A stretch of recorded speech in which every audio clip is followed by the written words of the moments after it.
Good morning, good afternoon, good evening, wherever you might be. Hello, Deborah. Hello, hello, hello. Good morning. Good morning, Christine. So there's, and I almost forgot about this particular one, and I knew that it was going to be happening today. So I've sort of got this thing set up where I'm going to be streaming this throughout the entire day, and you'll see me part of the time on here for this, but it's a 8 to 10 week trial. Oh yeah, it's gonna be crazy. So it's gonna be streamed on here. You guys are welcome to hang out as long or as little as you want. I'll try to come in throughout the day because I do actually have work that has to be done. But this is something that sort of followed along with my Disturbed series dealing with cults, and that's sort of what I wanted to. I was looking to cover this initially, um, and I've sort of kept it like under the radar of everything because, well, there's so much other things that are going on, and I mean, like I said this morning, this is going to be fun. We're going to have a good time with this, and like I said, I'll be in and out throughout the whole thing. Morning. This is from your area of the world, about 15 miles away, actually. Wow. Holy cow, dude. That is amazing. And all that I ask you guys to do is just be respectful in the chat to one another and, show a little bit of kindness, compassion, and be decent to one another. This is sort of a dark, a dark group, that's doing this kind of thing. And here, I'll give you a little bit of insight into it in case you hadn't really been looking into it or don't know. I'm sure you guys probably know more about this than I do, as always, because chat is pretty awesome. Hey, good morning. How are you doing? Um, Let me get something set up here because this will make it a little bit easier to sort of keep you guys up on this one. That's it, it'll help you guys out a little bit, and it'll keep the chat just a little bit under control. um it is wow, it's already been demonetized. Isn't it wonderful? Gotta love this. Live chat. All right, so what I've got on here is yeah, monetization. That's really weird that they wouldn't let me pull this thing up. Let me get this thing fixed here real quick. It won't take but a minute.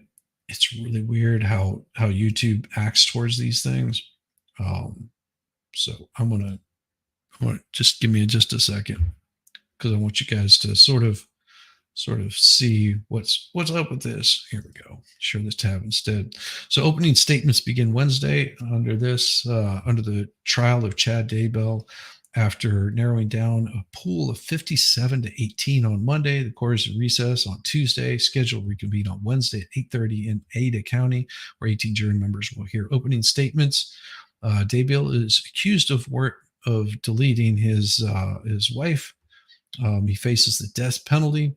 The first week, the court selected 57. It's only sought 50, however, to help create a buffer of sorts. The court went through preemptory challenges on Monday, concluded at noon. The jury is comprised of 10 men, 8 women. Of the 18 selected, 6 will be alternates. However, jurors will not be made aware they are alternates until later in the court proceedings, closer to deliberations. The first week of trial focused on jury selection. On Tuesday, judge overseeing the case extended a gag order enacted on March 28th. It was still April 15th, but after consideration, the gag order will remain in place until the end of the trial. So here we go. They've got a hard job coming up. It's going to be crazy. They're going to see, hear, and feel. I don't know what just show happened. Emotion, or I've got they're not audio. probably allowed to show emotions. That was weird. Yeah, I started getting a little bit of audio there. Sorry about that. Yo, traveling fools. What's up, brother? What is up? Yeah, these are some crazy things going on. So I want to have as much of this as I possibly can. It's going to be streaming live, and of course, because of my time zone, it starts a little bit later and it ends a little bit later. And I might have some guests on towards the end of the day. But like I said, I do have a regular day job, so I'll be streaming it and sort of checking in with you guys periodically through this.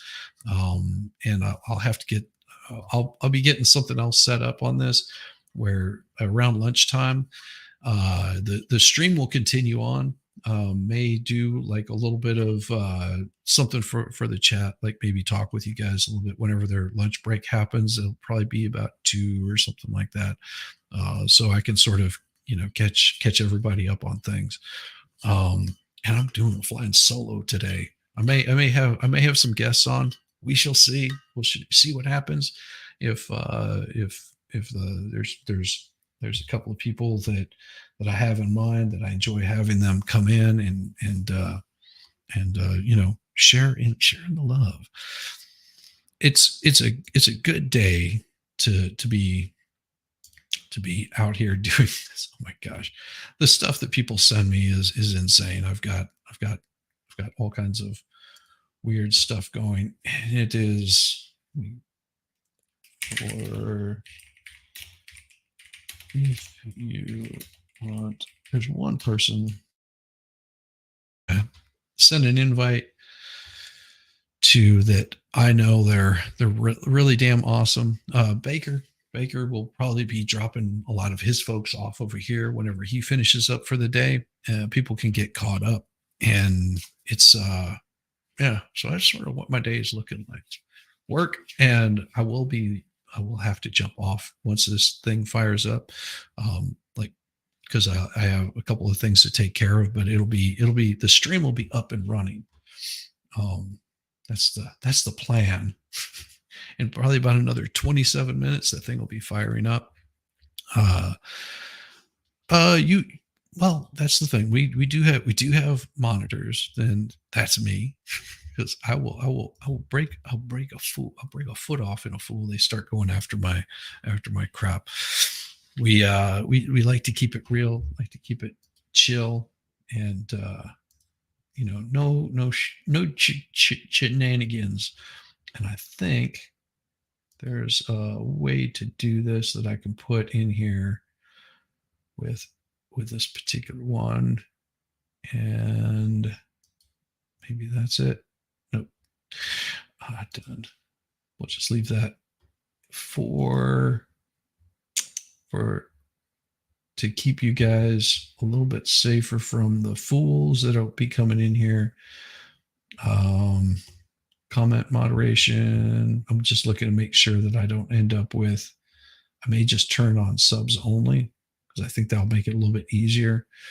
Yeah, there we go. Subscribers, 5 minutes. Yeah, that's what I was looking for. Save. All right. So what I did is I turned on subscribers mode only, and this will help a lot of new people that come in. So that way you try to behave. Well, I know you can try to behave, but if you're pretty bad, I love it.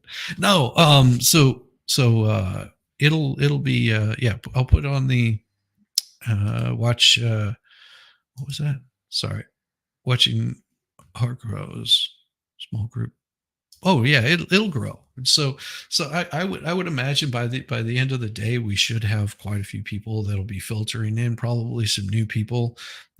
Just be kind, be welcoming. If they start getting obnoxious, just ignore them. They'll eventually go away. Yeah. So don't worry about the fools that'll be coming in here, because there will be them. I mean, you got me. Dang it. You have to be subbed. No, there's a good reason for making it sub. It gives so whenever somebody comes in and they want to start stuff, that means they have to actually sub to the channel to start anything. I could make it like 10 minutes, make them sub for at least a day. You're going to not do your video on the trial. Well, why would you do that? go do your video on the trial. Don't worry about what anybody else is doing. Go do your thing. Do you. Green, good to go. Yes, you know it's true. They really want to make sure. See it. My thing has only been going for a short period of time, and they already limited it. I love it. Request review. There we go. I don't know why they would limit it right off the top. That just makes no sense. Because I've done nothing to create any sort of reason for this to be reviewed that I could think of. But hey, that's how they like doing it. Trolls are like dry dog poo. They stink when stepped on. Otherwise, they just blow away like dust in the wind. maybe it's this fine English gentleman that's sitting here behind me. Maybe that's why. That might be why they're doing it. There's always that possibility. So yeah. So, and I guess it's Ada County. Opening statements are expected on Wednesday for the so-called Doomsday Prophet, facing trial on charges that he deleted his first wife and two youngest children of his second wife. Chad Daybell is charged with conspiracy and first-degree Roma on October 9, 2019 death of a Tammy Daybell. He's facing those same charges in the deaths of 7-year-old J.J. Vallow and 16-year-old Tylee Ryan. They were the children of Lori Vallow. Daybell is also charged with 1 count of grand theft and 2 counts of insurance fraud. Last year, jury convicted Lori on conspiracy and first-degree rum charges in the deleting of her children and a conspiracy to commit murder in the deleting of Tammy Daybell. She was sentenced to 3 consecutive life sentences without parole. An indictment accuses a couple of espousing religious beliefs to justify the rum. The remains of Vallow's children, unfortunately, were found on Daybell's property in June of 2020, 9 months after they were last seen alive. By then, Vallow was sitting in an Idaho jail on charges stemming from the children's disappearances. She was arrested in Hawaii in February of 2020, where she and Daybell had relocated amid a cloud of suspicion. Jury selection began on April 1st, and a jury was selected April 8th. Opening statements are expected today. Yes. It's the fact that it's Daybell. Yes. Oh, I remember the names Chad and Lori. Apparently, I also remember the subject matter, also Hawaii. Yeah, it's really weird, this whole group. I mean, like, there's so many weird stuff. I don't know, was it a full moon that that last year, like the whole year or something? Because there was it's been more than that. It's almost like the lockdowns really brought a lot of these things to attention because people were just looking for any sort of news of something that was happening outside of their own enclosed little world. And so they really sunk their teeth into a lot of these different things that are going on. So your brain passes that test. Extremely weird and sad. Yeah, and this was something that I remember hearing about it, and I actually had written that down. And I got a notification this morning. It was just like, yeah, don't forget to do this. I was like, 6:30 in the morning. I'm sitting here, got my stream set up, ready to go. So what more than likely will happen here, just to sort of get you guys a little bit in the loop on this, is I will more than likely have shorter streams in the morning, just for a period of time while this trial is going on, so I can be setting up for those. So don't be mad if there's not a morning stream, or if it's a very short stream, or if it's only on the YouTubes. It just, because I want to have this streamed out on as many platforms as I possibly can. Give me a second. That reminds me, open up my chat for the for the for this for the for the Rumble side of it. So I've got that up and running. Um, and and in the process of doing this, so I want to make sure that I pay more attention to what's going on with the morning trials. Yeah, the kids went missing in 2019. That's absolutely right. Um, the goal is to sort of shift a little bit of focus on this particular trial, which will give me a little more time to sleep in the morning, and I'll probably do just a little bit of a later morning stream, and and then I'll take a couple of hours, and I'll have the or maybe I might do the same early morning stream, but I won't be doing any stuff at night for a little bit, because these will sort of bleed into the evening. And as the evening comes to a close, I will be shutting the stream down, and then I'll just disappear. 'Cause that's what you do, isn't it? Uh just because these can be very exhausting.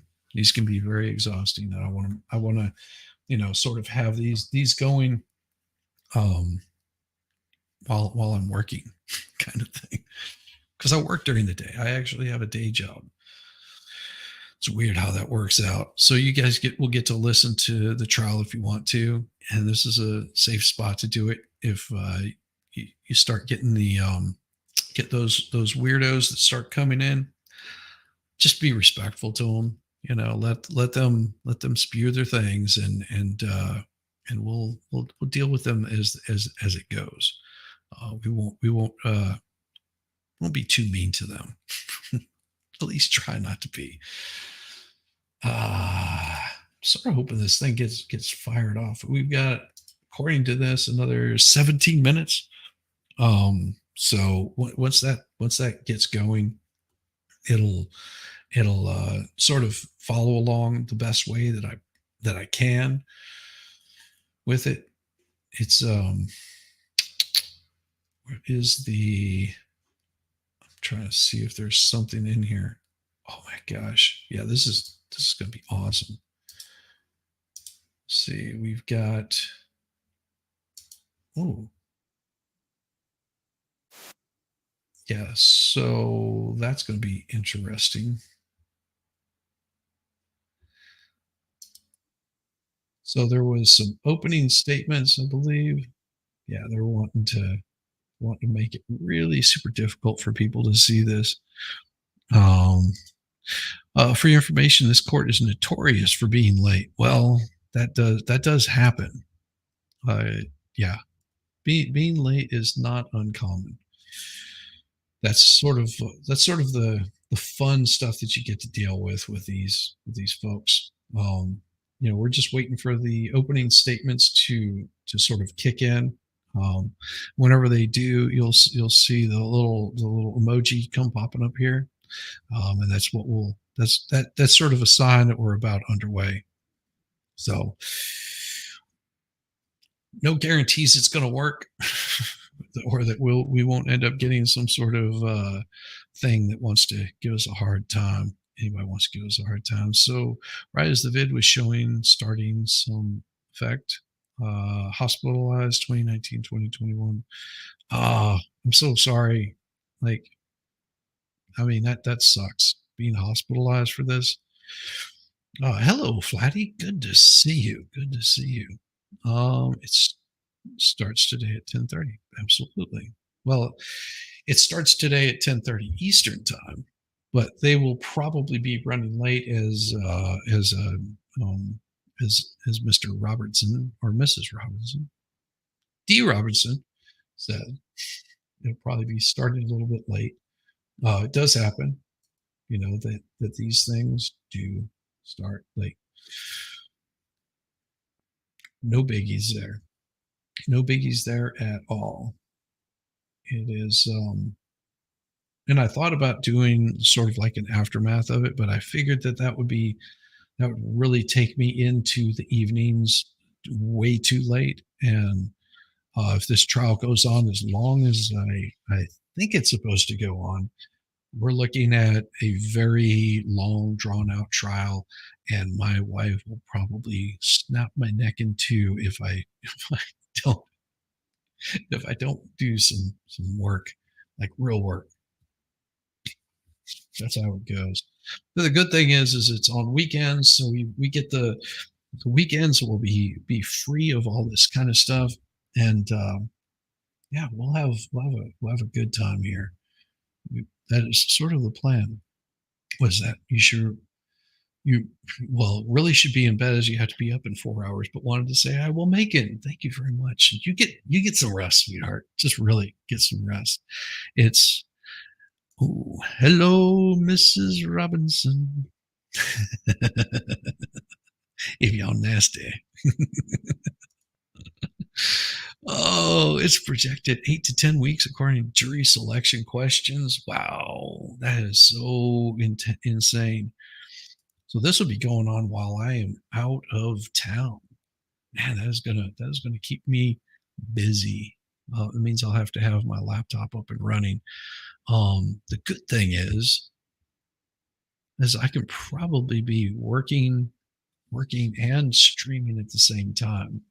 This morning I was running a little bit late getting this all set up, or I would have had this set up on a different computer where I could have the trial up and running in the background and be able to take and do my work. It'll happen throughout the day. You'll see like a little glitch, but it won't be anything big that you'll well, it might be big, but you'll notice that it'll change. All of the screen will change, and I'll have a nice little icon up there that'll look something like this. Probably it'll come up.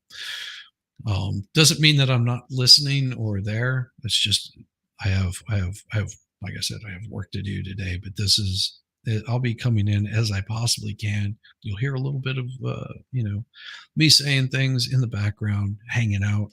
I don't have any sort of co-host or mod or anything like that that's able to do much. Well, I do have Gutter's Pub here, so she'll be able to say good morning to you guys, and if you guys get out of hand, she'll probably put a smackdown on you.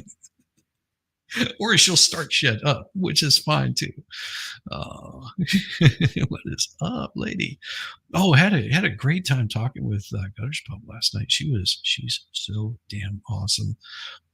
We talked for a good bit of time, just about helping her get her YouTube stuff set up, and I hope I was helpful.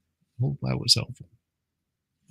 I came at the very end of her stream last night, um, and then she sent everyone over to MG, and then of course I went over to MG. So I've been on one, two, three, four streams yesterday. No, well, because one of them was after midnight, so I was over here after midnight, and had a great time last night with Mo as we were watching the Edgecombe. Um, which is that's gonna get in the way of a lot of other stuff. So yeah, this is going to be pretty solid for a good period of time. A mod arrived. Hey, got his pub. Yeah, that's and you'll probably see certain mods come in here throughout the day. They'll come jumping in just to make sure you guys are behaving. Plus, you don't want to get me angry at you because then I'll just poke fun at you for at least a short period of time. Not trying was on not trying was on 7 yesterday. Was I? I was on 7 hours. Let's see. I did 2 in the morning and then 3 at night. No, because part of it would have been this morning. So today will be a long day. Which reminds me, I need to download something from StreamYard that I wanted to keep, and so it might get a little bit glitchy here for a second. If it does, don't worry about it, because it won't it shouldn't interrupt the stream. But I wanted to, yes, I wanted to download something So download recording. So it's going to get a little bit glitchy here for a little bit, but you'll be fine if I can remember where to put it. Videos. Yeah, right there. There we go. So it's, like I said, it might get a little bit glitchy. If it does, it's only because I am running my computer at like max right now. Oh, you were on 7. Oh, you were on 7 streams back to back. Damn, girl, 7 streams.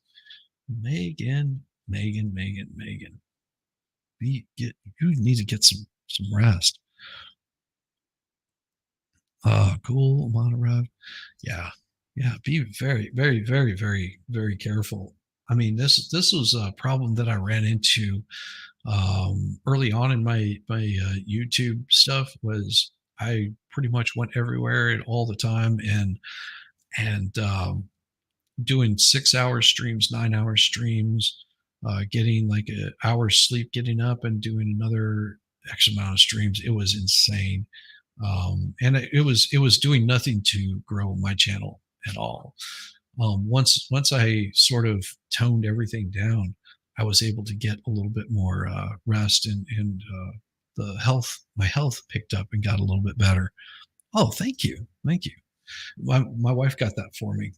Sorry, my wife got that for me in England. We went to the UK for vacation in 2019. So that was she picked that up for me at the Churchill Museum. I can't remember there's a specific name, I'm pretty sure, for that. But that's where we went, and she picked it up there and then framed it for me for Christmas that year. And then, of course, next year everything was locked down. Woohoo! Parties. Love rainy days. Get to stay at home and just hang out. Glad you're doing this stream. Well, thank you very much. It's crazy how the community just sort of gets together, has a good time. Everybody's trying to be happy. Like I'm trying to see if anything starts up on the on any of these streams, and it's nothing yet. And I know that there's quite a few people that are still watching a lot of the other trials. You've got Baker that's covering a trial. You've got the oh geez, like it seems like everybody's covering some sort of trial right now, and it's just the way that it goes. Your mental health sucks at the moment, so you've been taking time off before the NHL and NFL drafts. Well, please, taking time off and then going on streams can make you even more unhealthy, because you might get caught up in some weird ass drama bullshit, and you don't want to be there. You don't want to be involved in the drama at all. It will destroy your channel faster than anything. It'll destroy your mental capacity faster than anything. You stay out of that stuff. So yeah, get some rest. Let your mind actually recuperate from all the Bichon say that you could possibly handle, because that's what hurts you. Apple River Trial. Yes, thank you. That is exactly what the your streaming friends know when to pull you back. Good. That's what you want them to do. And having friends that are not involved in streaming, so it's really helpful for me. My wife, she could care less about streaming, and so whenever I say anything about, that's what Baker's doing, Apple River Trial. Whenever anybody gets into the whole that worked up state of talking about streaming, where you're just like, oh, this blah blah blah blah. My wife looks at me and goes, I don't care. I really don't care what's going on with streaming. I don't care. And it's helpful, because whenever you get away from that, the streaming stuff, and you're spending time with people, not the 2D computer people, But spending time with my wife, going and walking the dogs, getting just having a good time. You tend to forget. Oh, there's some streaming stuff going on there. Oh, there's some sort of drama. Okay, doesn't matter. So and so said such and such about who and whatever, and you're just like, okay, it really doesn't matter. You know what matters is being able to hang out with my wife, have a nice dinner, and you know maybe get a little, you know what I'm talking about. That's what matters. That's those are the things that really matter. You know, like right now, I'm building a table. Well, not completely building. I'm just refinishing it, so it's an outdoor table, and that right there, I enjoy doing that so much more than doing the streaming stuff. But because I can be at a computer much easier than having the wood shop of love getting all tore up. Too many people make YouTube their real life. It's kind of sad. Absolutely, absolutely. I mean, I enjoy hanging out with you because chat. You are what make this channel great. You make it grow. You make it do. You make things happen in the YouTube thing. But we all know that this isn't real life. This is more information, entertainment. Um, if you get too caught up in traveling fools will tell you, you get too caught up in this stuff, it'll wear you out. You can't be concerned with it. Too many people have too much invested in these kinds of things. And if this is it's an easy way. It's an easy way to get caught up in some BS. Currently building a frame around oh nice. Currently build a frame around a 112 inch 100, yeah, because foot would be single 112-inch sunburst.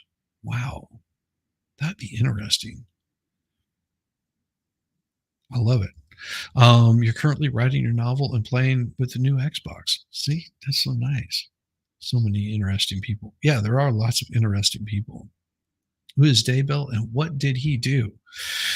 Daybell is a he is a self-proclaimed doomsday prophet, and he and Lori Vallow um, deleted his wife, her husband, her children, his children. I mean, it's just like insane.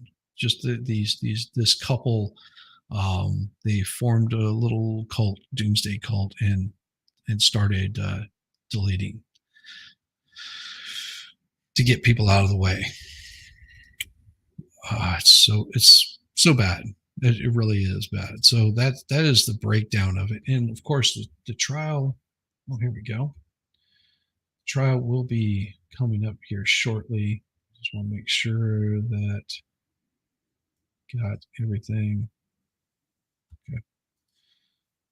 So it should be kicking up here pretty soon. And well, once it does, I will bring it up for you guys. Yeah, he's a creepy fudgewat. Oh my God, you're watching Daybell Case. Nice. Yes, Aaron. Good to see you. Good to see you. You are a energy talker. My family and friends are glad I found YouTube. See, and that is a beautiful thing. Oh, those devils. Oh, hi. Yes, yes. This is the beauty of it. Let me see what's going to happen here. So what I currently have, it looks like they just have this on the Zoom. Oh, beautiful. Let me see if I get the pull that up, and it looks like, where is it? Oh no, no, you don't. It is all right.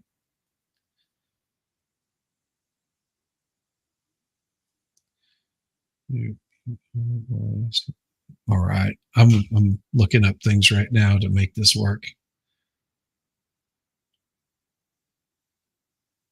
I'm checking things out. So if I'm not talking, there's a reason why I'm not talking. Ah, that's beautiful. So let me see.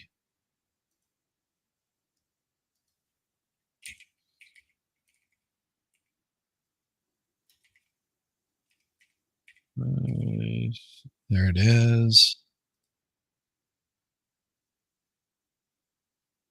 Oh yeah. Oh yeah.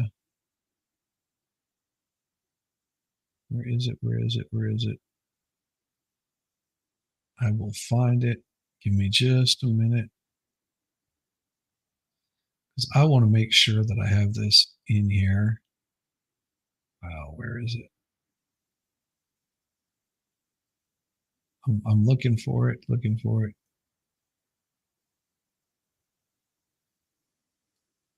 That's gonna happen. Stephen Dewey. I will find this guy. There it is. And this is what I was looking for.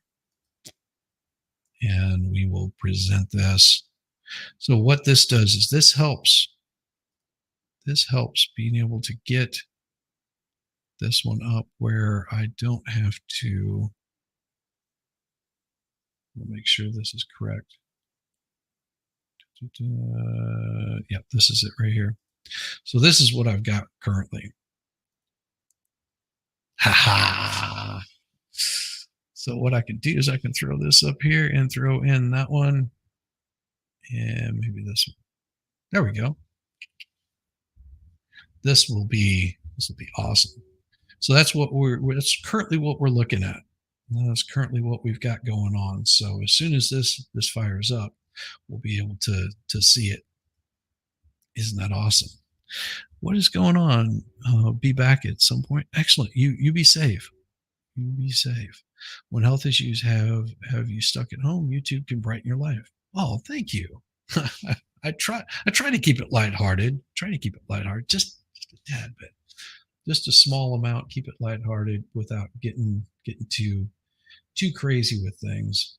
And I'm still waiting to see if we get anything coming up on anybody else's feed. If we do, and I can find a feed that looks a little bit better, then that's what I'll do.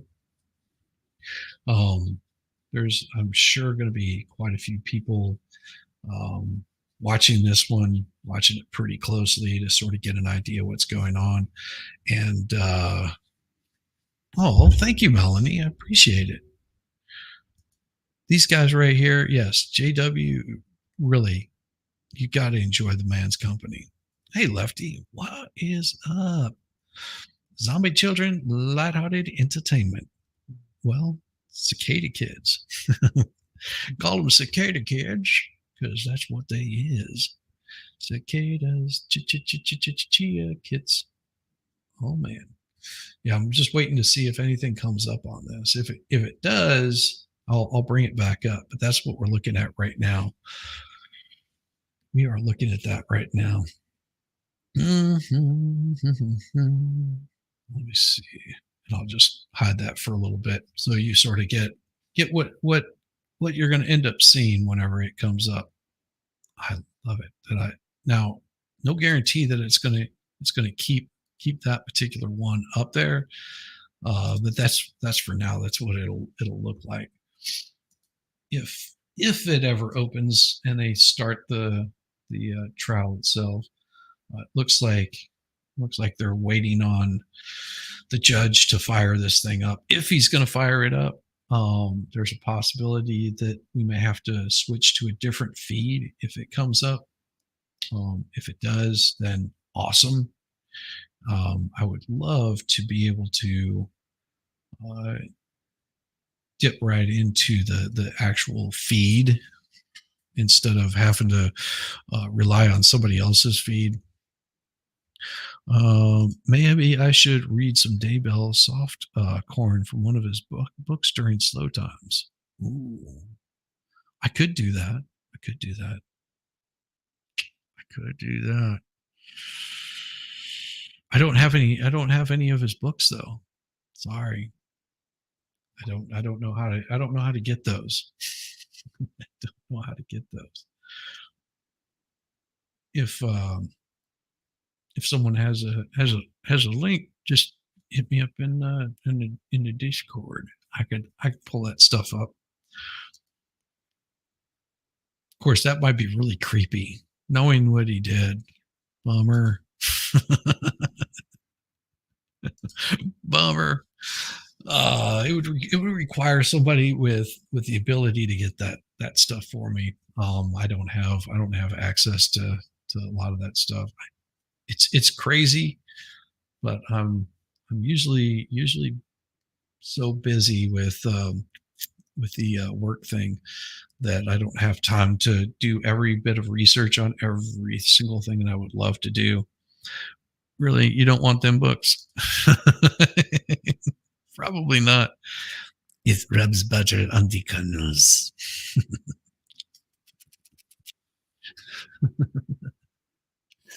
I can't do that. That's really weird. That's a really hard one to do. That's a really hard one to do. Getting the it rubs butters on the kernels. It's weird. Yeah, there's really nothing going on with this. JWH7. Oh my gosh. Let's see if we've got something that we can do for you guys. Uh um let's see. All right. Let's see. What is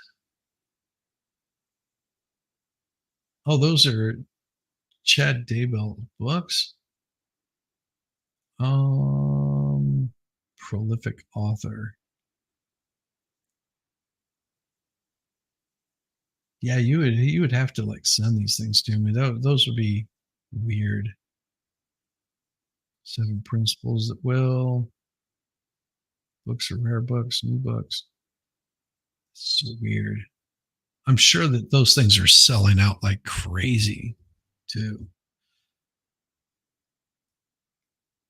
Author of The Great Gathering, Standing in Holy Places, Looking for Books, Paperback Swaps, Reclaiming Liberty, Man Smart, Woman Smarter. Oh, Jesus. It's like 99 cents. That's different Daybell. That's different Daybell. Holy cow.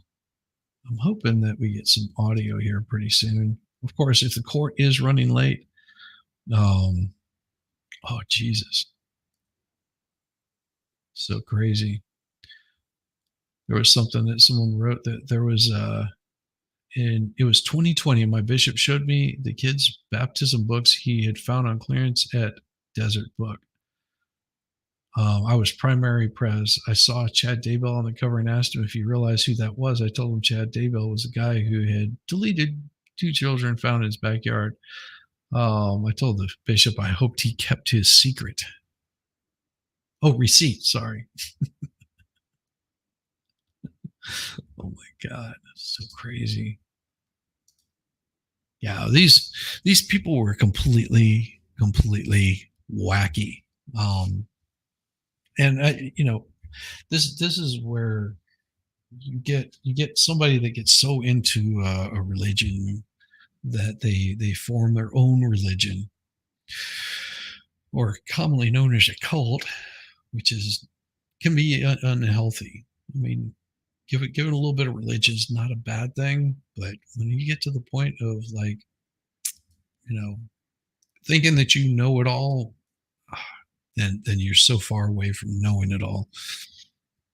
During a Lori trial, some of the very weird descriptions of certain body parts, well, let's just say were just wrong. Oh, oh, that's so pitiful. Have they not figured out those body parts? And see, you'll see me do this every so often. Whenever you see me do this, is because I'm doing something that YouTube doesn't approve of.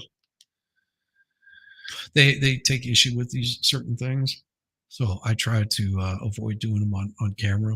You know, that's that's what I have to do, so that way I can continue putting out great content like this for you.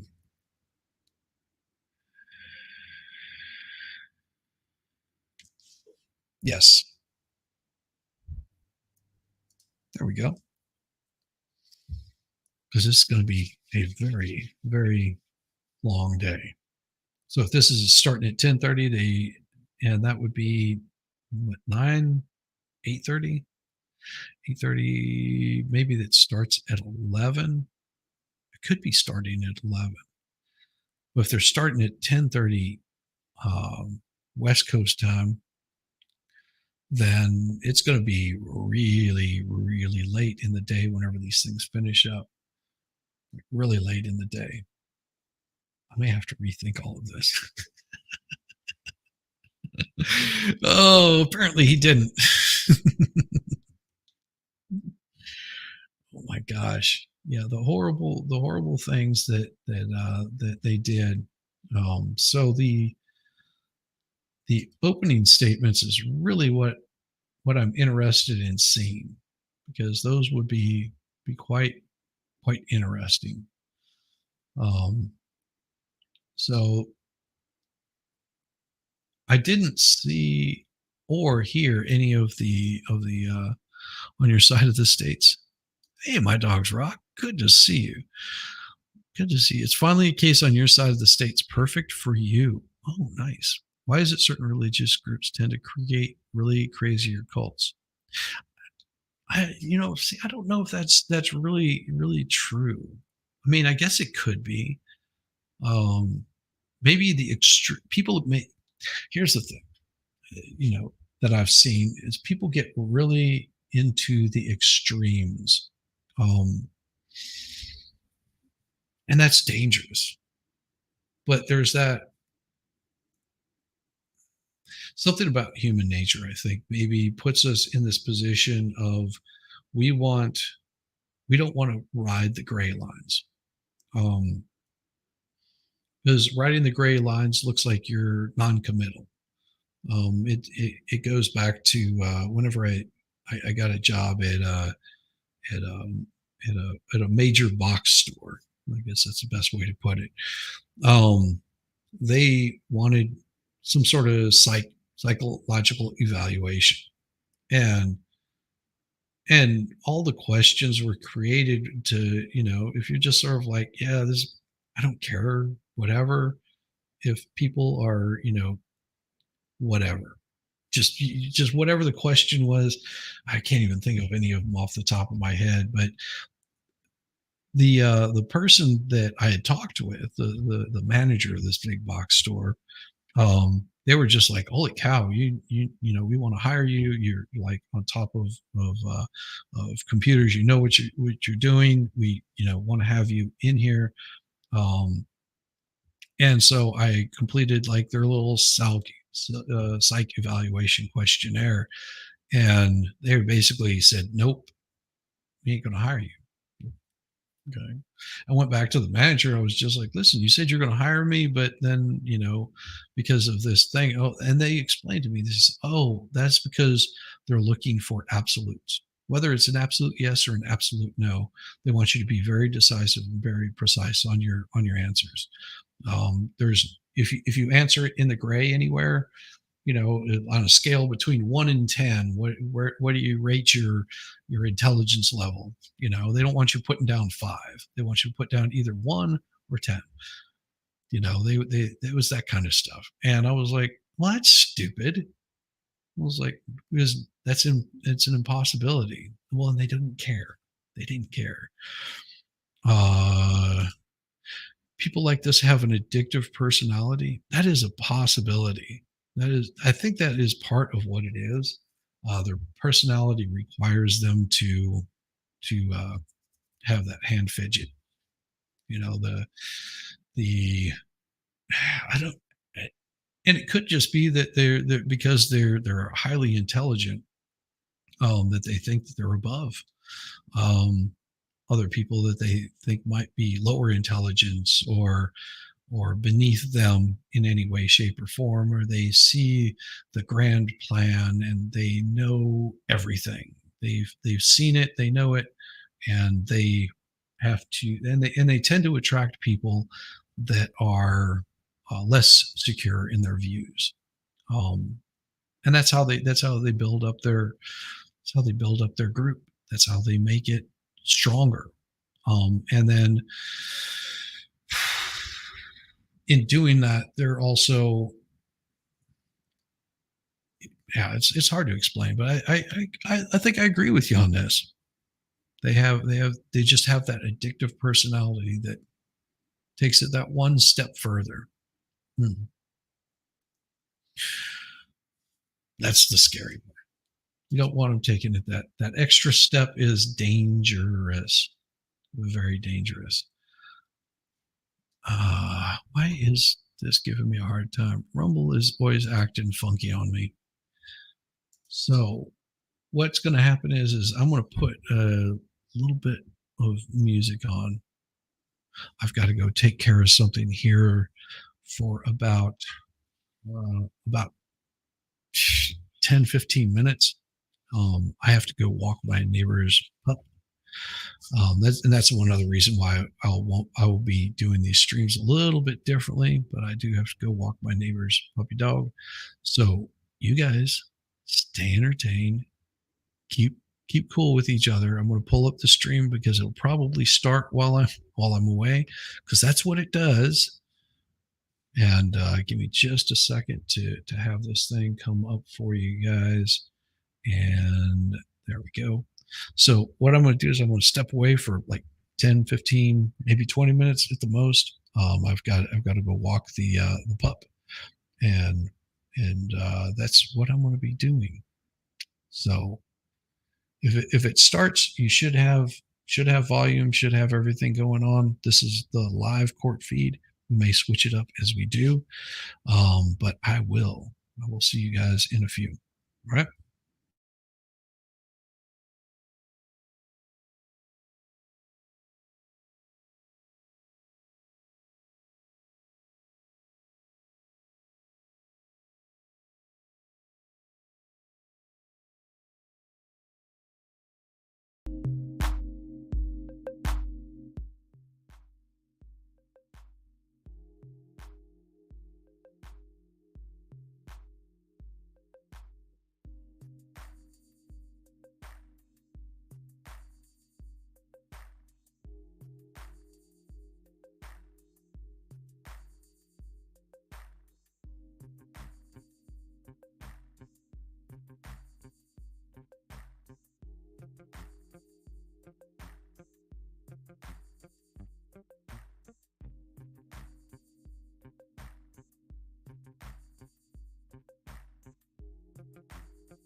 Thank you. Please be seated.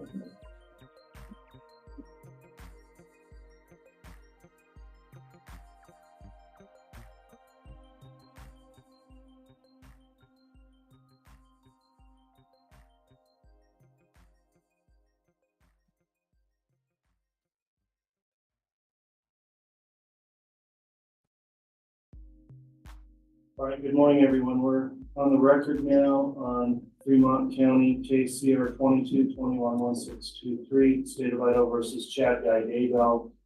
Let me confirm with our tech people and clerks here, is the broadcast on? Yeah. Thank you. The court will note that as we get started, there is a courtroom conduct order in effect that you've all been advised. Please pay attention to the terms of that order, including making sure you don't have any devices that would go off and interrupt proceedings. No recording within this courtroom or photography of any type. The court is providing public access through the open proceedings as well as the live stream that's being conducted. With the court's live stream, we have, I think, the technology in place to accomplish that. If something comes up that interrupts the live broadcast of this trial, and this will be throughout the trial, we'll give an opportunity to try to get that started again. However, if there's going to be any kind of significant delay in the live stream broadcast, the court will be continuing on with the proceedings. So there may be gaps in that, but I think our technology is in place that hopefully that won't occur. But just so those listening in understand, if it does come up, we likely will not pause the trial longer than necessary to make that accommodation. At this time, I'll note also for the benefit of counsel, we do have all 18 jurors, our 12 jurors with 6 alternates have arrived this morning, and everyone has submitted their juror affirmation sheet regarding following the court's admonishment while they've been gone. No issues to bring up on the affirmations of the jurors. So with that in mind, then let me go to the state, knowing the state is here present. Is the state ready to proceed this morning? Yes, Your Honor. Thank you. And is the defense ready to proceed? Yes, Your Honor. Thank you. Okay, thanks, counsel.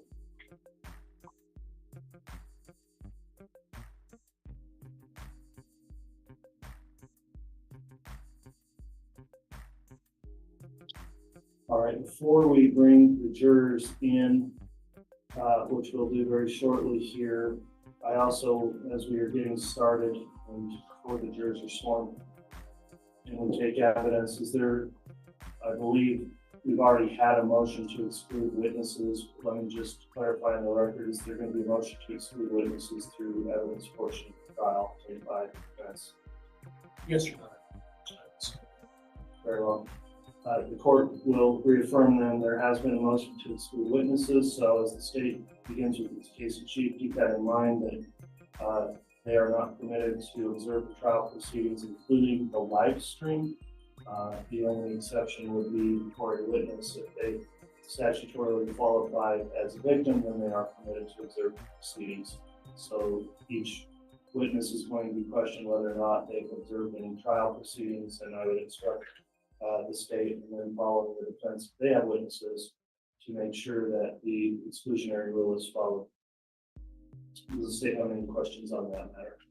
Your Honor, the state would just clarify and just make counsel in the court aware. It's the state's understanding that through the Constitution and statutorily, victims have a right to remain in the courtroom throughout the proceedings, regardless of whether or not they are victims. And we have discussed that with defense counsel and made the court aware of who we think there may be a crossover with, meaning individuals that may be present and also witnesses. But statutorily, they would have the right to be here. So including any of the defendant's children, as well as, since they were Tammy's children, as well as siblings, sometimes grandparents. The court made a ruling last year in the Lori Vallow case. I think if we're following a similar guideline, those are the individuals that we would just note for the record may be present at times, but should have the right to be present throughout the proceedings. In addition, I would just note for the record that we do have our case agent who will be present for the duration duration of the proceedings, and that's Chief Deputy Vince Kaikamani. Okay, and the state's permitted their case agent. As it relates to victims, the court agrees they are permitted to see the proceedings, including if they are a witness. We would take up on a witness by witness basis whether or not they fall within the statutory qualifications permitting that. And I know the state's aware of the issue. We'll make rulings contested as to whether or not they would qualify and are later called to testify. Mr. Pryor from the defense, any further comment or questions on the exclusionary ruling? Nothing further. Okay, thank you.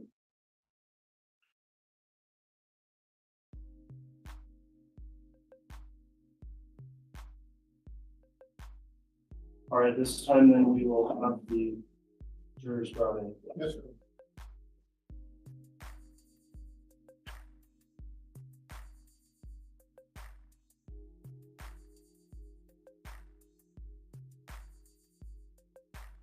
All rise.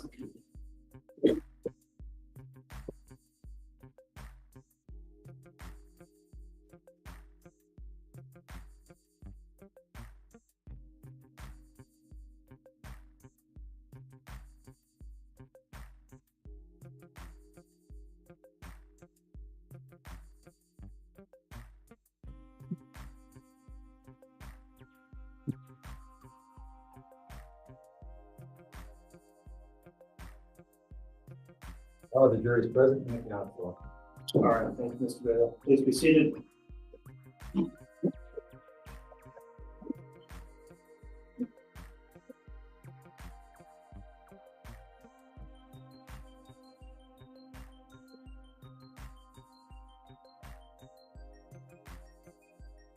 All right, thank you, ladies and gentlemen of the jury. We're on the record on Fremont County KCR 22-21-1623, State of Idaho versus Chad Daybell. We're ready to proceed with opening arguments and initial instructions this morning to you as jurors. The court notes that the prosecution is present as well as the defendant and the defense attorney representing him as well. We have qualified this panel of 18 jurors consisting of our 12 jurors with 6 alternates, and they are now seated for trial. Let me start with the state and ask, will the state agree that the jury has now been properly seated and ready to be sworn? Yes, Your Honor, thank you. Will the defense agree as well? Yes, Your Honor. Thank you.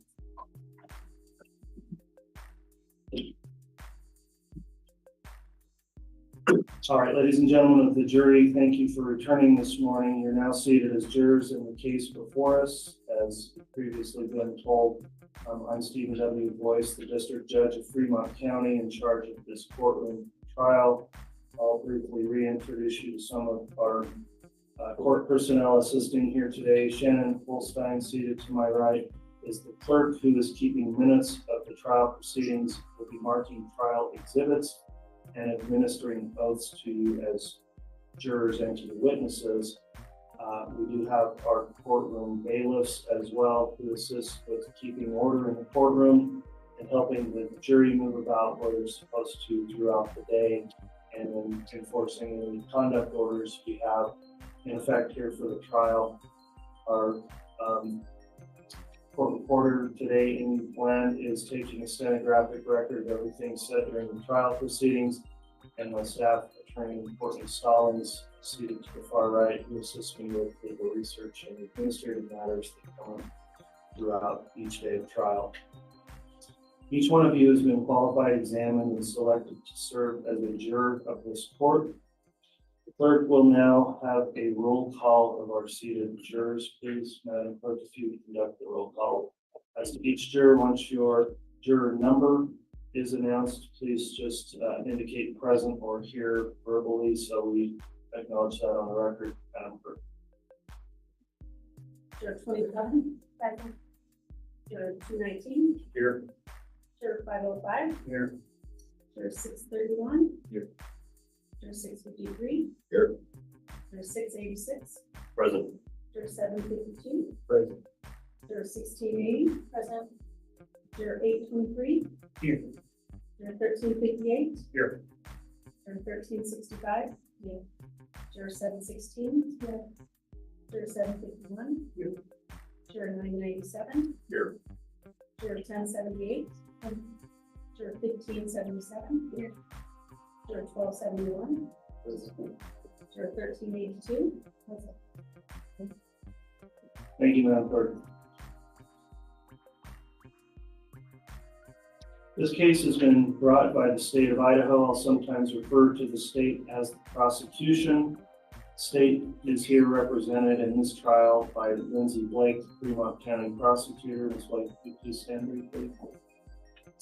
Also, Rob Wood is the Madison County prosecutor. Ingrid Beatty is a special assistant prosecutor. And Rocky Wixom is a Fremont County deputy prosecutor. The defendant in this case, Mr. Daybell, is represented by his attorney, John Pryor. Thank you, counsel. In a few moments, the clerk will read you a redacted version of the amended indictment in this case. That document is not to be considered as evidence. It sets forth the charges against the defendant. You must not consider it as evidence of guilt and not be influenced by the fact that charges have been filed. Mr. Daybell has pled not guilty to the charges contained in the amended indictment. And please remember, again, it's a description of charges. It is not evidence. Under our law and system of justice, every defendant is presumed to be innocent. This means two things. First, the state has the burden of proving the defendant guilty. The state has that burden throughout the trial. The defendant is never required to prove his innocence, nor does the defendant ever have to produce any evidence at all. Second, the state must prove the alleged crimes beyond a reasonable doubt. A reasonable doubt is not a mere possible or imaginary doubt. It is a doubt based on reason and common sense. It may arise from a careful and impartial consideration of all the evidence or from a lack of evidence. If after considering all the evidence you have a reasonable doubt about the defendant's guilt, you must find the defendant not guilty. The duty of the jury is to determine the facts and then apply the law set forth in the instructions I will later give you to those facts. In this way, you will decide the case. In applying the court's instructions as to the controlling law, you must follow those instructions regardless of your opinion of what the law is or what the law should be or what any lawyer may state the law to be. During this course of the trial, including opening statements, you're instructed that you are not to discuss this case among yourselves or with anyone else, including using the internet or social media or any other form of communication, electronic or otherwise. Do not conduct any personal investigation or look up any information from any source, including the internet, and do not form an opinion as to the merits of the case until after the case has been submitted to you for your determination. The court's given you that instruction now multiple times, and I will continue to give you that instruction. And again, that's not because I don't think you're not paying attention. It's just important enough. We'll keep reiterating that. And I will note we received the juror affirmations today from each of the jurors indicating they have followed that instruction. So thank you for that. At this time then, the next matter we'll take up is to have this jury placed under oath for trial. At this time then, Madam Clerk, if you're ready to administer the oath, I'll have the jurors stand and be placed under oath. When you stand, then please raise your right hands. You solemnly swear or affirm that you will try the cause now on trial and the true verdict rendered herein according to the law and evidence, so help you God. All right, thank you. Please be seated.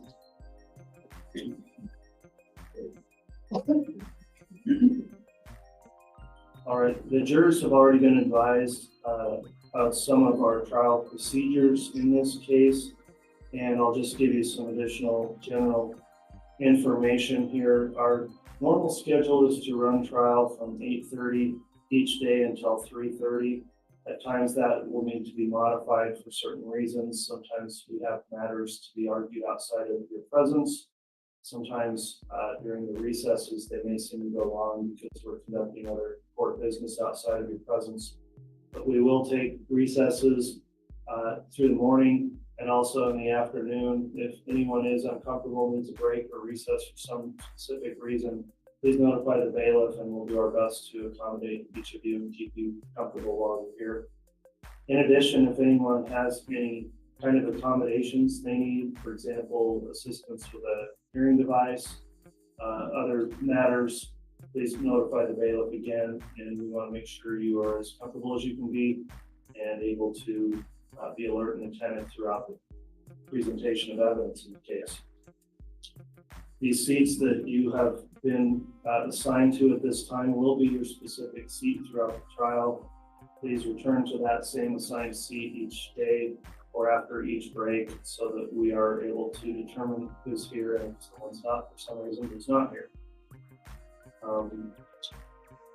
If there are interruptions at times during the trial, I know that can be frustrating, but we'll work our best to keep those to a minimum, move the trial as long as efficiently as possible, but at times it just takes time to hear motions that are necessary outside of your presence. And then the courtroom and your location for deliberations, as well as during the trial where you'll be held, we've provided, of course, access to restrooms and other needs you may have. I'll address your compensation here. State law allows you for $10 a day for your jury service. However, after 5 days, that bumps up to $40 a day. So this trial is expected to go some time. You'll likely get into that increased range of compensation, and that's pursuant to Idaho Code 2215. You're also entitled, I believe, to a mileage reimbursement for travel each day, and that can further be explained to you if you have any questions. Also, you may notice from time to time, or a lot of the time, I'm looking at monitors here during the trial. I do have case information here and availability to access and research things from the bench. And so if you notice me looking at those monitors, it's generally to assist me in trial issues that come up. At this time, then, the court will provide the jury with some additional jury instructions. As I read through these, it's somewhat lengthy, and I will notify you that you don't have to necessarily memorize everything I'm saying. When the trial is concluded and you deliberate, you will have printed copies of these instructions to return to for reference. And if you'll give me just a moment here, I have a brief inquiry to make with my staff attorney.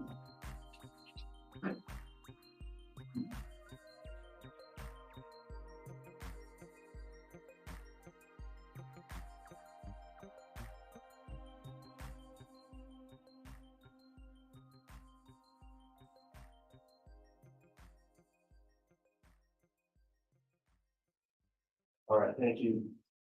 Now that you've been sworn as jurors to try this case, I'll go over with you what will be happening. I will describe how the trial will be conducted and what we will be doing. At the end of the trial, I'll give you more detailed guidance on how you are to reach your decision. Because the state has the burden of proof, it goes first. After the state's opening statement, the defense may make an opening statement or may wait until the state has presented its case. The state will offer evidence that it says will support the charges against the defendant. The defense may then present evidence but is not required to do so. If the defense does present evidence, the state may then present rebuttal evidence. This is evidence offered to answer the defense's evidence. After you have heard all of the evidence, I will give you additional instructions on the law.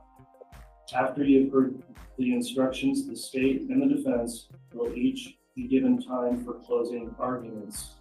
In their closing arguments, they will summarize the evidence to help you understand how it relates to the law. Just as the opening statements are not evidence, neither are the closing arguments.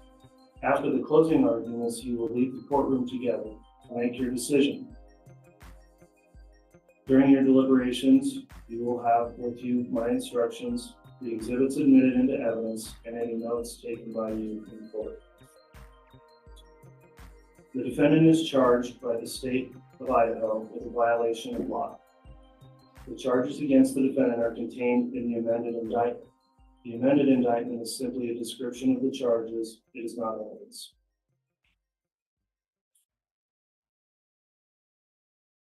Jury instruction number 3. The defendant, Chad Guy Daybell, has been charged in the amended indictment with certain counts of entering into a conspiracy with Lori Vallow Daybell and or Alex Cox and or other co-conspirators. The crime of conspiracy involves an agreement by 2 or more persons to commit a crime. You must only consider the evidence against the defendant, Chad Guy Daybell, in this case, and should not speculate as to any other case or legal proceedings involving any alleged co-conspirators. You must remember that the defendant, Chad Guy Daybell, has the presumption of innocence, and you must consider his guilt or innocence based solely on the evidence provided in this case. Instruction number 4. It is alleged that the crimes charged were committed on or about or on or between a certain date. If you find a crime was committed, the proof need not show that it was committed on that precise date. Instruction number 5. Under our law and system of justice, the defendant is presumed to be innocent. Presumption of innocence means 2 things. First, the state has the burden of proving the defendant guilty. The state has that burden throughout the trial. The defendant is never required to prove his innocence, nor does the defendant ever have to produce any evidence at all. Second, the state must prove the alleged crime beyond a reasonable doubt. A reasonable doubt is not a mere possible or imaginary doubt. It is a doubt based on reason and common sense. It may arise from a careful and impartial consideration of all the evidence or from lack of evidence. If after considering all the evidence you have a reasonable doubt about the defendant's guilt, you must find the defendant not guilty. Jury instruction number 6. A defendant in a criminal trial has a constitutional right not to be compelled to testify. The decision whether to testify is left to the defendant, acting with the advice and assistance of the defendant's lawyer. You must not draw any inference of guilt from the fact that the defendant may not testify, nor should this fact be discussed by you or enter into your deliberations in any way. Jury instruction number 7. If during the trial I may say or do anything which suggests to you that I am inclined to favor the claims or positions of any party, you will not permit yourself to be influenced by any such suggestion. I will not express nor intend to express, nor will I intend to intimate any opinion as to which witnesses are or are not worthy of belief, what facts are or are not established, or what inferences should be drawn from the evidence. If any expression of mine seems to indicate an opinion relating to any of these matters, I will instruct you to disregard it. Jury instruction number 8. Your duties are to determine the facts, to apply the law set forth in my instructions to those facts, and in this way to decide the case. In doing so, you must follow my instructions regardless of your own opinion of what the law is or should be, or what either side may state the law to be. You must consider them as a whole, not picking out one and disregarding others. The order in which the instructions are given has no significance as to their relative importance. The law requires that your decision be made solely upon the evidence before you. Neither sympathy nor prejudice should influence you in your deliberations. Faithful performance by you of these duties is vital to the administration of justice. In determining the facts, you may consider only the evidence admitted in this trial, received, and any stipulated or admitted facts. The production of evidence in court is governed by rules of law. At times during the trial, an objection to rules of law. At times during the trial, an objection may be made to a question asked a witness, or to a witness's answer, or to an exhibit. This simply means I'm being asked to decide a particular rule of law. Arguments on the admissibility of evidence are designed to aid the court and are not to be considered by you nor affect your deliberations. If I sustain an objection to a question or to an exhibit, the witness may not answer the question, or the exhibit may not be considered. Do not attempt to guess what the answer might have been or what the exhibit might have shown. Similarly, if I tell you not to consider a particular statement or exhibit, you should put it out of your mind and not refer to it or rely on it in your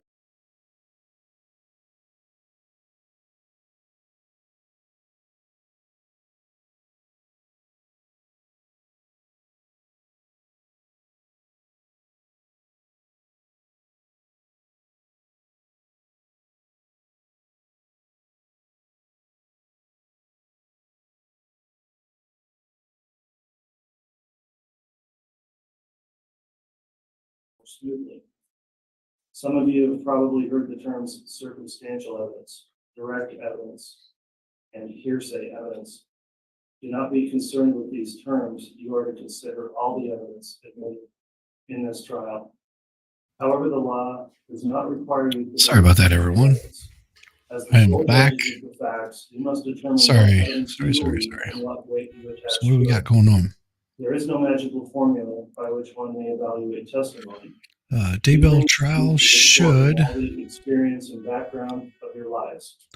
In your everyday affairs, you Okay. determine for yourselves whom you believe, what you believe, and how much There we go. weight you attach to what you are told. All right. The All same right. considerations that you use in your everyday dealings and making these Oh, it's decisions. family law too. We're are good the mix. I'm glad we found each other. considerations which you must Absolutely. apply in deliberations. Right there with you.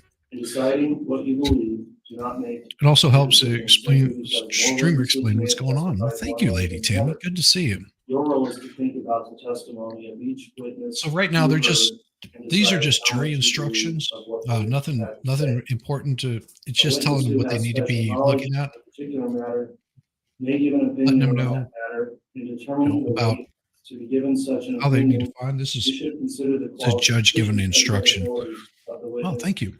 and the reasons given Don't for mind the me. I'm actually You eating are some. not bound by such I know it's opinions. early, but I'm Give eating it some the lunch weight because I to which you deem normally it don't do entitled. breakfast. But it's going to be a long one. Hey, Joe. Yeah, it is boring. This is the boring part of it. Sorry. This is the way it happens. But it'll get more During instruction number interesting. 9, at the Just wait until conclusion they of the get to trial, you the will jury decide instructions. as to each charge I whether mean the the state is the proven actual guilty opening statements. beyond a So reasonable doubt. that's where it'll get good. The subject of penalty or punishment is not to be discussed or considered by you in making these decisions. That is a matter which must not in any way affect your verdict. Jury instruction number 10. The state is seeking the death penalty in this case. If the defendant is convicted of murder in the first degree, there will then be a separate sentencing phase of the trial. At that sentencing phase, additional evidence may be presented and the jury will be given additional instructions. At the conclusion of that hearing, the jury will then decide if the defendant will be sentenced to death.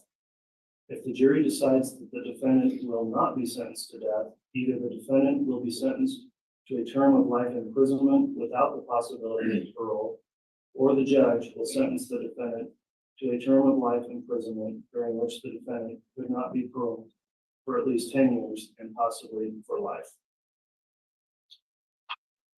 Jury instruction number 11. If you wish, you may take notes to help you remember what witnesses said. If you do take notes, please keep them to yourself until after you and your fellow jurors go to the jury room to decide the case. You should not let note-taking distract you so that you do not hear other answers by witnesses. When you leave at night, you'll leave your notes here with the bailiffs. If you do not take notes, you should rely on your own memory of what was said and not be overly influenced by the notes of other jurors.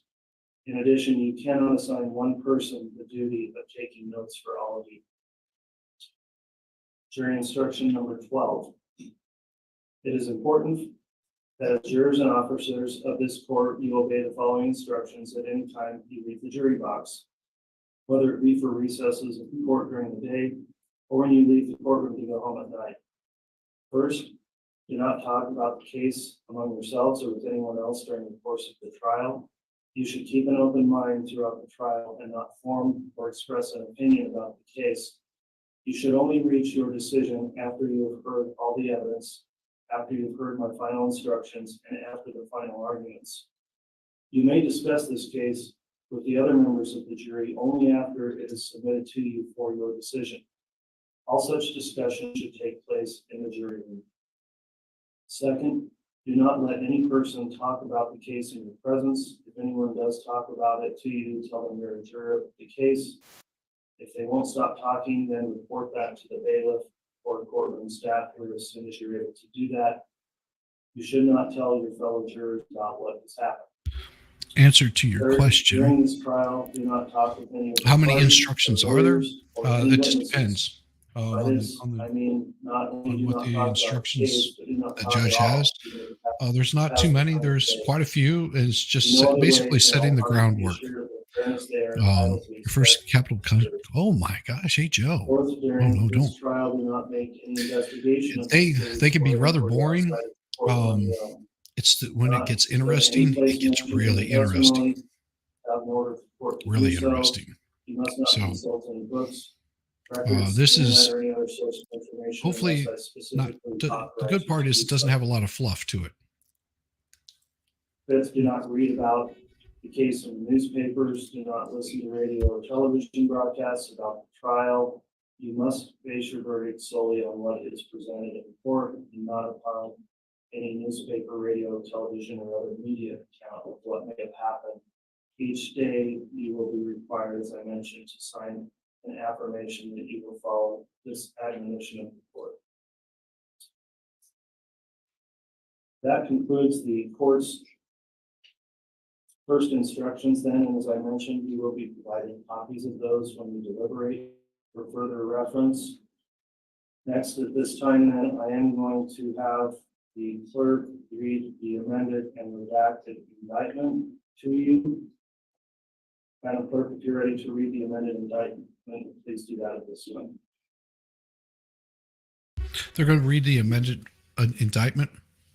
This will give what the charges are. The District Court of the 7th Judicial District of the State of Idaho and for the County of Fremont. State of Idaho plaintiff versus Chad Daybell defendant, case number CR 22211623, amended indictment. Chad Daybell is accused by the grand jury of Fremont County of this indictment as follows. Count 1, conspiracy to commit first-degree murder and grand theft by deception. The defendants, Chad Daybell and or Lori Vallow and or Alex Cox, deceased, and or other co-conspirators, both known and unknown, dates October 26, 2018, and continuing until January 15, 2020, in the county of Madison, state of Idaho, and elsewhere, including Fremont County, Idaho, and as part of continuing criminal transaction and common scheme or plan in Madison and Fremont counties, Idaho. Did willfully and knowingly combine, conspire, confederate, and agree to commit murder in the first degree of Tylee Ryan and by deception. Count 2, first degree murder. The defendant, Chad Daybell, on or between the 8th and 9th day of September 2019 in the county of Madison, state of Idaho, and as part of a common scheme or plan for continuing criminal transactions in Madison and Fremont counties in Idaho, were concerned in the commission of a first-degree murder and did aid and abet in its commission, or not being present, advised and encouraged its commission, or by command compelled another to commit the crime, and did so with malice aforethought, and did so willfully, deliberately, and with premeditation, which resulted in the death of a human being. To it, either kill Tylee Ryan and or assist in the killing of Tylee Ryan, and or did encourage the killing of Tylee Ryan, and or did command another to kill Tylee Ryan in violation of Idaho. Count 3, conspiracy to commit first-degree murder and grand theft by deception. The defendants, Chad Daybell and or Lori Vallow and or Alex Cox, deceased, and or other co-conspirators, both known and unknown, on or between the dates of October 26, 2018, and continuing until January 15, 2020. Excuse me.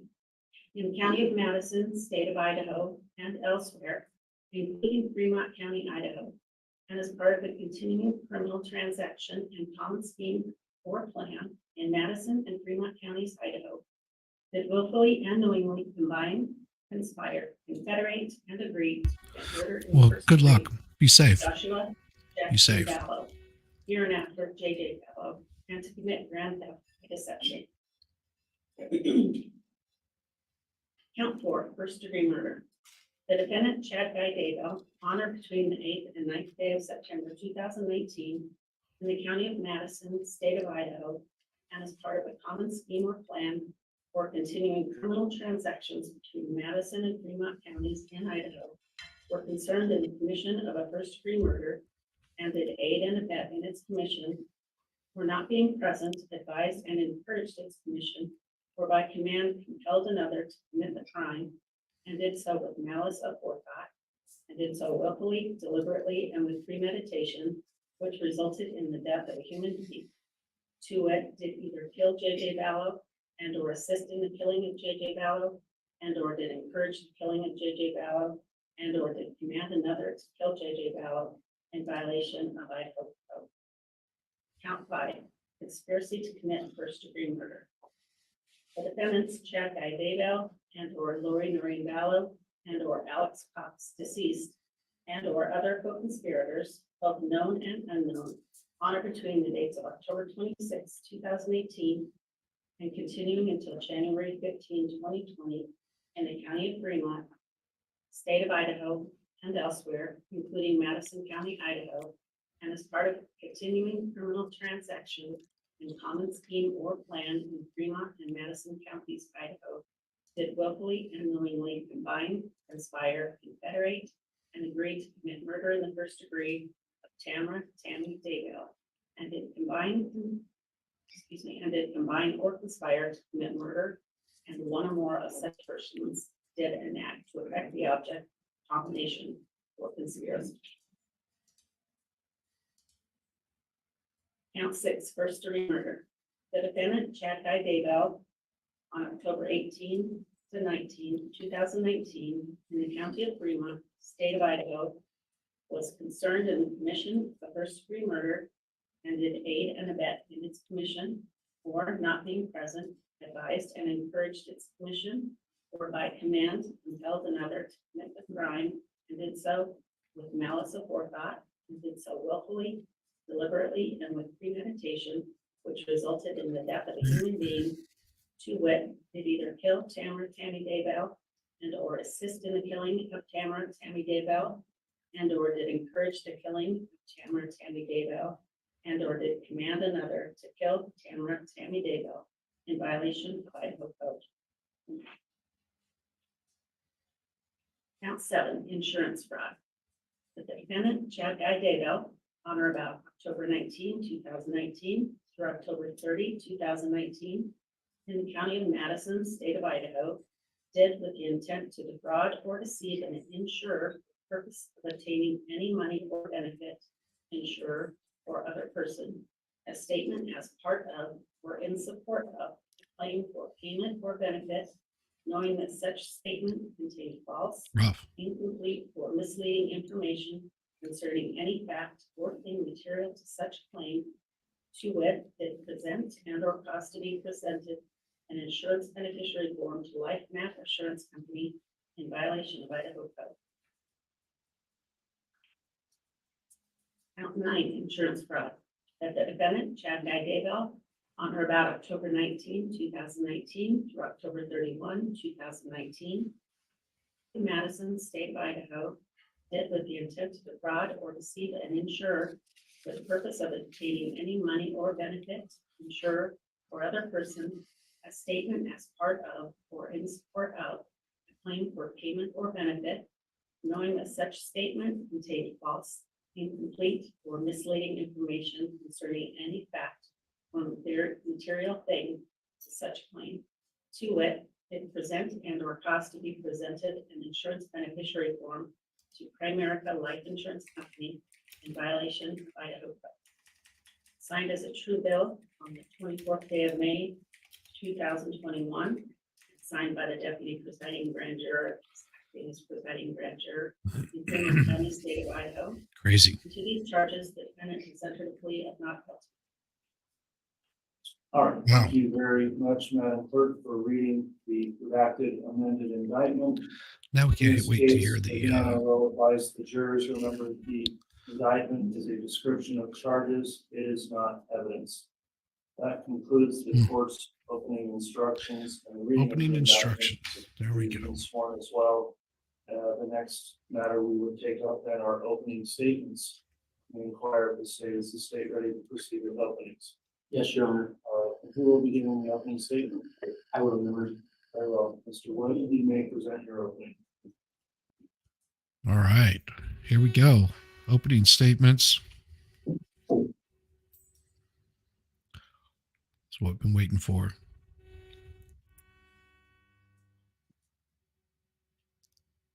Your Honor, may I inquire, is there a hand mic so that I may address the jury?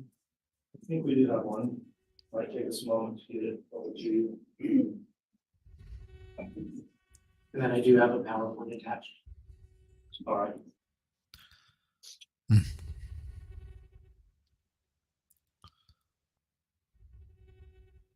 That's a pretty tall guy right there.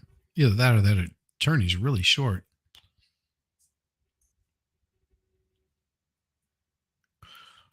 I have to get his, oh yeah. May I proceed your phone? Yes, it's for the HDMI.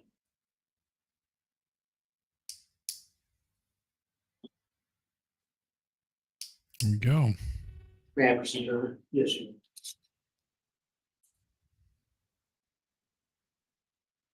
Two dead children buried in the defendant Chad Daybell's backyard in September of 2019. The next month, his wife is found dead in their marital bed. 17 after the death of his wife, Tammy Daybell, this defendant is photographed laughing and dancing on a beach in Hawaii at his wedding. It's Lori Vallow, a woman who was his mistress and the mother of the children buried in the graves on his property. 3 dead bodies. This defendant believed he had a right beyond the ordinary. When he had a chance at what he considered his rightful destiny, he made sure that no person or no law would stand in his way. His desire for sex, money, and power led him to pursue those ambitions. And Well, this I like all pursuit of those. led to the deaths of his wife and Lori's 2 innocent children. Money, sex, power, but Chad Daybell I couldn't kill for is it. an author who wrote books about the apocalypse. During this trial, you will hear a story more troubling. And the story is real. Chapter 1. The defendant was a seemingly ordinary man. You'll see that he craved significance. He worked in journalism, and he worked as a Welcome back. sexton in a graveyard. He married his wife Tammy in 1990 after meeting at Brigham Young University, and they settled in Utah. As a full-time homemaker and mother, Tammy's love for her family was boundless. Together, Tammy and the defendant started a small publishing company, which Tammy supported in many ways. They had 5 children together. They moved to Idaho, where Tammy became a beloved school librarian. She was devoted to service, her community, and her faith. But for this defendant, that ordinary existence was not enough. Chapter 2. Oof. Lori Vallow was a homemaker from Arizona. Your Honor, this mic just, Sorry, Mr. Lee. Let's see if we get a replacement mic. I think I got it working now. Okay. I noticed that the PowerPoint is not up. Yeah, look, I think your mic's off. Yeah, he'll be I fine. didn't turn it off this time. So We might have a bad battery.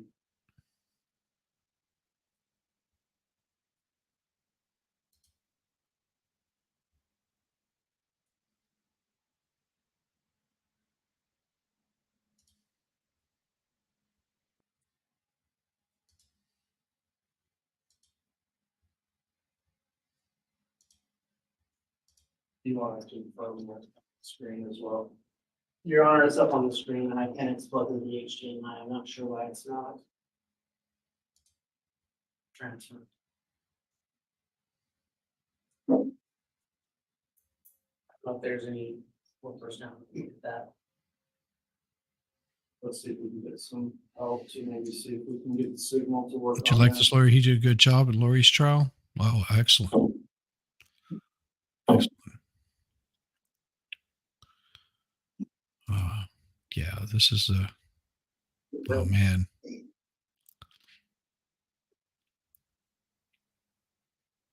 Sorry. Can I proceed? Yeah, but I'm still not sure on the mic. Is that mic working? Check. Okay, thanks. Apologies for the interruption, ladies and gentlemen. Chapter 2. Lori Vallow was a homemaker from Arizona. She was married to her fourth husband, Charles Vallow, and she was the mother to Tylee Ryan and JJ Vallow. Tylee was a normal, vibrant teenage girl. She loved her friends. You'll hear that she loved her Jeep. She loved Chipotle. She loved her little brother, JJ. JJ was a 7-year-old boy on the autism spectrum. He required extensive special care needs. You'll hear about a pivotal date that set in motion the deaths of Tammy, Sorry, Tylee, and JJ. October 26th, 2018.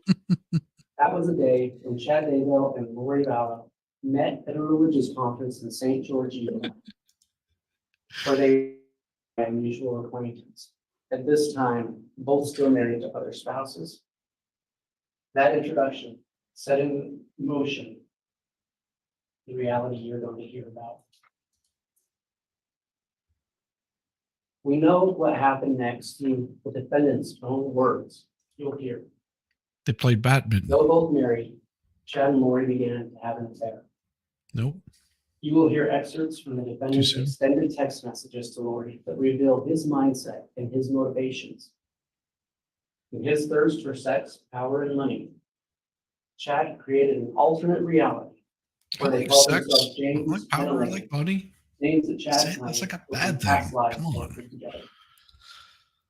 The defendant's text messages reveal their story of lust and their plan for a future together. Chad Daybell wrote that upon meeting Lori Vallow, he experienced a happiness unmatched by anything else in his 50 years. He was captivated by her appearance. So much so, he said she was out of his league. Look at the eyes. Look at the You will hear eyes. evidence in his own words, how he was taken by her beauty and spoke about their sexual encounters on many occasions.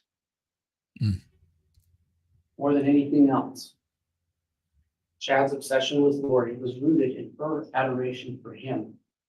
She was the mirror reflecting the grandeur he saw in himself. He called her an exalted goddess. He told her in writing that she had returned to earth to perform a special mission.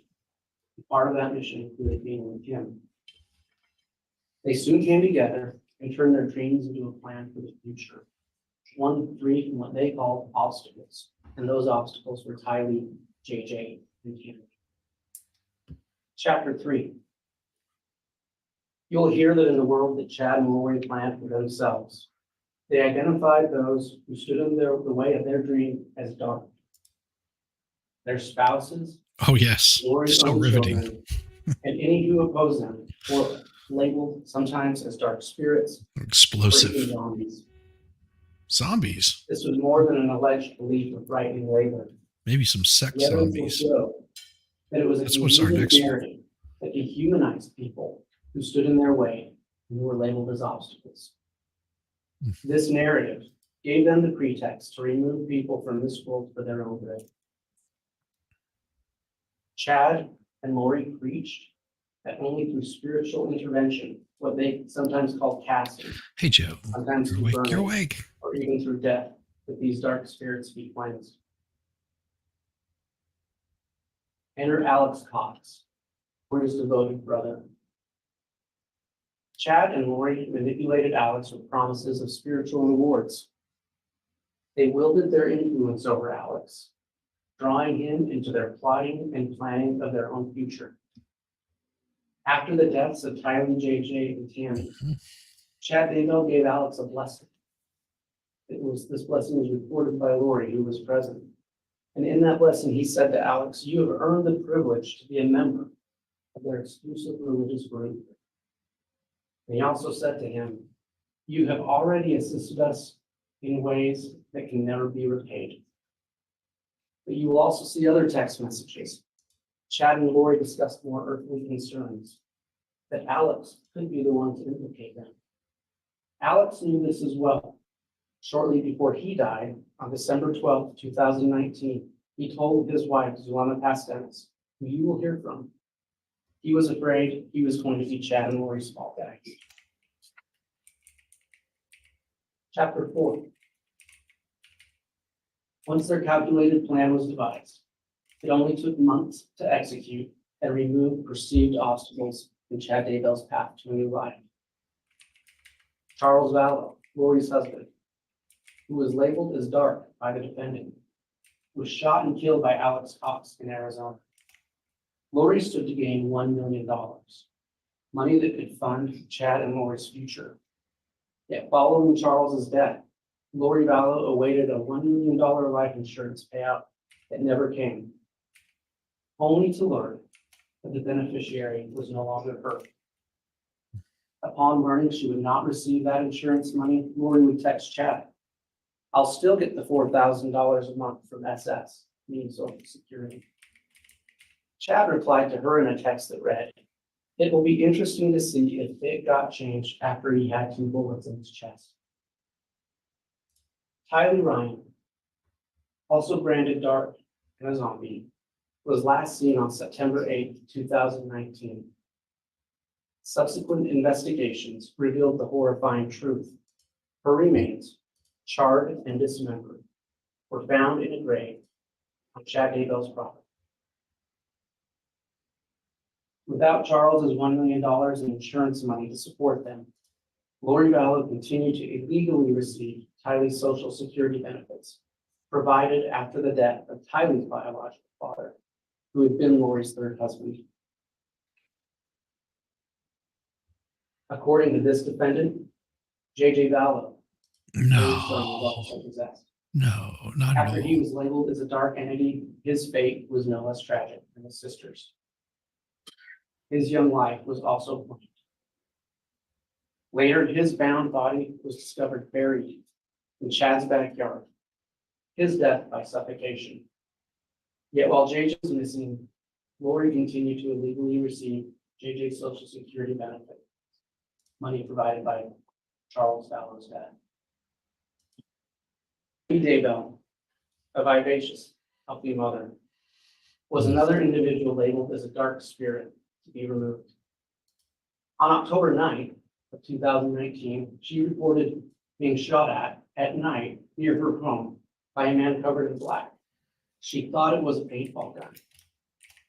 On October 19th, 10 days later, she died in her own home with her husband present. This was soon after an increase in the value of her life insurance to more than $400,000. This defendant rapidly cashed in that life insurance and began looking for condos in Hawaii with Lori. You'll see the rental application he submitted for a couple with no kids. Medical examiners would later determine that the only reasonable explanation for Tammy's death was not of natural causes, but rather a homicide. In fact, you will hear from multiple witnesses that Chad predicted multiple times that Tammy would die of an early death. Chapter 5. 17 days after his wife's death, Chad Daybell and Lori Vallow got married and celebrated on a beach in Hawaii, Hawaii, symbolizing what he called their eternal union. Chad and Lori were preparing their wedding well before Tammy's death. Lori was shopping for wedding rings while Tammy was still alive. Now, without the earthly obstacles of spouses and young children, and with Tammy's insurance policy and the children's Social Security funds, they could live the life that Chad and Lori wanted. Nothing was going to stand in their way. Chapter 6. Unfortunately for this defendant, reality soon shattered their bliss. Two things led law enforcement to his and Lori's door.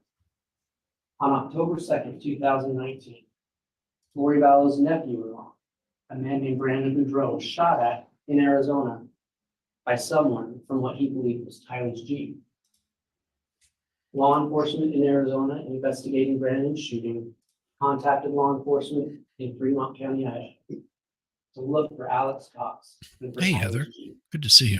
And Glad you you'll could hear make that it. that Jeep was later found in Rexburg, Idaho. Kat's trying to Madison County. seduce you back to bed. She's giving you the Meanwhile, little squints. J.J. Vallow's grandmother, concerned that she hadn't seen or heard from him in months, asked police for help.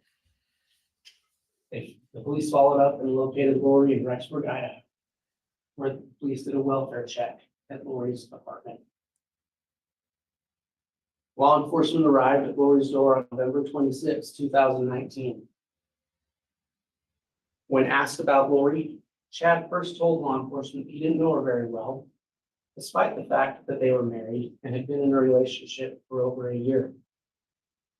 Lies by Lori to police about JJ and Tylee's whereabouts, and then a move to Hawaii, and Lori's unwillingness to present her children to law enforcement to prove their well-being led to her arrest and extradition. As Lori refused to produce her children, law enforcement continued their search for Tylee and JJ. During that search, they located a unique text message that this defendant, Chad Daybell, had sent to his wife, Tammy, on September 9, 2019, which was the day after Tylee Bryant's last known appearance. You'll hear from the FBI agent who found that message, that this message seemed longer than his usual text to Tammy, and it had a more conversational tone. In that text, Chad claimed he'd had an interesting morning, that he'd shot a raccoon, that he'd buried it in what they called the pet cemetery, and that he'd had a fire on the property where he burned some limb debris. When law enforcement finally went to the defendant's property the following June, they didn't find a raccoon. They found Tylee's burnt remains that were buried. Oh, man, it's so rough. And they found JJ nearby, buried under a tree. Does he realize he's putting everyone to sleep? Well, I hope not. Ladies and gentlemen, It's we've been told this would be a lengthy trial. he's also doing You this will in a hear from very many very witnesses. short. You will hear a short lot of time. evidence. You're going to hear a lot of dates. Man, The it's gonna be rough. following is just a timeline of major events to help understand when these things took place. October 26, 2018. Building Chad and Lori timeline. meet in St. George. Utah. Yes, July 11, 2019. it's Charles very Vallow, important that Lori's he husband, lays down this shot groundwork, by Alex Cox. because this, like he says, it's going to be a long trial. Between August 31st and September 1st, Lori, Alex Cox, and Tylee and JJ moved to Rexburg, Idaho, just a few miles south of the defendant's home. Tylee's last known sighting was September 8, 2019. The text I just spoke of about the raccoon was sent by the defendant to his wife September 9, 2019. JJ's last known sighting, you'll hear about, Absolutely, absolutely. September 22nd. The attempted Some of the- homicide of yeah, Brandon the layers are in crazy. Arizona was October 2nd. It's like a 7-layer The shooting I burrito. mentioned. You unwrap it. And the shooting at her. Find the that there's- unsuccessful shooting, October 9th, 2019. There's a lot of stuff there. Tammy's death, October 19th, 2019. Hopefully, I'm not making you guys too hungry. 17 days later, Chad and Lori married in Maybe I Hawaii. am.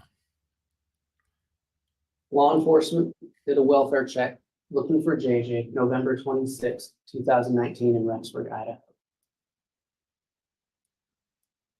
November 26th and 27th, Chad and Lori leave town. June 9th, 2020, Tylee and JJ's remains are found on Chad's property. Hmm. As I said, you're going to hear a lot of evidence from a lot of witnesses. From a There are lot of gonna be places, different doing a lot of groups evidence things. You'll hear from. You'll hear from law enforcement, some of whom will give you a broad 70 overview layers is of not the enough. investigation. and 7 what they did, layers is not How the enough. search for Tylee and JJ. Dun, to a dun, case of dun, murder. dun, dun, dun. You'll hear how it began by people who knew Lori and Chad. The James and Elaine. You'll hear about the James and Elaine story and about their relationship with each other and how they pursued their dream, their plan for a life together.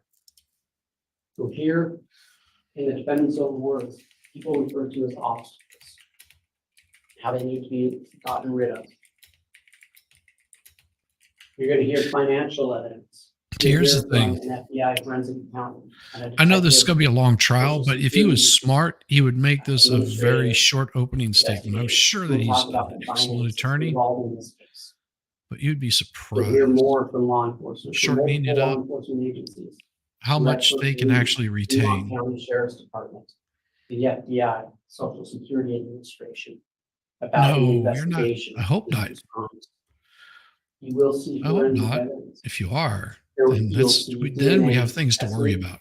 Because that means we identified all by are. Tylee. Oh, You'll see DNA Dun, dun, testing dun. that showed DNA from Tylee was found on at least 2 tools in the defendant's shed. You'll hear digital evidence dealing with geolocation data tied to certain phones that were used in this case. You'll hear from Hawaii law enforcement about searches in Hawaii on the defendant and his wife. And finally, you will hear many of this defendant's own words. You will hear voice recordings of this defendant. You'll hear, excuse me, recorded phone calls between him and his wife, Lori Vallow. You'll read multiple texts that he and Lori sent back. And other texts he sent. It's all because the Illuminati came in to take our peanut butter jelly sandwiches. The defendant stands before you today. Yes, they will be allowed to. First degree murder for the death of Tammy Daybell. First degree murder for the death of Tylee Ryan. First degree murder for the death of J.J. Vallow. Conspiracy to commit murder. Turning our frogs gay. of Tammy Daybell. Conspiracy to commit murder and grand theft by deception. The death of Tylee Ryan. Conspiracy to commit murder and grand theft by deception. Grand The death theft. of J.J. Vallow. And insurance fraud. Oh, no problem, 2 Denise. dead children. Buried Glad in to see you defendant's here. bed. Glad to see you here. The next month, his wife dead in their bed. Oh. 17 days later, this defendant marries Lori Vallow. Members of the jury, days or probably weeks from now, when the evidence in this trial is fully unfolded, we will have the opportunity to speak with you again. And at that time, we will ask Can't you again this four Maelstrom things. read this using Your his verdict will be screaming released preacher tonight, voice. final chapter I of am this sure trial. that he Chapter can that delivers justice for Tammy, when he justice needs for to. JJ, and justice for Tyler. Thank you. Yes. Yes. Grand theft by deception. That's part of the insurance money. Good. He shortened that up. Yeah, that was good. All right, thank That's- you. that's what we Mr. need. Wood. That will conclude the opening statement of the state. And now Prior, for a couple of a questions. message First, from, is the defense going to give an Wooden opening Pop. statement now or defer until later? And second, if you are going to give an Plastic. opening statement, would we take a mid-morning recess or go? So they're going to take a little recess. I haven't. Okay, I think this is a good time then for our mid-morning break. We'll go ahead and take that now. And then once that's concluded, Mr. Pryor can give us a statement to the defense. All rise.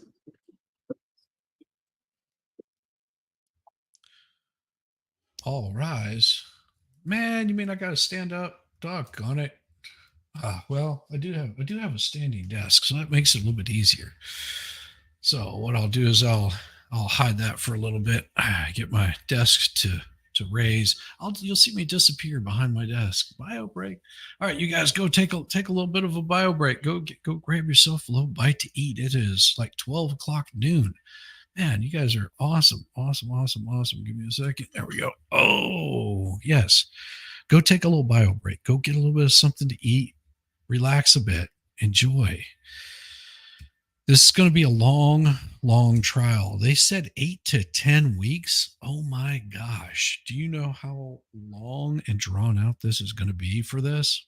You could have multiple trials in the amount of time that it's going to take to do this. So it's going to be crazy. Just a long drawn out trial. It's 9 o'clock here Excellent, excellent. That's right. You are on that side of the world. No, it's 9:30. I can't imagine what the defense will be. Well, he had a history of it wasn't him. It was it was the demons. They done come into his soul and done took a piece of his pie. So when they get here, those demons, they done make me do this kind of thing, and it was because the expert didn't get his pickles. The expert needs his pickles. So if people knows where in the Tennessee area to get some Grillo's pickles, that is what the expert wants. He wants some Grillo's pickles. It'll make them come back. Oh, Lady Tammy is here. Oh, yeah. It's 8 to 10 weeks, huh? Wow. Yeah. It's going to be a long one. It's 4 a.m. on Thursday morning here in New Zealand. Was Lori's that long? Yeah, Lori's was pretty damn long. Right. Yum pie. Yes. It was Zolder the Warp. It was Zolder the Warp Master came in here. He took all of my lower intestines and turned me into a zombie frog. Oh man. So yeah, that's what we got going on. Not a, it gives it that little bit of a break, and of course everybody's going to be taking their time. They're going to be getting a little bit of the food, and this is how it goes. They are, this guy did some very, very horrible things, and he wrote quite a bit. At some point, I will find them their little love stories that he was writing to Lori Vallow. I see. The thing is I work so good, God bless it much, and I cover so many different things.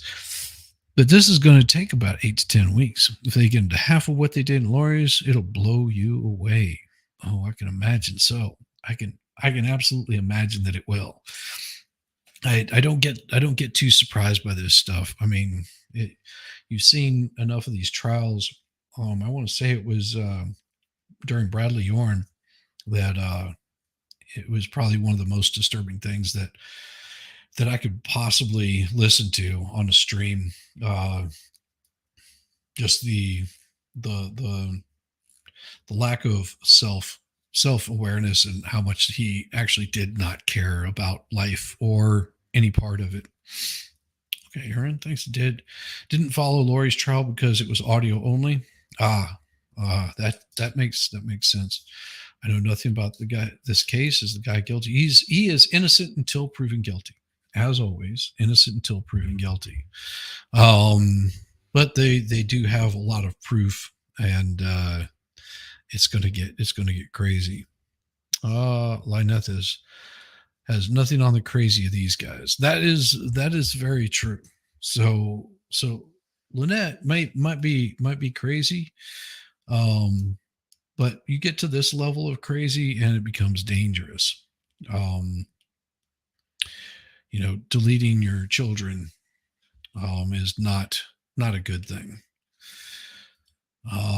Never read anything that he's written. It would be interesting to hit some highlights.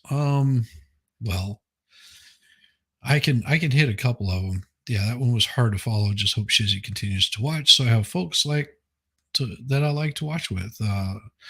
Yeah, they are not law and upchuck are not fun. Lori was guilty. That doesn't matter. You have to be proven guilty and that's just the way it goes. Do I think he's guilty? Oh, hell yeah, I think he's guilty. But, that's my opinion. If, think about this, being in jail for a crime you didn't commit, and everybody, including the media, considers you guilty because somebody else was involved. But what if you were just an unwilling participant? Not saying that this guy was, but how would you feel? Put yourself in this position. There's a reason why we have innocent until proven guilty and not guilty until proven innocent. Make it a harder burden to go on the state to execute you. You have to remember that is they have the ultimate power over your life at this point. So what do you really want to have there? Wait, little Timmy fell down the wall again. Oh, I know that one. What, Lassie? Little Timmy fell down the well again. Trials like this show man inhumanity to man's. They're still in the world. Yes. How man's inhumanity to man, how man can be cruel to other humans, how evil and horrible that we can be. It does show that. That was the question I meant to ask. Do we think he's guilty? Oh yeah, I mean, without a doubt. I mean, well, for me, without a doubt, I don't believe that this guy is innocent of any of this. And if I see something contradictory to that, then I'll change my mind. But I go into all of these assuming that they're innocent, with the knowledge of there is a lot of evidence against them that points in that direction. Same way with Alaska v. Smith. You go into it thinking this guy is completely innocent, and by the time all is said and done, whenever they actually have a video of him beating and deleting a young woman, makes me suspect that where else has this guy been traveling to and going to? That right there was a rough one. There was a live recording that Smith v. Alaska. There was a live, and you can look up that on my channel because I recorded all of those and put them into a playlist. It was the only one that I did not record, and you'll see it missing out of there. It'll say, I think it's part 3. That was the day that they had they had the audio recording and visual recording. The audio was available at some point. I refused to watch it, listen to it, play it, or do anything with it. I didn't want to be associated with that at all, because it was the first part of it was so disturbing to know that it was coming up. I was like, there's certain things that I can handle. Listening to someone being tortured or deleted was not something that I would want to listen to, and I don't have to. So somebody had asked me, did I get any of it and where could they find it? And I told them, good luck. I don't know. And if I did know, I wouldn't do it. To me, that's snuff film level stuff. I wouldn't even if I did know, I wouldn't give that information out.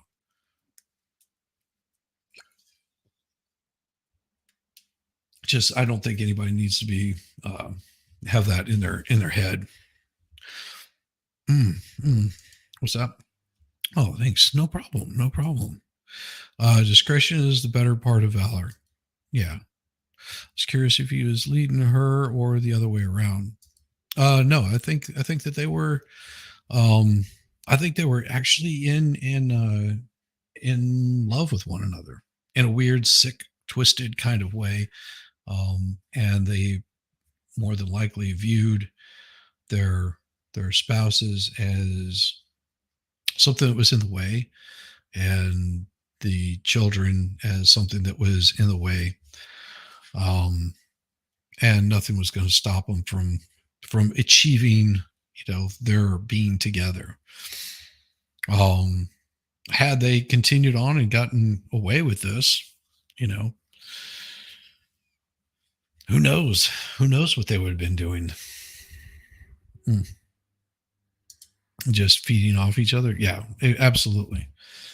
I think that's right. Of absolutely correct. They were just feeding off of each other's um, issues, and it's the I mean, I've had friends that have been madly in love with their spouses or girlfriends or whatever, where they would do just about anything that their spouses asked them to do. I mean, I had uh, uh, a good friend of mine that he married, lovely girl.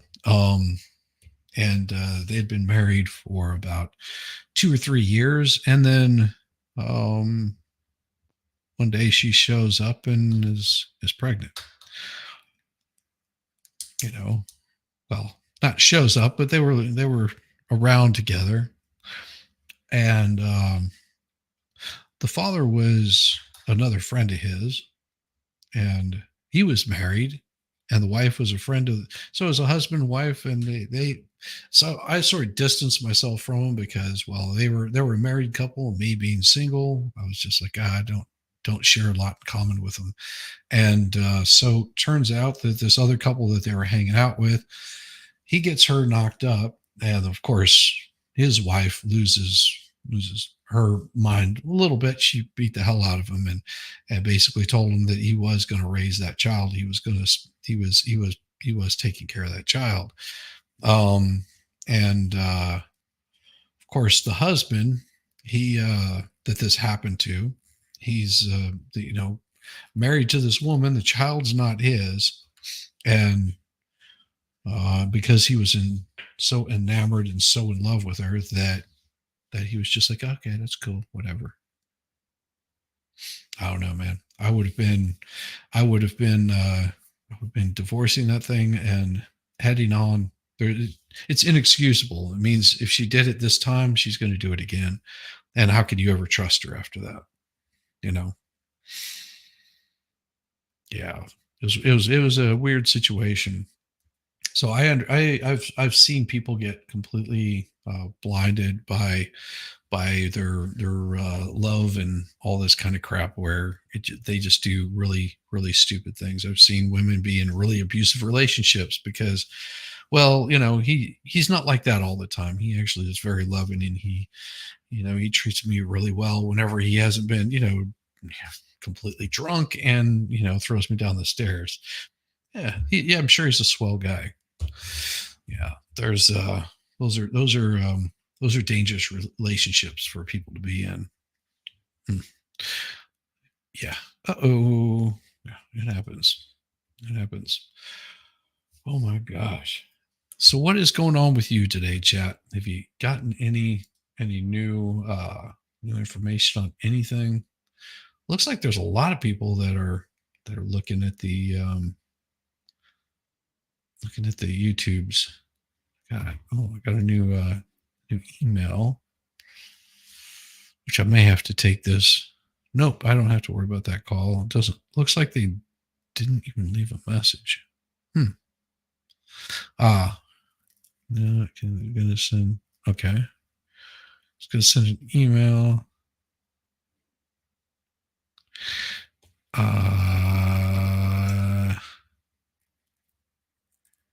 Don't make a whole lot of sense. Okay. Yeah, see, I have to keep up with my mail because I am working today. I am working today. Oh, that's right, Lady Tammy. There is 5 days left in the tax season. So I should reach out to Crime Spies and see if she wants to get on. Now for my wife and I, it's a little bit different because we do our taxes quarterly. Um, just because she runs her own business, and of course I got this stuff that I do, so ours is done quarterly. Like your phone. Oh, you like it that your phone screens your calls? Yeah, me too. I really I miss it so much. Having those nice phone calls that would just go away. Now I get like messages from the most random people. Like I got one, it was a picture of, I don't know if I can show it. Like I get these that are just like, hello, I apologize for bothering you via text message. Are you looking for a job? We need 50 people over the age of 22 to work on hotel data optimization. You only have to work about an hour a day. There is no time limit. You can organize your time as you wish.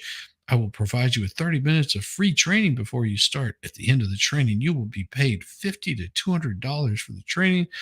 Oh, more than likely on the lower end of 50. And your paycheck will be at least $300 to $1,000 per day, easily over $10,000 a month. Does it sound too good to be true? Well, it probably is. They were God and goddess according to themselves. This is the whole twin flames thing. So it's part of that. You guys know about twin flames, right? You've heard about this, right? Oh man, if you haven't, let me bring up some information for you guys, because this is exactly the kind of stuff that you hear is twin flames. They have this thing called the Ascension course. Now this is it's a cult. It's the best thing to talk about it. It took you about a minute to get used to it, but I don't want to be without it. Oh yeah. Let's see. Listening to your morning stream, got to work, listen to Mo's stream, listen to Vice's stream, and now back here. I feel like you've come full circle. Oh, just wait until tonight. Tonight it'll make you go loopy. So here's what we've got here. Let's present this. We'll share this screen here. So this is what the twin flames is about. It says every relationship has something to teach us, and twin flames are often considered the ones that will teach us the most. Meet your twin flame is considered by some of the most powerful soul encounter a person can experience. So we ask experts how to know you found your twin flame, plus what to know about navigating this oftentimes tumultuous relationship, and how to know if you and your twin flame are meant to be together. Oh, of course. Since this article was first published, an online cult known as Twin Flame Universe has surfaced, promising users they can help you find your twin flame. Always be wary of anyone who promises they can find you love for a fee. The concept of twin flames has been around long before this cult, and you do not need to and probably shouldn't pay anyone to help you find yours. But they're using the same concept of this. It is very important that you're always wary of these kinds of people.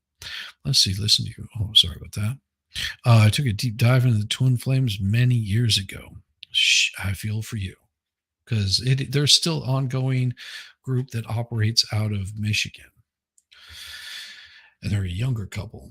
And I'll talk about those guys here in a little bit, but I'm waiting for the court to come back. They should be back anytime now. So 11 signs you found. When you meet, there's instant recognition. 2, you're very similar. 3, you complement each other. 4, your insecurities and doubts are amplified. 5, they feel magnetic. 6, the relationship is tumultuous. The relationship is very intense. You keep coming back together. Your connection feels divine. You have an almost psychic connection. And they push you to be and do better. So, as you notice, this looks like 2 women. Yeah, because in this kind of universe portion of it, they are a little bit twisted. And that is they have their own. So they have a Twin Flame Spiritual Life Summit, June 13th to 16th in Traverse City, Michigan. Took a deep dive. Oh, you have no idea how these people are, how creepy they are, and all of their supposed accomplishments that they've created, because they set these people up together.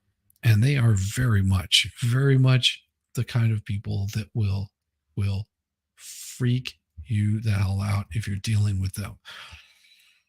Here, I'll show this one. There we go. So this is part of them. We will help you manifest harmonious union. You can have harmonious union if you choose to take the spiritual journey all the way to your natural destination of eternal love. So this is the main couple right here. These two right here are the main couple. He likes to think of himself as Jesus. Oh, not the mitten. Gah. Now this is where it gets a little bit creepy, because as you'll start noticing, these are two women. There's like lots of male and female couples here. There's some really weird looking images that as you go down through here, they are calling them the divine masculine and the divine feminine. Like these two right here. That's one of this young lady right here. She actually has a real life twin. And this is another woman. Just an FYI. A lot of these couples, because they started running out of men with these groups, they started putting women together, like these two. They started putting them together because only they could tell them which way to go. And it is a cult. Just an interesting little cult. They're dangerous. They're dangerous to a lot of people and their mental health. So if you can avoid these kinds of people, my mom had so many annoying spam calls asking you to speak with a deceased stepdad. She finally started giving them the phone number for the cemetery caretaker. Absolutely. That's what I would do. Is this the same group from the Netflix? Yes, that is the same exact group from the Netflix documentary. Now I started covering the twin flames on mine, and I could only take it to a certain point. And then I had to transfer it over to Rumble only, which sucked, but that's what you have to do whenever you run into these kinds of things, is you have to say, hey, I'm going to be over here on the Rumble side. You just have to come find it there. Now, I can't tell you what to do as far as your decisions go whenever these things happen. But I can say without a doubt, be careful of anybody that is wanting you to, or thinks that they have the answers to better your relationship. As good Lord knows I don't. Yeah, we got that for years too. It's awful. Yes. It's well, and my wife had to get, what do you call it, all of my father-in-law's mail to mail to her. So for the next, I don't know how long, we'll be getting constant floods of mail and postage for a deceased person. That's never any fun at all. Especially if it gets to the point of being annoying. Hooray, that's what we like, annoying spam crap coming from people. But yeah, this whole idea that anybody can take care of you and heal you, that they've got the ultimate answer. I don't know. Well, I'll have to pull up some stuff here, and what I'll do is whenever this starts playing up again, I'll see if I can find some of the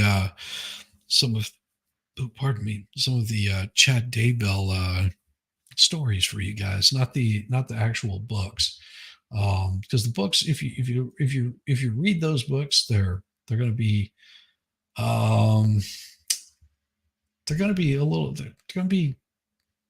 weird.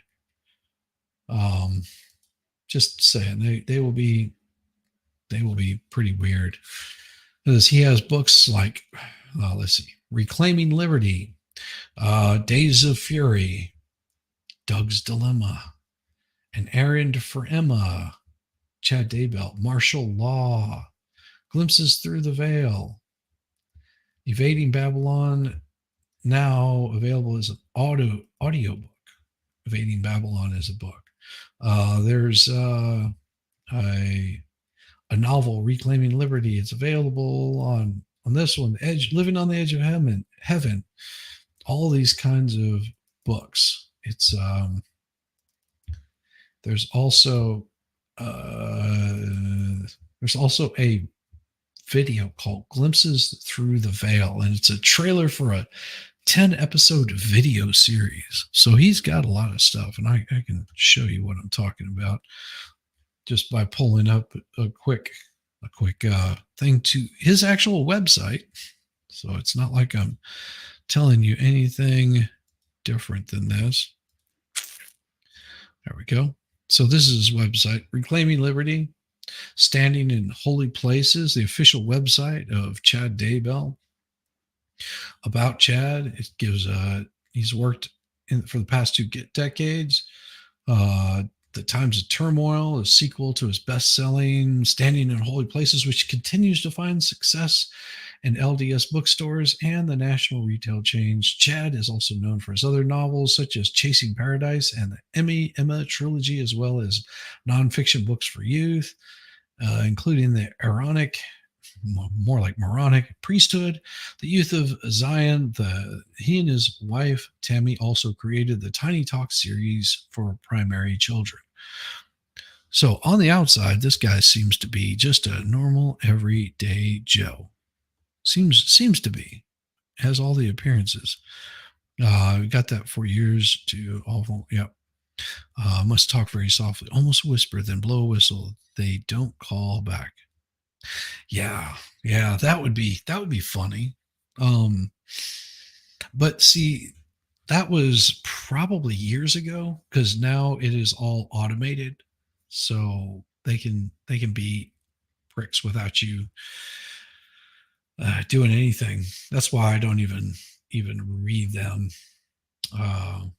so or listen to those at all. I mean, the texts come in, the messages come in. I just don't pay any attention to them. But what I'll do is I see if I can find.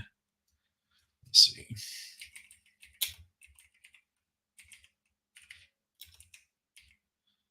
Let's see.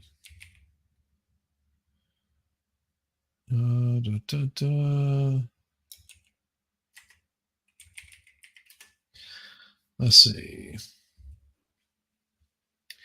Let's see what we got.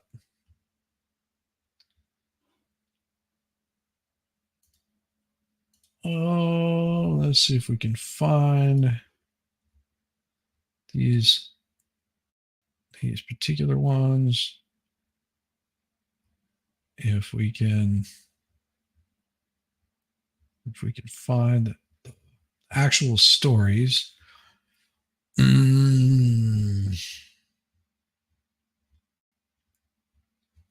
I'm hoping that if I find them, where is they at? Give me just a second. I'm gonna have to jump off here for a second, and it's back. So I'll be right back.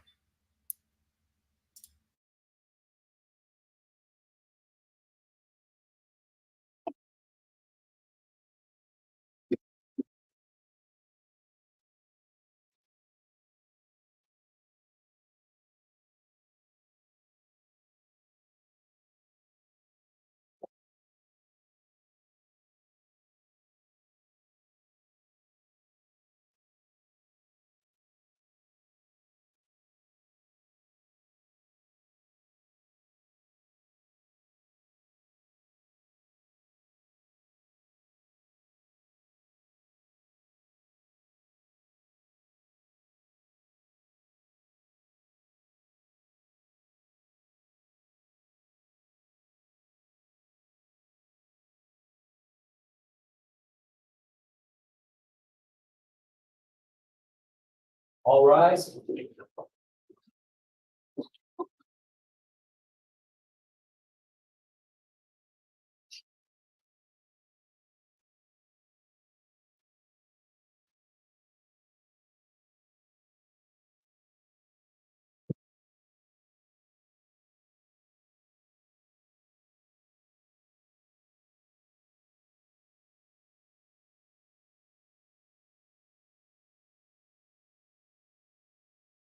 Very present and accounted for.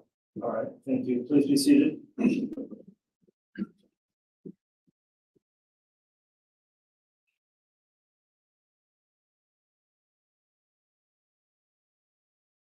We've concluded our morning recess. We're back on the record on KCR 22-21-16-23, State of Idaho versus Chad Daybell. This is the time we'll next have opening statements by the defense. Mr. Pryor, is the defense ready to proceed? Yes, Your Honor. May I have the post permission to enter the well? You may.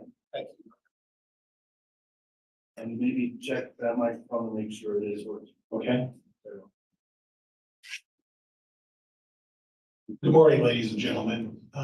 As an introduction, I'm John All right, Pryor. let's see where I'm the we're at. defense attorney for Mr. Daybell. And I'm from Meridian, Idaho. I'm an attorney from Meridian, Idaho, over here on the west side of the state. I want to talk to you a little bit today, and Yes, I know. at my age, video presentations are not something that would come easy to me. So I'm just going to talk to you a little bit about my view of the case and the facts and evidence. And what's important are facts and evidence. I think that when we went through the jury selection process, we talked about facts and we talked about evidence. And the judge gave you an instruction to talk to you a little bit about you take into consideration the facts of this case and not be distracted by other things. Don't be distracted by speculation. Don't be distracted by guesses or assumptions or hunches. It all comes down to facts and evidence. So I'm going to talk to you a little bit about the facts and evidence in this case.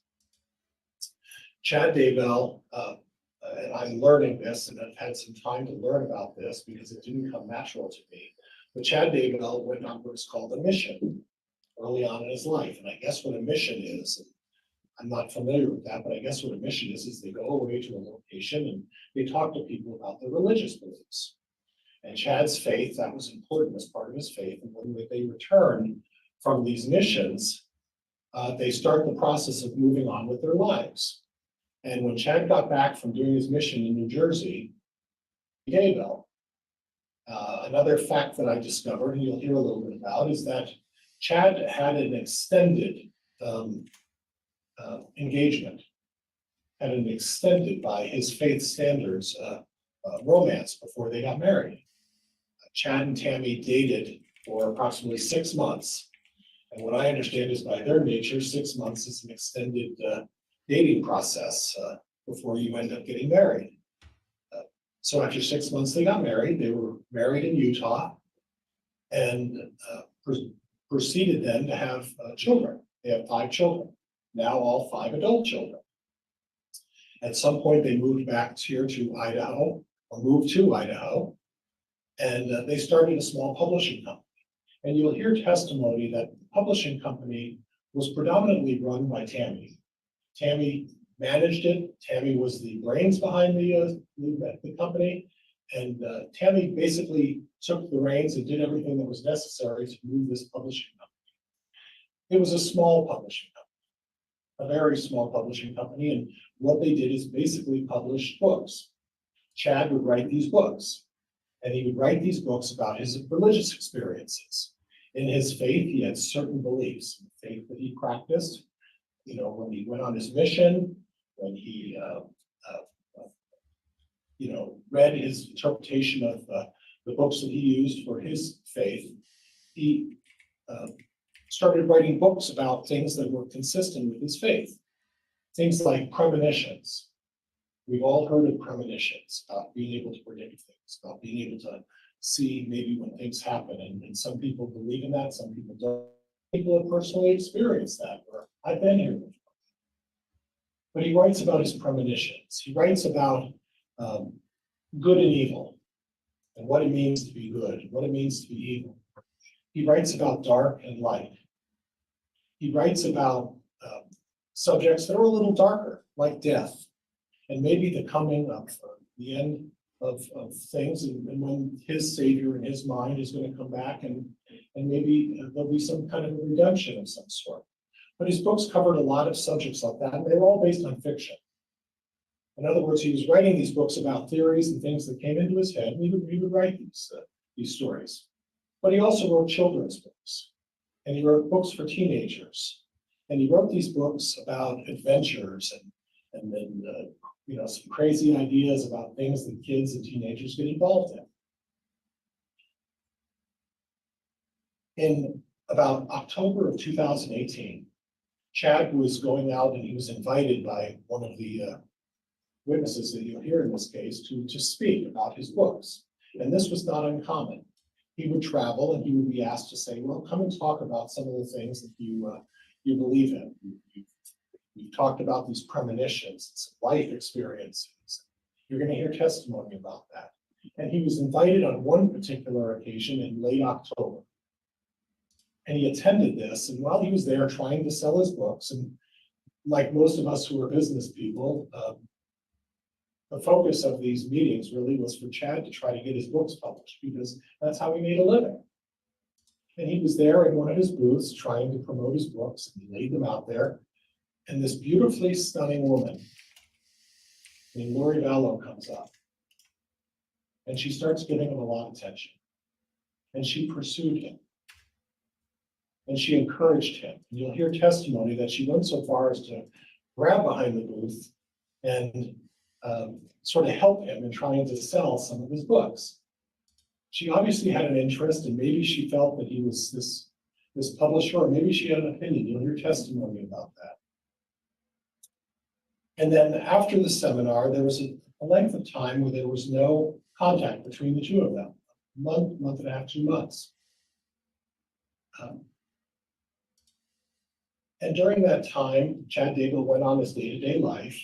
He'd been married to Tammy for some 29 years, has no remarkable background of any kind. I think the testimony we'll offer will show I think he had a speeding ticket in 2005.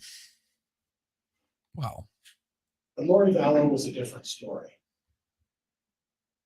Lori Vallow was someone who, right out of high school, married her first husband. You'll hear testimony about this. That marriage was very short-lived, very short-lived. She then married husband number 2 a few years later. And again, very short-lived marriage.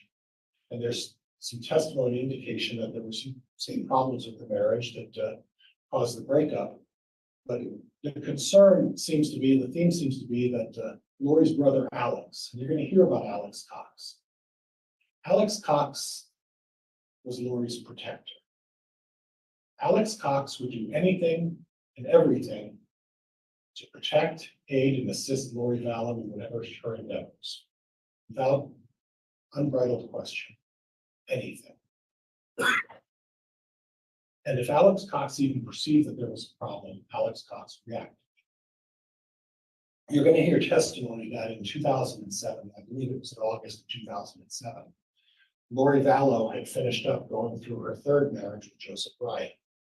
It was a tumultuous, you'll hear testimony that it was a tumultuous marriage, a terrible marriage. And Lori Vallow made accusations against Joseph Ryan of abusing their child, Tylee. Yes, the same Tylee. And during one of the visits of 2007, folks, and I want to tell you, you're going to hear testimony that in 2007, Chad Daybell didn't even know Lori Vallow existed. But Alex Cox, after one of the exchanges and the visitations with Tylee, Alex Cox approached Joseph Ryan and shot him with a taser and assaulted him. Was eventually charged with aggravated assault, was eventually put in jail, and had this on his record. And there was representation, the facts will suggest that at the time Joseph Ryan feared for his life. This was a serious situation. But it set the pattern for what we're dealing with Alex Cox. Whenever there was a problem or a threat to Lori Vallow, you'll hear testimony that Alex Cox came to the rescue.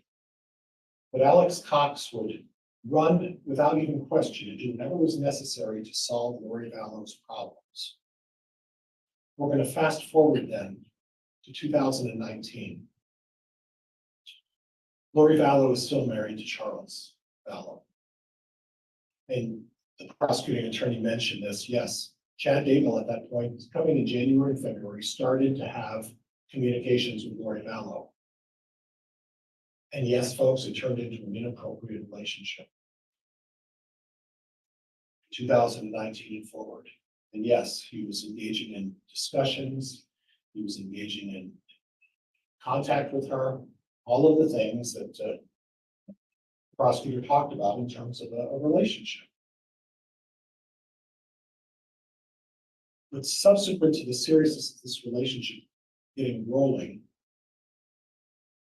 Alex Cox was at a visitation in 2019 with Charles Vallow. And Lori Vallow was there. Tylee Ryan was there. JJ was there. They were all present. And during that altercation and that supposed visit, much like with Joseph Ryan, Alex Cox took out a gun and shot Charles Vallow. And then after calling 911, he then finished the job and walked up to him at close range, finished him off. Now, you're going to hear testimony that in some way, Chad Daybell was implicated in that. And you're going to hear further testimony that he was not. You're going to hear testimony and see documentation that suggests that the prosecuting attorney on review of this indicated that there is no likelihood of conviction of Chad Daybell. You'll hear testimony that Chad Daybell had nothing to do with the execution by Alex Cox, Charles Vallow. And the same for Brandon Boudreaux. You will hear that Chad Daybell is not being pursued for any involvement in the Brandon Boudreaux attempted murder. Those occurred and those are separate, as well as the Charles Vallow. So what we have is we have a situation where someone who's 29 years old, Chad Daybell, 29 years of marriage with Tammy Daybell, no discernible issues in his life. And then Lori Vallow comes in the picture, Miss Texas. You'll hear testimony about this beautiful, vivacious woman, very sexual person, and very manipulative. And she knows how to get what she wants. And she drew Chad Daybell into a relationship, and an unfortunate relationship, that Chad fell into. After that, things started rolling, issues started happening that eventually, yes, there was a murder and there was a burial. And you've heard discussion about the backyard of Chad Daybell. Well, we have a 4.5-acre farm in Fremont County, Idaho. And you'll hear testimony that the body of JJ Vallow was discovered behind an irrigation pond and a tree out in the pasture. So technically, yes, maybe the backyard, but more accurately described as the pasture, hidden behind a tree. You're going to hear testimony that also in the middle of this pasture was a raspberry patch, former raspberry patch, that was then turned into a place for them to bury the cats, the dogs, and all of the animals on the farm. Okay. Again, out in the pasture of the field and not the backyard. You'll hear testimony about that. You're going to hear from 4 experts that I'm going to bring forward. And these 4 experts, the first one is going to be Dr. Greg Hampenkian. And Dr. Hampenkian is a bit of a notable local from Boise State University. And Dr. Hampenkian is a DNA expert, considered one of the best DNA experts. He's been involved and has significant work that he's done on both the defense and for the prosecution. He was involved and led the team with Amanda Knox in Italy that got her exonerated because of the DNA evidence. He has substantial experience. And anybody or anyone who knows anything about DNA goes to Dr. Hampenkian first, because he is the guy. And Dr. Hampinkian is going to talk a little bit about the DNA evidence that's found on the scene. Dr. Hampinkian is going to talk about the fingerprint on the plastic that J.J. Vallow was discovered in was that of Alex Cox. Dr. Hampinkian is going to talk about the hair sample that was found on the plastic of Alex Cox and that it was Lori Vallow. Dr. Hampinkian is going to talk about several, She's a strange several other one. hairs that were found on the plastic of J.J. Vallow. But he's also going to say that there was no DNA evidence, no hair sample of Chad Daybell on Tylee Ryan or on J.J. Vallow. You're then going to hear from Dr. Raven. Dr. Raven is a forensic pathologist, and she's going to talk a little bit about the circumstances surrounding Tammy Daybell. And what Dr. Raven is going to say is that there's no indication that this is either a homicide or any other crime, and that the only conclusion she can come to is you can't determine what the cause of death was. There's no way to determine it. Tammy Daybell was buried. You'll hear testimony about that.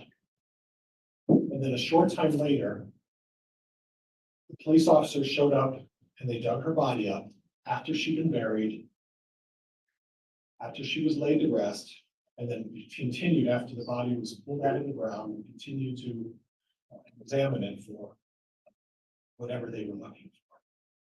And what you're going to find is based on that, Dr. Raven's going to say you can't determine what the cause of death is. You're going to hear testimony from the Daybell children, from the children themselves. 4 of the 5 children, I think, three or 4 of the 5 children testimony. They're going to talk about their mother's health struggles. They're going to talk about their mother's use of various Awful. medicinal treatments that she would use, oils that she would put on her leg, medicine and different herbs that she would take, and that her mother was suffering from, a number of maladies, and that she would refuse to go see a doctor or get it treated. And Dr. Raven's going to enlighten you a little bit about some of the circumstances regarding Tammy Daybell. You're then going to hear from Patrick Eller. He's a forensic digital data examiner. And Patrick Eller is someone who has spent his life in the military working for various agencies, and we'll talk a little bit about that, within the government to do data retrieval and data research. And he's going to talk a little bit about the phone records that are involved in this case. He's going to specifically talk about the travels of Alex Cox, because you are going to hear testimony that Alex Cox went to Chad Daybell's property on the 9th of September. You're going to hear that Alex Cox approached Chad Daybell's property a half a dozen other, 5 or 6 other times. You're going to hear testimony that Alex Cox was there on the 23rd. And you're going to hear where Alex Cox was in a number of other times and places in his whereabouts and his travels for about a 2.5 month period. And Patrick is going to, offer you some information and data to support all of that. And finally, you're going to hear from a forensic anthropologist, and his name's Eric Bartlink. And Mr. Bartlink is going to talk to you a little bit about the nature and the nature of how the remains of Tylee were burned. Eric Bartlink is going to talk to you a little bit about the lack of complete skeletal remains and why, when Tylee was dug down in the ground, there was not a complete set of skeletal remains. In fact, there were a number of pieces of that were missing.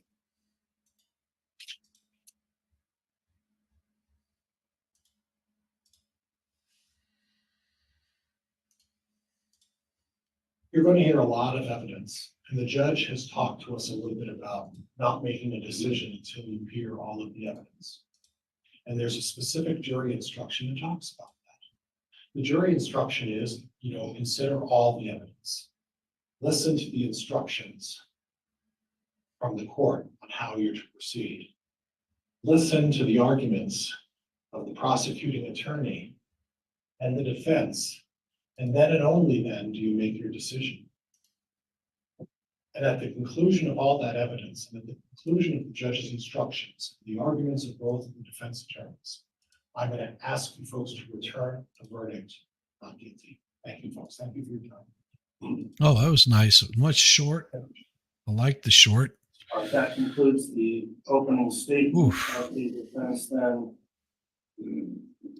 this time we will commence with presenting evidence. I understand the state does have a first witness to call. Is the state ready and prepared to do that? Your Honor, the state is prepared. We had spoken with your clerk earlier. We thought we were going to have a brief sidebar. Oh, let's discuss our schedule and put there in sidebar. Sure. So now they're going to have a little sidebar so they can talk about all of this garbage. All right. Save. I'm saving some images here. I would still love to see those text messages. Save images. Save. Images. Save. And there we go.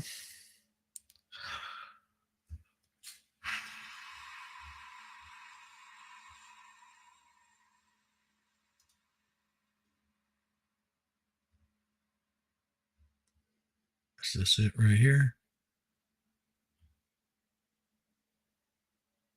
Looking to see if they've got the right thing. 1, 2, 3, 4, 5, 6, 7. Yeah, those I've already got those. And I think images. All right. So this is, I'm looking for the text messages that they were sending back and forth. Quite as chat's ever been. Well, there's not much to say. There really isn't. I mean, it is, it's a disturbing story to say the least. That's where it gets sort of kooky and crazy. Let me see if I can get this in a new tab.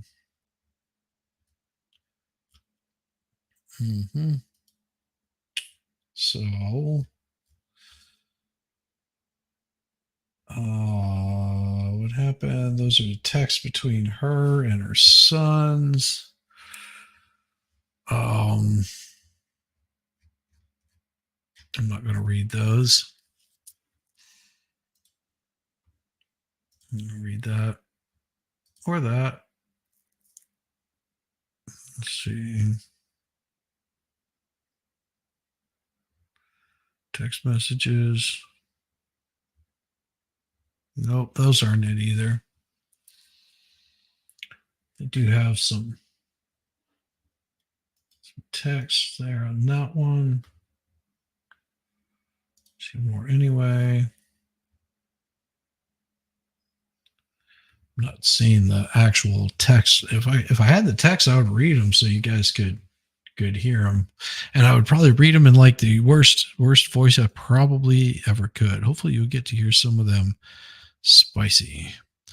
It's a quiet chat. I'm listening while working, only glancing at the chat every now and then. No, I'm doing the same thing. I'm working too. Not much to say yet. Just a question: is it illegal to bury a loved one on your property? I don't know. Thanks for discussing scheduling. Our intention here will be to start with the state's first witness. That apparently will take some time, so we will plan on taking a lunch hour also at right around noon if possible. So, Mr. Wood, are you going to be calling the first witness? Yes, Your Honor, and the state will be calling later in this evening. All right. Well, call your witness. We'll have him come up and sworn. All right, here we go. First witness coming up. When you're facing Madam Clerk, raise your right hand and be sworn. Solemnly swear or affirm the testimony you're about to give will be the truth, the truth, and nothing but the truth, so help you God. All right.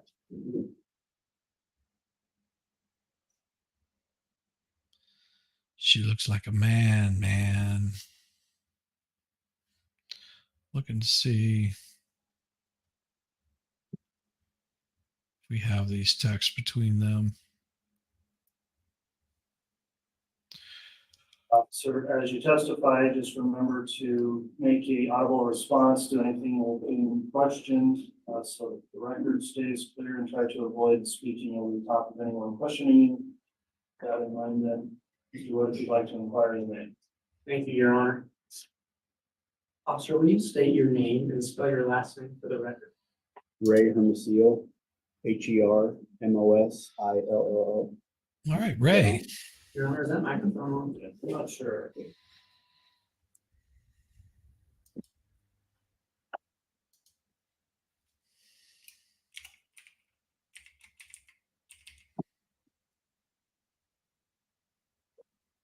Yeah. Yeah, why don't you go ahead and start over and just talk right into the mic, please. Detective, will you state your name and spell your last name for the record? Ray Hermosillo, Hermosillo. Thank you. Detective Hermosillo, what is your occupation? I'm currently a lieutenant in the detective division for the Rexburg Police Department. How long have you been a detective? 5 years. And how long were you involved in law enforcement before you became a detective? Before I was a detective, 18 years. Have you worked for any other law enforcement agency other than the Rexburg Police? No, And are you post-certified? I am. Detective, have you been involved in the case regarding Chad Daybell? Yes, I have. You know what Chad Daybell looks like?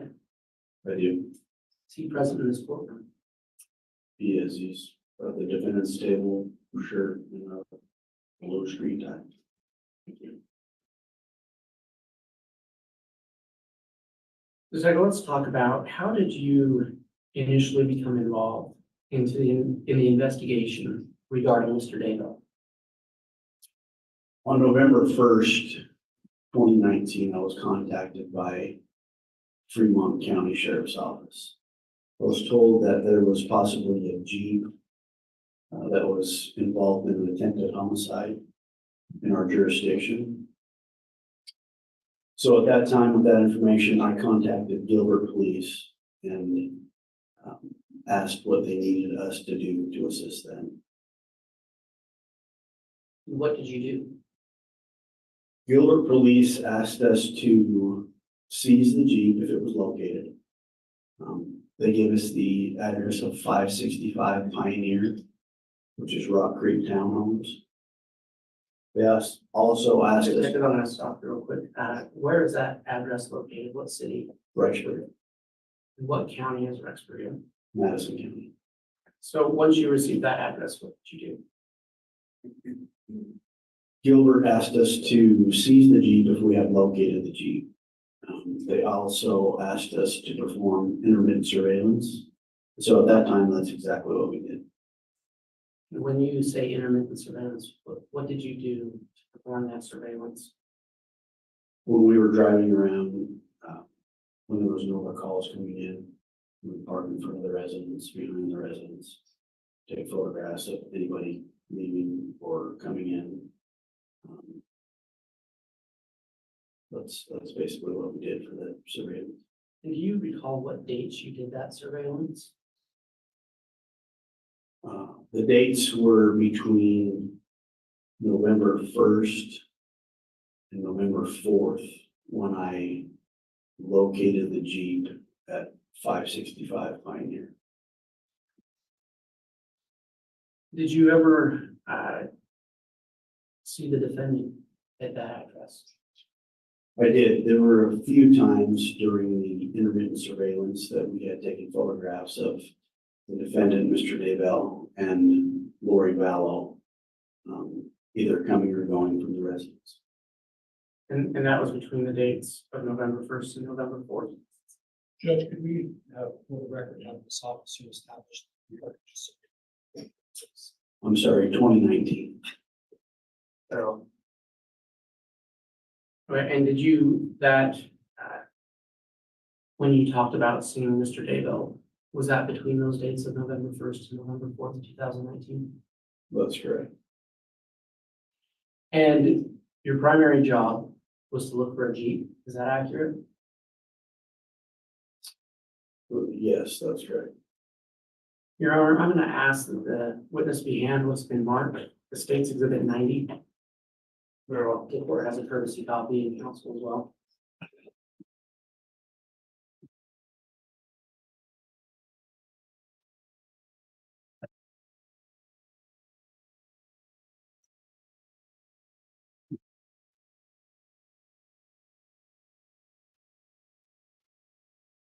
Mr. Wood, to be clear, it sounded like you said 90, this is 9A. I believe it's 90. Double check.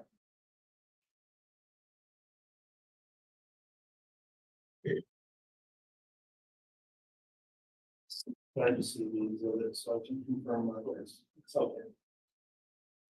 You're correct, Honor, 9A, Thank you. and that would be exhibits 9A through 90.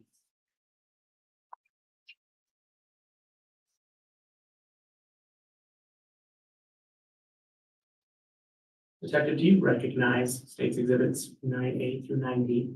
Yes, I do. What do they purport to be? That is the Jeep that I had seized, parked in the parking lot just outside of 565. And were these pictures taken at the location of 565 Pioneer? No, these photographs are taken at our in-town lot at the police department. Did you take these pictures? I did not. But do you recognize these images as true and accurate representations of the Jeep you seized from 565 Pioneer Drive? Yes. Your Honor, I'd ask the state's exhibits 9A through D be entered into evidence. Any objection from the defense? Judge, I'd like to move on to your immediate action on the foundation. All right, you can board there or ask foundational questions, Mr. Pryor. Officer Hermosillo, thank you. You mentioned that you were doing surveillance on the Jeep, is that correct? That's correct. Did you have an occasion to get close to the Jeep during that surveillance? We hadn't located the Jeep during that surveillance. I located the Jeep on November 4th, 2019, and that's when I had it impounded. Okay, and at the time of being impounded, did you have the occasion to go through the Jeep and observe the Jeep energy? Or were you relying just on the photographs taken in the Jeep?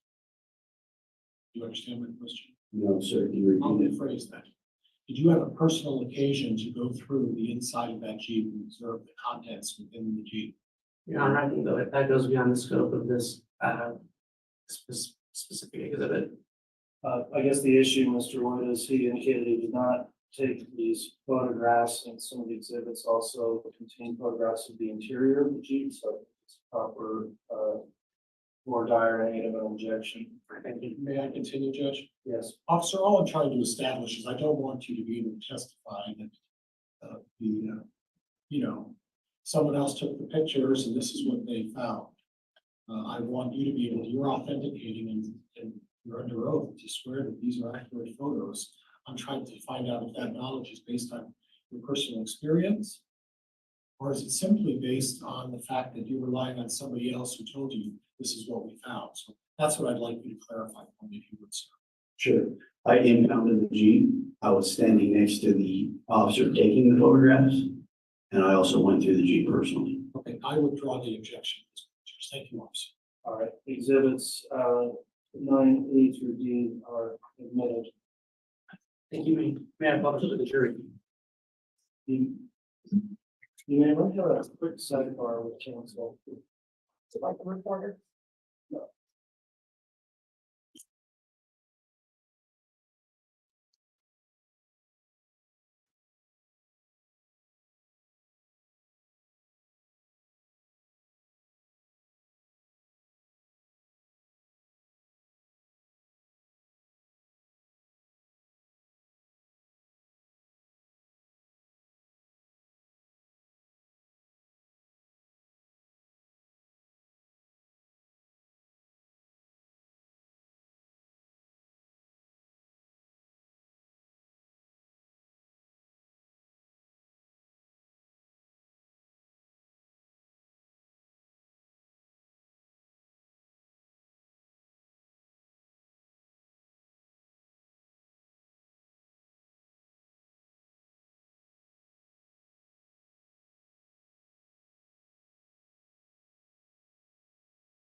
they're just discussing some things here. I think this is exactly how they began Lori's trial. Yeah. Hey, Mr. Beefy. Good to see you. Let the party begin. I think this is exactly how it began Lori's trial. Yeah. I'm looking to see if there's looking for other.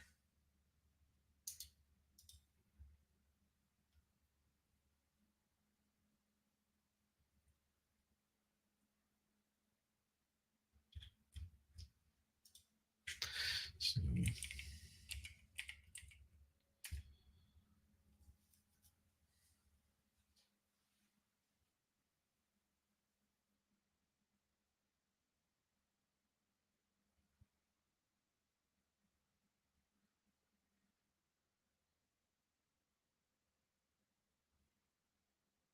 So wild.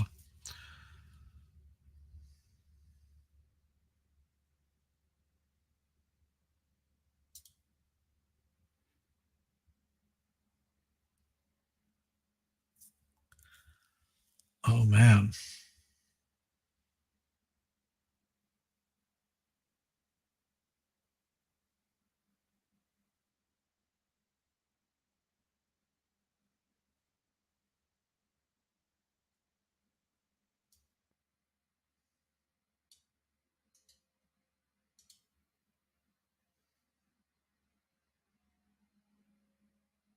Wow.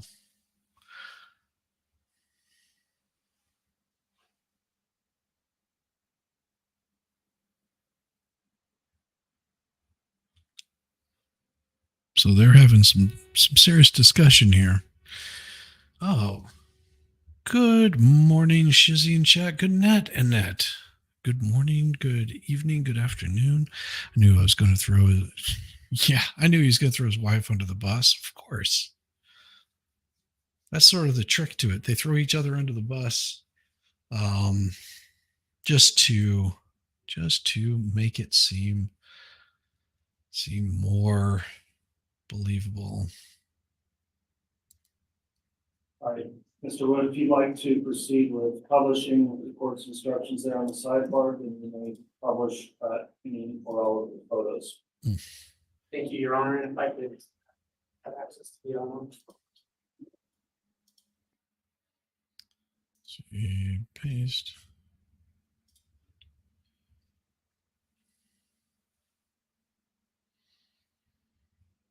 See.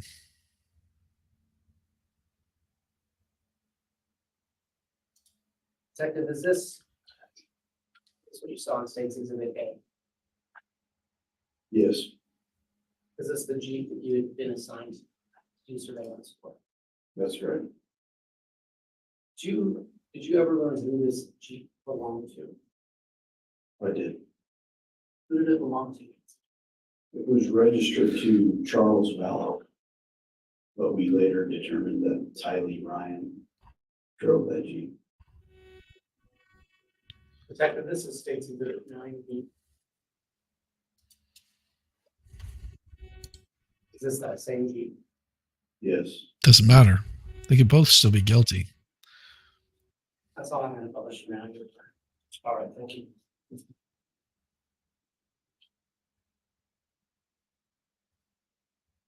Detective, while you were doing your surveillance, you testified that you had occasion to see the defendant, Lori Vallow. Did you ever see children with her? No, we didn't. Did you ever see anybody else with them? No. That's good.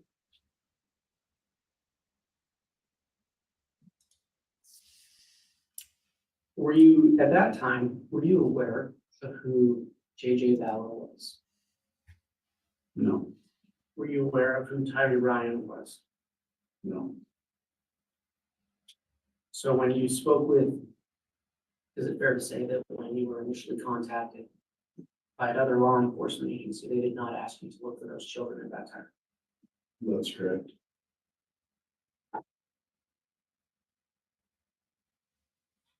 Detective, did your role in this investigation change after that?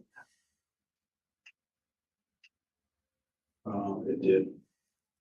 When did that happen? After I had seized the Jeep November 4th, 2019, I contacted Gilbert Police and let them know I had the Jeep. Gilbert Police Department flew to Rexburg with a few of their detectives and a few of their crime analysts to go through the Jeep and serve a warrant with the Jeep. They were looking for the infotainment center, which is the middle of the Jeep console. It has the GPS locations, things of that nature, and they wanted the information extracted. So when they were up here on November 18th, 2019, they asked me and the other detectives if during our intermittent surveillance, if we had seen any children. And we told them we hadn't. They stated that JJ's grandmother. Judge, I'm gonna object. Exactly. I tried to be somewhat open-minded about foundation, but I'm gonna object. I'll ask a question, Your Honor. Go ahead, please. So you did have further contact with Pardon me. law enforcement I from sneeze. Arizona? Correct. And Ah, which law enforcement agency was that? Gilbert Police Department. And was it Gilbert Police Department that was looking for that Jeep? Yes, it was.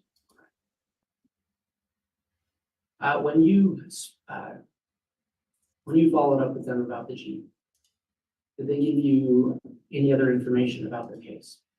They did. Did any of that information regard children? Yes, it did. What were you told by Gilbert Police? Judge, objection, hearsay. Coming in for the effect on the listener, Your Honor? Judge, can we approach?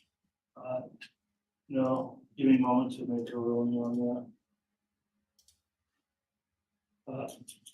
I'll start, the witness can answer the question, but for only the purpose of effect on the listener, if you can clarify that with your witness, Mr. Wood. Sure. And any objections overruled. Detective, based on your conversation with Gilbert Police, did you take any action regarding any children involved in this case? Yes, we did. And for the purpose of what you did, what information were you given that you needed to look up on? We were informed through their investigation that JJ Vallow's grandmother was concerned for his safety. Judge, and again, I'm gonna object at this point to renew my objection. That's going beyond. I'll also stand that as bringing up your statement, Mr. Wood. Okay. Based on your conversation with Gilbert Police, what was the next step you took in your investigation? We were requested to do a welfare check on JJ Vallow from the Gilbert Police Department. Detective, had you ever met JJ Vallow? No, Were you provided any identifying information as to his age or where he might be? we were provided very little information, just a brief description of what he looked like, his age, and where he should be, which was 565. Sorry, 565 Pioneer Road, where he lived with his mother, Lori Vallow. Your Honor, I'm going to ask that the witness be handed State's Exhibit 1.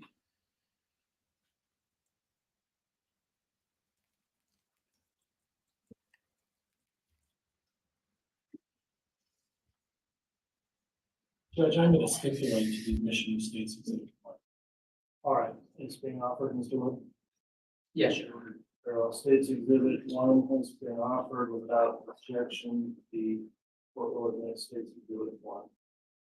And Your Honor, with that stipulation, I'd actually ask that the witness be handed State's Exhibit 2 and State's Exhibit 3 as well.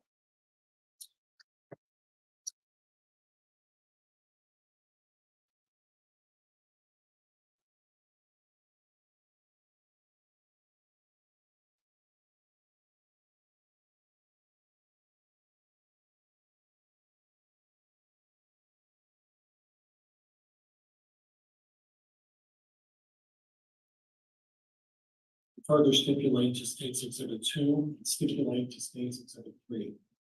Very well. Then presuming they're being offered, states exhibits 2 and 3 are also admitted. And Mr. Wood, if they're going to be published, again, the same issue we discussed before today's. That's all I'm doing that. Thank you. Detective, can you look at State's Exhibit 1?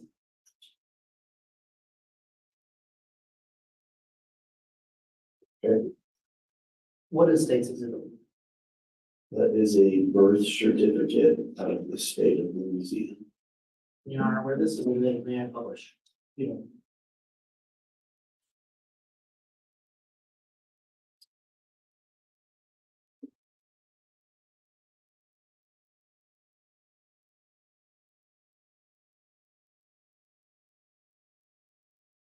Detective, can you identify who this is a birth certificate for? The name on my birth certificate is Keenan Todd Trahan, What is the birth date? May 25th, 2012. And where is the place of birth?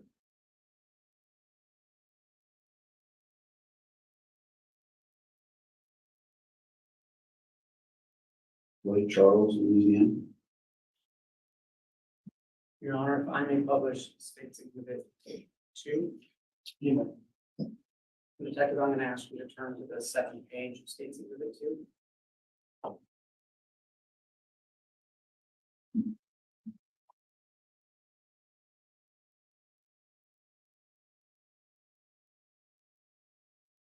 Detective, what is State's Exhibit 2? It's a decree of adoption. And reading through that, are you aware of who that is a decree of adoption for?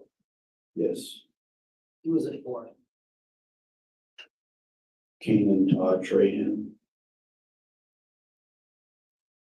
And on the bottom of that, can you read the second to the bottom paragraph? That exhibit. The entire paragraph. Yes, please. It is further ordered, the judge and decree that the name of the child, Keenan Todd Trahan, be changed as follows. Joshua Jackson Vallow, and the registrar of the Louisiana Department of Public Health and Statistics is hereby ordered to make the appropriate changes in its records.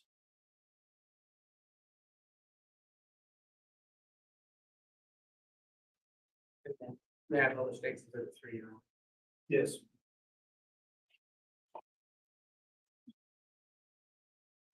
Detective, what is State's Exhibit 3? That is also a birth certificate from the state of Louisiana.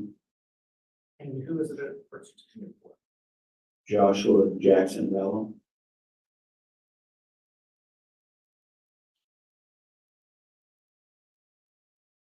Detective, in the course of your investigation. Have you learned what Joshua Jackson or JJ Vallow looked like? Yes, Have you seen pictures of him? yes, I have. Were you able to access pictures of him from iCloud accounts associated with his mother? Yes, Your Honor, I asked that the witness be handed State's Exhibit 4.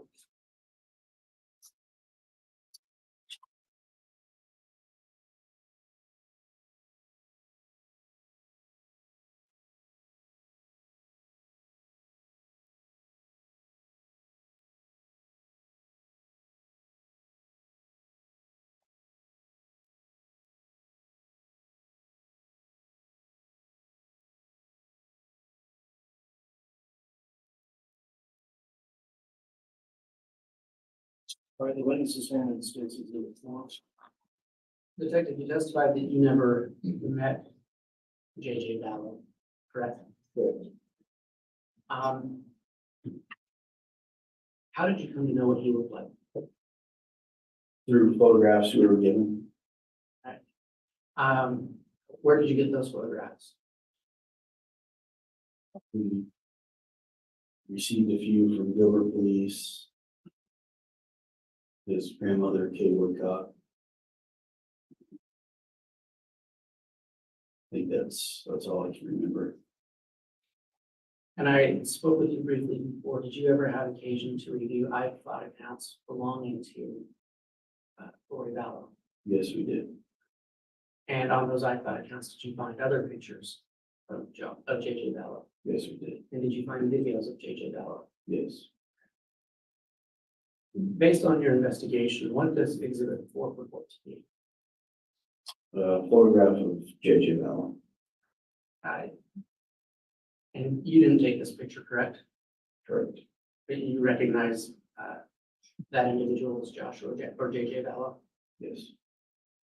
Your Honor, for demonstrative purposes, the state would move to admit the state's Exhibit 4. The objection.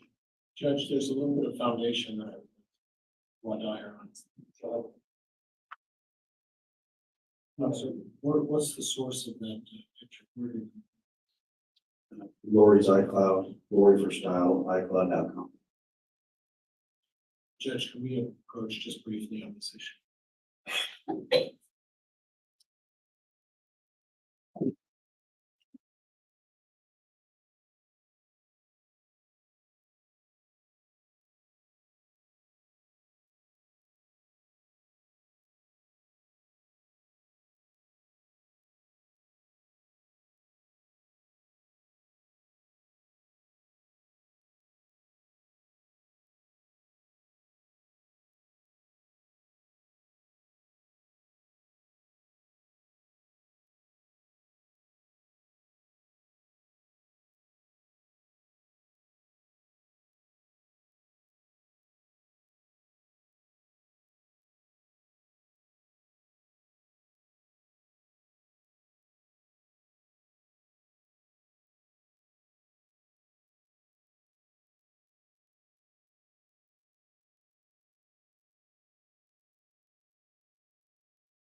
Based on our sidebar with counsel, I understand the defense does not have an objection at this point to Exhibit 4 being submitted. Is that correct, Mr. Pryor? Yes, Your Honor. All right, Exhibit 4 then is submitted.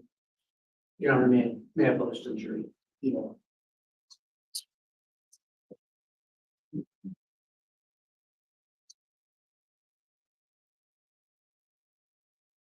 Detective, who is that?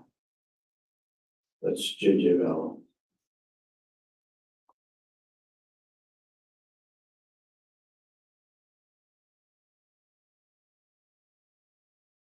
Detective, you were talking about receiving a request to do a welfare check, correct?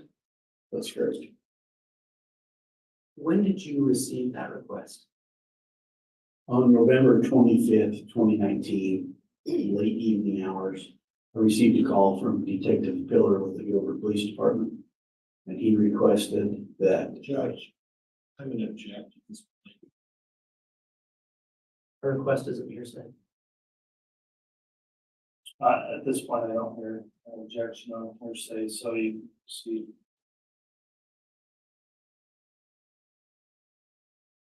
Go ahead and repeat the question.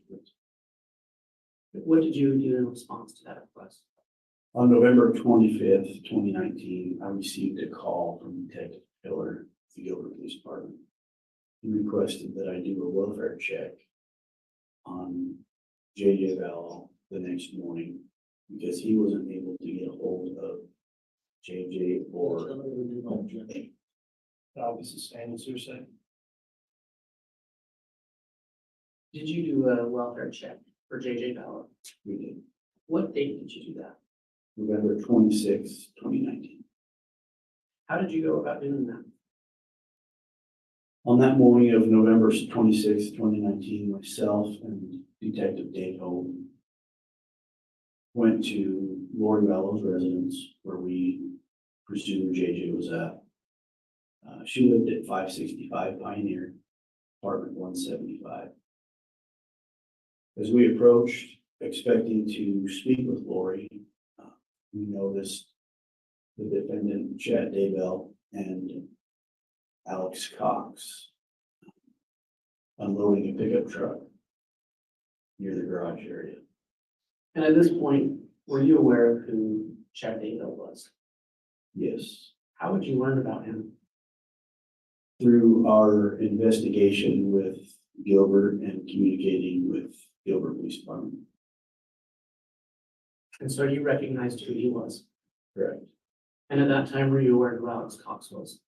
Yes, we were. So after you saw them, what did you do next?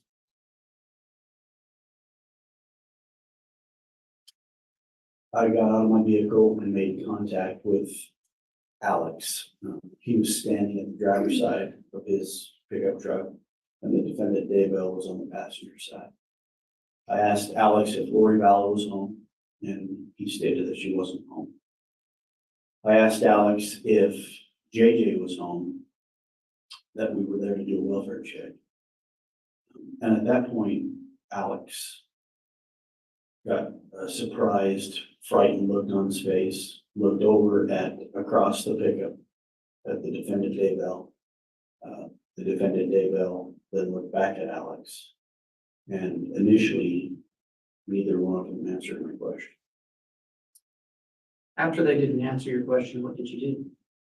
I asked them again if JJ was home, and Alex Cox finally answered and stated that JJ was with his grandmother in Louisiana. When you were given that information, did it cause you any concern? It did, because I informed Alex that it was highly unlikely because his grandmother. Judge, I'm going to object at this point. We're going to be getting into some soon. I'll sustain that. Your Honor, I think the defendant's about to testify what he said to Alex Cox. Okay, that's not what I understood where it was going. You can ask the question, Mr. Wood. Detective, what did you say to Alex Cox? I informed Alex that it was unlikely because Kay. Judge, I'm going to object. This is going to lead into hearsay. Your Honor, this is a statement by a declarant on the witness seat. It cannot be hearsay. Overruled, and it is permissible, so objection overruled. What did you say to Alex Cox? I informed Alex that it was unlikely that JJ was with his grandmother Kay because she was the one who called in the welfare check. And what was the response to that? There was no response initially. Alex again looked over at the defendant Daybell, and they kind of both just looked at each other. And at that point, I asked Alex where I could find Lori Vallow. And did he give you a location to find her? He stated that she was in apartment 107, which is the same apartment complex, just a few apartments down. What did you do at that point? At that point, I asked Alex if there was a way I could contact Lori and asked Alex for her cell phone number. And Alex told me that he didn't have her cell phone number. Were you aware at that point that Alex Cox and Lori Vallow were siblings? Yes, through our investigation with Gilbert, we knew that Alex Cox and Lori Vallow were extremely close. So when Alex told me he didn't have his sister's cell phone number, I assumed he was lying to me.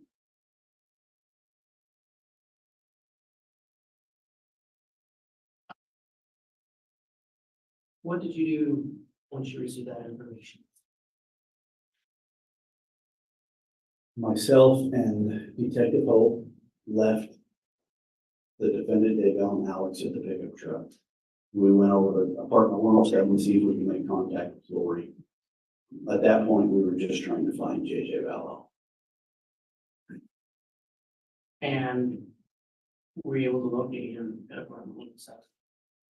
No, we knocked on apartment 107, there was no answer. So at that point, Detective Hope began knocking on neighbors' doors. See if we can get a hold of anybody who would know if they saw a little boy coming in and out of that apartment or who resided at that apartment. And while Detective Hope was doing that, I started walking back to my vehicle to call for more detectives to come over to our location. Why did you call for more detectives? Because of the deception from Alex. I wanted to figure out what exactly was going on. And we were going to start canvassing the area and knocking on doors, so the more detectives we had on scene, the better it was for us. Detective, to clarify, when you first saw Alex and Chad Daybell, did you speak with Chad Daybell? No, I personally didn't. So I believe you testified that you started walking back to the original defendant. Correct. What happened then? As I was approaching my car that was parked in the alleyway, I noticed the defendant Daybell driving towards me in a black Chevy Equinox.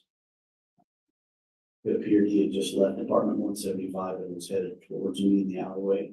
So at that point, I stopped him to have a conversation. What did you ask him? I asked the defendant Daybell, when's the last time you saw Lori Vallow? And he stated it was in October in apartment 107 with Lori Vallow. Did you ask him anything else? I did. I asked him how he knew Lori, and he stated he had only met her a couple of times, and that he didn't know her very well. Did that response cause any concern for you? It did. Why? Through our investigation, prior to me making any contact with the defendant Daybell or Alex Cox, we knew that Chad and Lori had been married 2 weeks prior to my conversation with them in the alley. So is it fair to say you were troubled by his gentleman? What happened after that? I asked Mr. Daybell, the defendant Daybell, if he had Lori Vallow's telephone number so I could get hold of her. And he stated he didn't have her phone number. Did you have any further conversation? I did. When I was speaking with the defendant Daybell, Detective Hope saw me talking with him and started to walk back to my location. As he approached, I again asked the defendant Daybell for Lori's number because I assumed he was lying to me based on what I knew. And at that time, he did give me Lori's phone number. Did he tell you why he didn't give it to you in the first place? He did. He stated that he felt I was accusing him of something. And had you accused him of anything? No, I simply asked him the whereabouts of JJ and asked him for his wife's telephone number.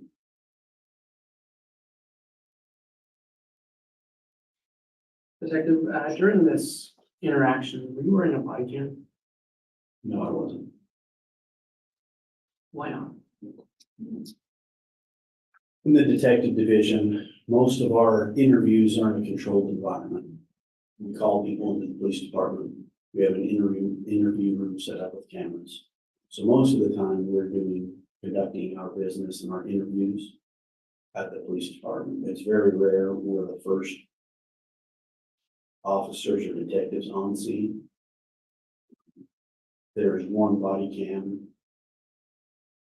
between 7 detectives.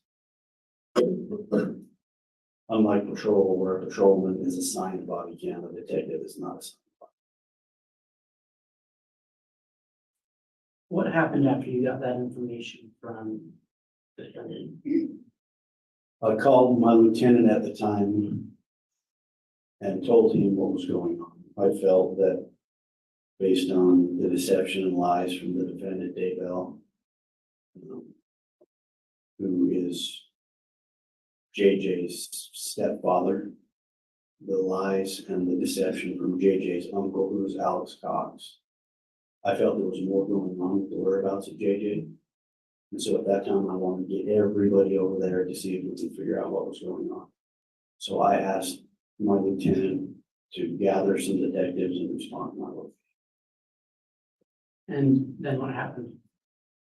A few minutes later, my lieutenant arrived with Detective Dave Stubbs, who had a body cam at that point. We began knocking on doors. We went back to 175, which was Lori Vallow's apartment, and started knocking on her door and didn't get any answer. And I apologize if I missed it. Who was your lieutenant? Ron Ball. All right, so after you weren't able to get any answers, what did you do next? Through our investigation, we learned that Lori Vallow's niece, Melanie Boudreaux, it was Melanie Pulowski, no, correction, Melanie Boudreaux at the time, it's now Melanie Pulowski. She lived in apartment 174, which is right next door to Lori. So at that point, we knocked on her apartment as well to see if Lori or JJ was at that apartment. Did anybody answer? No, they didn't. What did you do next? I was instructed to go back to the police department, go to the prosecutor's office, to see if we can obtain a search warrant to search the residence for JJ Vallow, while the other detectives stayed on scene and started knocking on doors in that complex. At that point, our only focus was to find JJ and to figure out what was going on. So we were going to exhaust every means that we could to see if we could do that. And that's why I went to the prosecutor's office to see if I could obtain a search warrant. And did you obtain a warrant that day? No. Why not? On the way to the prosecutor's office, Detective Hope, with the number that the defendant Daybell provided, called that number. There was no answer, but he left a message. Once we got to the prosecutor's office, Lori Vallow called back, and she was instructed to open the door. There were detectives outside of her door that wanted to speak with her. And are you aware of if any detectives were able to make contact with her that day? Yes, they did. Do you know who that was? Detective Stubbs and Detective Ball. And you had mentioned earlier that Detective Stubbs had a body cam on, correct? Correct. And do you know if their interaction with Lori Vallow was recorded? Yes, it was. Have you watched that video? Yes, I have.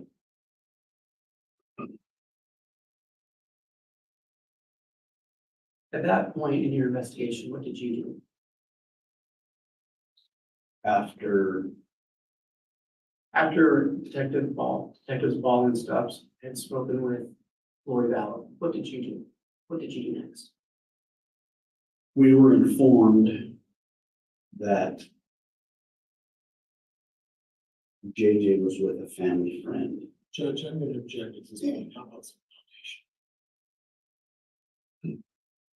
Sustain that.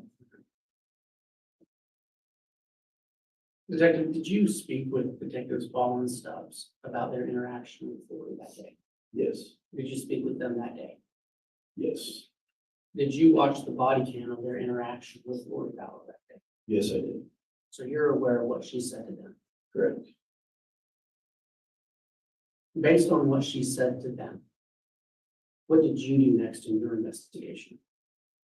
We attempted to locate the family friend to see if JJ was with her in Gilbert, Arizona. And do you know who that family friend was? Melanie Gibb. Were you able to contact them? I was not. Did you have any interaction with Arizona law enforcement day about contacting Melanie Gibb? I did. It was starting to get into the later hours of that evening. So I contacted Detective Pillar with Gilbert Police Department. And I had him go to Melanie Gibb's residence to see if JJ was there. Ultimately, we learned he was not there.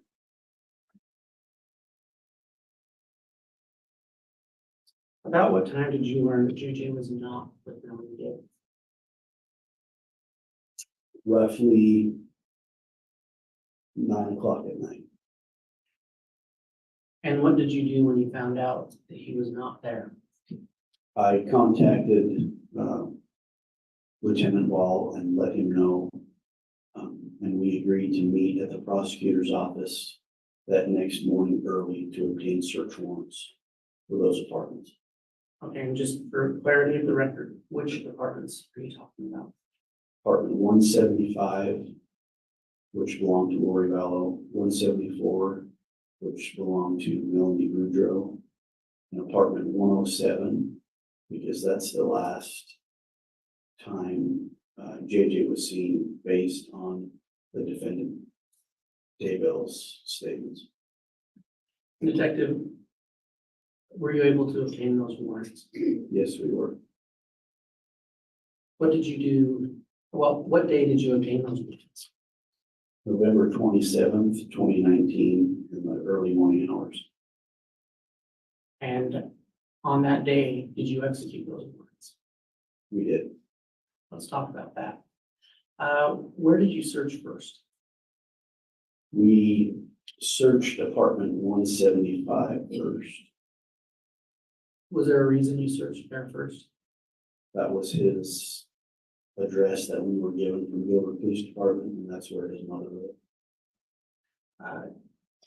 What did you find in apartment 175? So initially, when we broke down the door, everything looked ordinary. There were couches, there were papers on the table, there was food in the refrigerator, food in the pantry. We went upstairs, there were beds, pictures. Everything seemed that people lived there. The thing that caught our attention was there were no clothes on the hanger in any of the closets. Zero clothes. Just a bunch of empty hangers hanging there like somebody took the clothes off and left. Did you locate JJ in that apartment? No.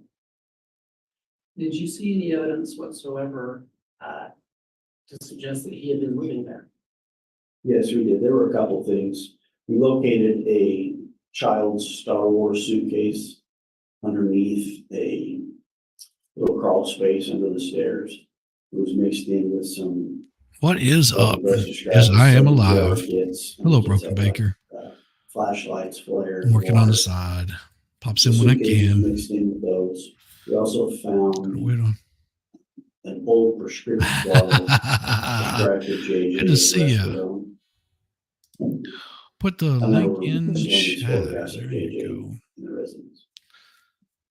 And did you see any other evidence of any minor children? No. Correct. We did. When we first went inside, there were some scooters and a small child's. Baker might be baking tomorrow. Ooh. Okay. This guy is more boring than Did the you see MUI something people. in the Oh, I packet? know. I'm telling you. We did. I seized Baker's the chat Desperatone incoming. Get ready. and the suitcase. Might have some fun. After you searched apartment 175, what did you do next? Putting Pops in when he can. We searched 174, which was Melanie Boudreaux's apartment.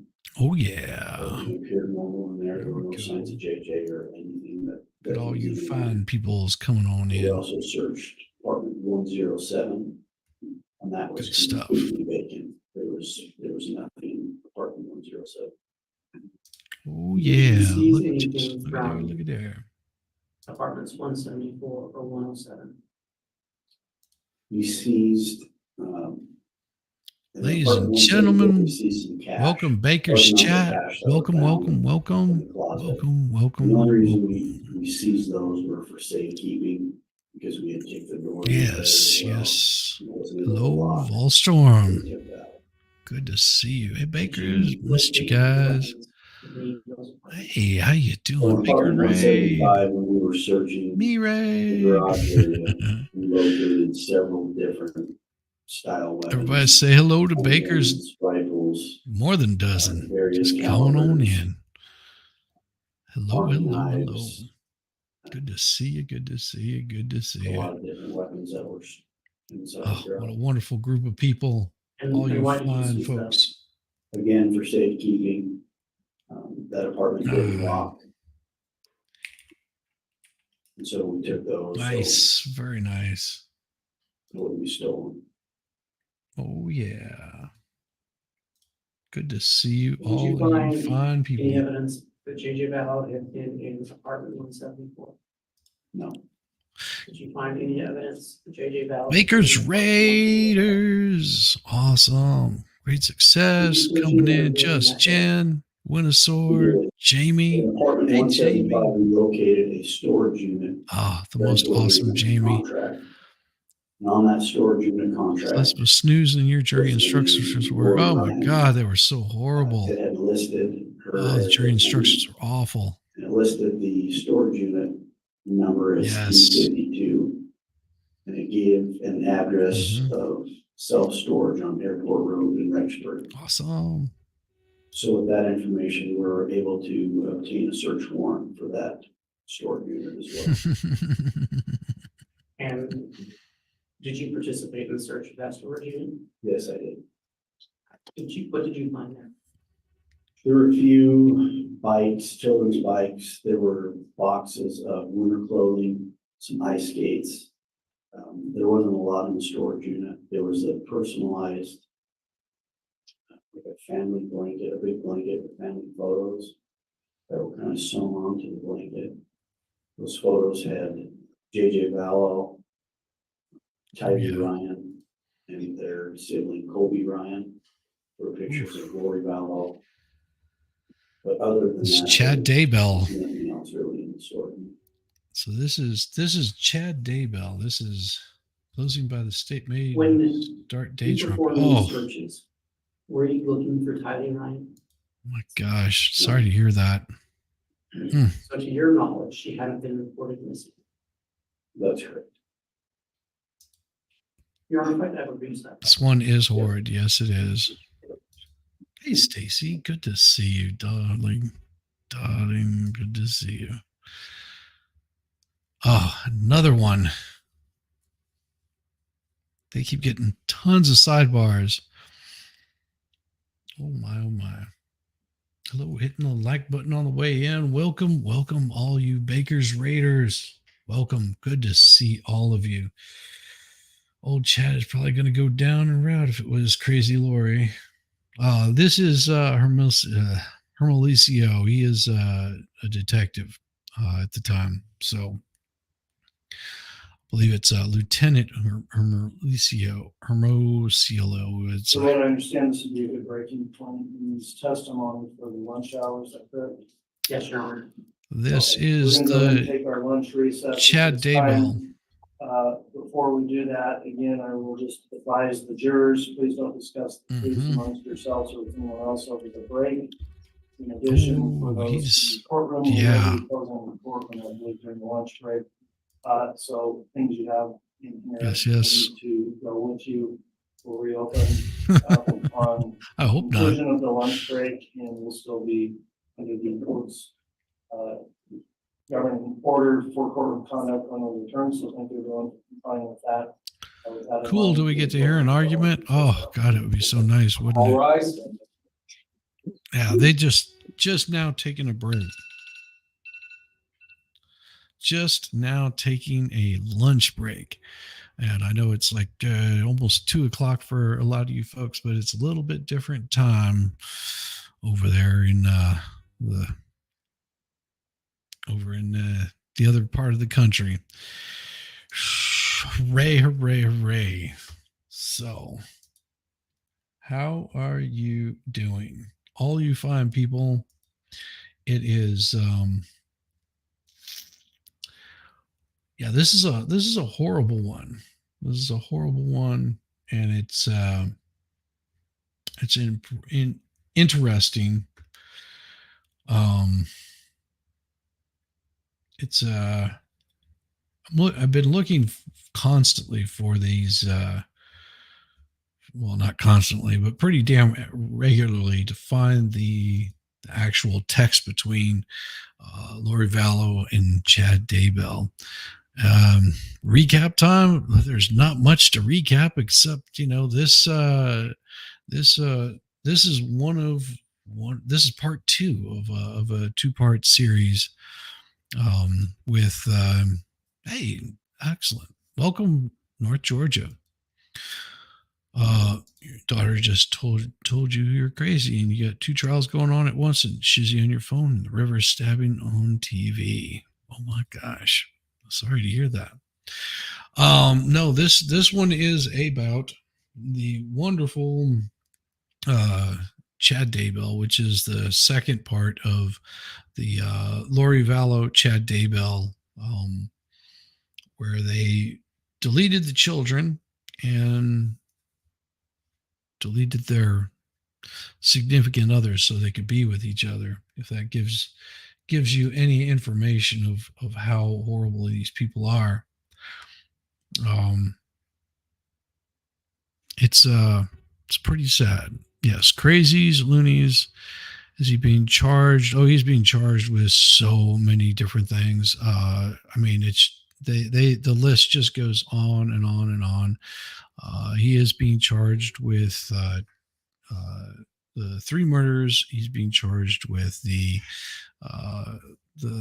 theft of using insurance money, basically stealing the insurance money, and it's just insane. The salacious, disturbing Chad Daybell texts, they were read out loud during her in her case. It was pretty disturbing. The oh damn it, why does it have to do that? It's doggone it. I hate when this crap happens. The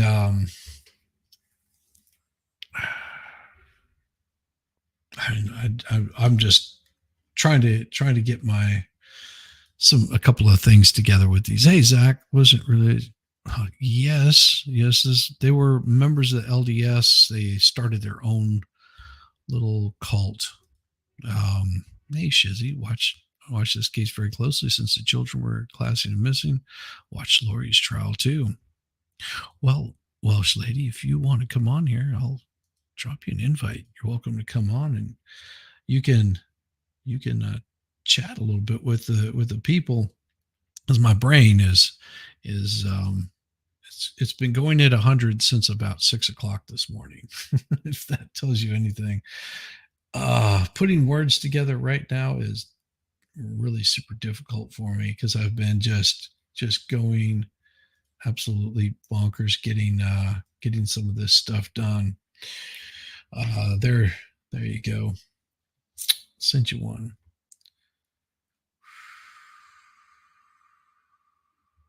There you go. Check your Discord there, Welsh lady.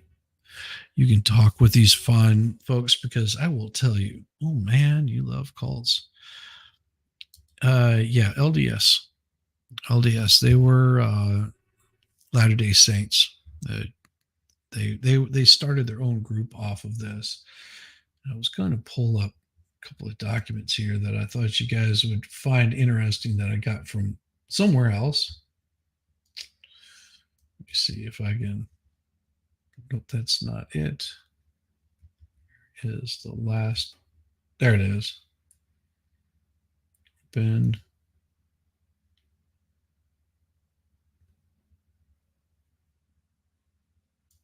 Just open that. There we go.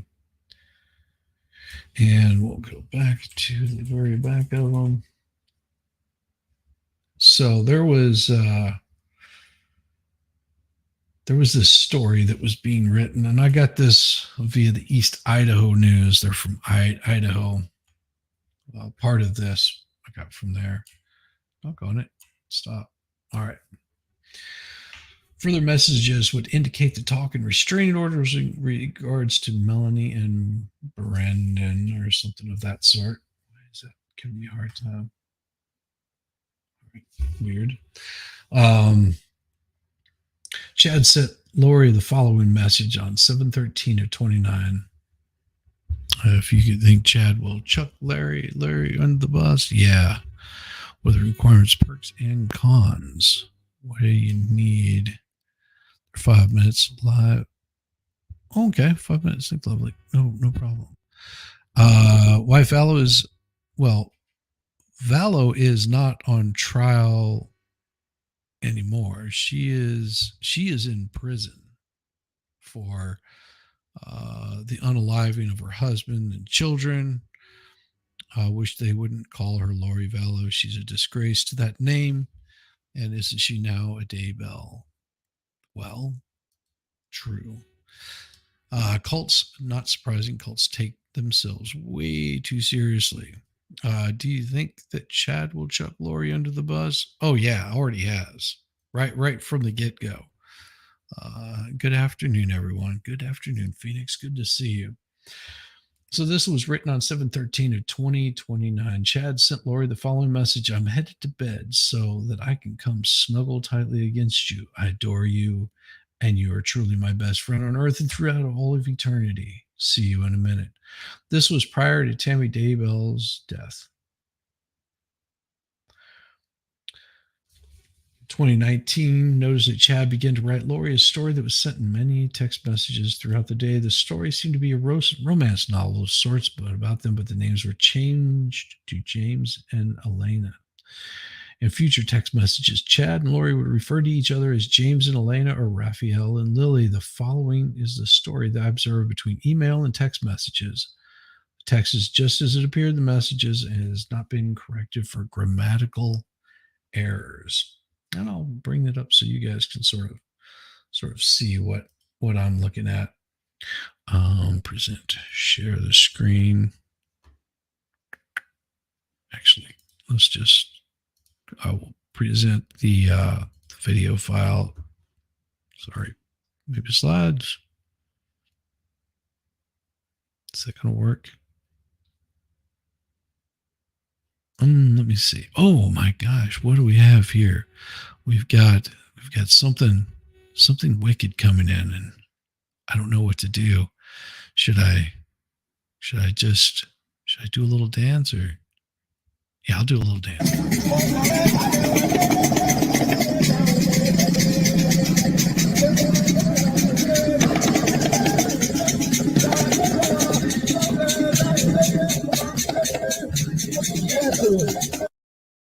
Hello, Welsh lady. How are you doing, my love? Hello, my lovely. How are you? I'm doing great. Doing great. Can you hear me okay? Yeah, doing great. Oh my gosh. Yeah, so I was pulling up some of these documents so these people could see what these documents were all about that I was going to let them see. It's this right here. Isn't that awesome? Got that? Let's have a look. Oh, yeah. It says, Friday morning, October 26th, driving south on the freeway, a voice said, you will meet an extraordinary woman today who will change your life forever. This was shocking, since such a thing seemed very unlikely at this conference. It's actually a detailed story that began long ago on another world, and I will cover that as part as I go along. The characters figure things out. But on the morning of October 26th, James arrived at St. George, but still baffled by the message he had received. He unloaded his books and set up his table. Then he joined organized for a dinner in the main room. Oh, can you hear me all right, Shizzy? Can I just check for you? Oh, I can hear you just absolutely fantastic. great. That's okay. I can hear you great too. I had a bit of an echo, so I realized did the stupid thing again, turned off the YouTube. Well, and everybody, if you love the Welsh lady's voice, she does have a channel and she does read. You guys go over there and show her a little bit of love. You know, all you got to do is subscribe to her, and you can throw your link up there in the chat. See? Oh, okay. I joined the chat, yes. Yeah, you could even do it from here in the comments, right there in the bottom corner of the screen. You can just slap it up in there. And of course, Oh, I that can way, see that, Zach's in it. Can Zach do it for me? Is that all right? Would you yeah, mind? yeah, there you go. 'Cause he knows my link. There you Please, go. Zach, be nice to me. You are my friend now. She is feeling So better in you, her magical kingdom. oh, You I'm and so just much her. better. Oh, I am so glad to see that. I am really so glad to see that. The And jousting tournament. this is the Welsh ladies link right there. Make sure that you guys go and check that out if you can. Give me a second. I'm gonna hide that because I'm changing up my screen so I can pull up. So I have not been able to find the darn text between these two anywhere. Oh, the Daybell love book. The The what? love stories. Well, not just the love stories, but like I guess I don't know. Like everyone's saying, "Oh, you should see these texts." They're like writing these texts back and forth to one another. I'm like, "Well, shoot, send them to me. I'll read them." What if people are referring it right? I disclaimer, right? Just gonna say this. Not long. I had a nap. Oh, you had a nap? I had There a you go. nap. I looked over and you were on my screen. So I was like, Is that- what did you up to? Oh my gosh. So I jumped on. So I kind of missed a little bit at the beginning of this. So but I mention you do say about the Daybell trial this morning. Yeah. And I was like, oh, that was a case I covered from the start, from the very beginning. Oh my And gosh. yeah, I was if it's the texts that between Lori and Chad, and they pretend to be James and oh, I can't think of the Lily. blooming name. James and something or other. Yeah, I know. Yeah, yes, she was. Yeah, it might have been Lily. But she was. Oh, they become very saucy, but also very sickening. You know, you Oh, want a bucket nearby when you listen to them. I'm sure that if the chat have heard them before. James and Elena. ELENA. Elena. Yeah. Elena, James and Elena. Yeah, because he thought he was James and she thought she was Elena, which are out of the book of the Church of the Latter-day Saints. And again, nothing from me with regards to religion. I don't get into that. I was very much into this because of the children. I got a child protection background, but nice. I'm from the children and point of it, and then I became completely into the web of it from very start. So I know all the players and kind of how it went. But yes, that came out in Lori's trial. The cringy texts did. But I do know a creator who had them. Oh, do you? Well, I do. If you can get them for me, that'd be awesome. Because I might be able to. Because what it is people, during like these times right here during the lunch break and things like that, they want to have something to hear, and to sort of get all cringed about. And I figured, what a better time to just go through some of those text messages. Oh, you were going to do it today? Oh, I would do it every single day for the next 8 weeks. You sure you don't leave half a Sunday spice? I mean, I'll make them even more cringe. Oh, I'll make them so cringe that you'll wish that your loins were on fire and that you were putting it out with a hatchet. That's Let me tell you, Shizzy, they are cringe. They are like so over the top. And to think that, they were writing these as well at the time that this was all going on, but you gotta have loin fire. Loin fire. This is my loin fire. Hey, MG, what is up, brother? Chad's loins are on fire.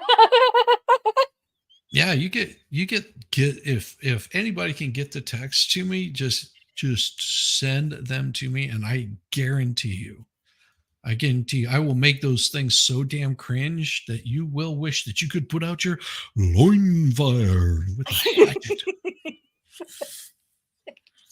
I think you might have been starting some poison ivy. Oh yeah, I mean you'll be putting it out. You'll be putting out the fire with a hatchet, rolling around in poison ivy just to make the itch go away from your body. It'll be so bad. MG was called by our loin fires, ladies. MG. He does bring the loin fire. He does bring the loin MG, fire. love him. He can't help it. He can't help it. Ladies, you know that the loins are lusting for MG. Whenever he shows up, it's just like meow meow. Them and Baker, it's like I don't understand it. Nate from his Idaho News. He hasn't got them, has he? Did you try to see if Well, they only have portions of it. They've got like a book or something like that. That's what it was, yeah. Well, that's not very long. It's only like I mean, it says it's 218 pages of 1108, and I've only got like 5 pages of this. Is there evidence though? I guess so. An evidence number, like a big stamp. Yeah, probably. Well, if this is all that they had, this is not. I mean, this is like a story. It's not really a text messages. See, I heard there were texts that went back and forth. That I think that they were very careful with their phones back and forth because of what they were up to. But yes, there were text messages that came out at trial, but this was the kind of the love book. It was known as it became known as the love book. The love I'm book. trying to think now. Yeah. Oh my gosh. Book. Yeah. Yeah, buck like a male deer buck, right? Like a kick in the nuts. What? Are you saying bug like? No, I'm saying book. Yeah, like you read. Oh, book. Yeah, gotcha. Am I that Welsh? It is a Welsh thing, It's like they want man. So if I'm not going to say that because oh God, you got to now. No, I can't get out of start with F and end with K. That I was like, oh, if she says that, that's going to like drive the chat wild. Oh my gosh.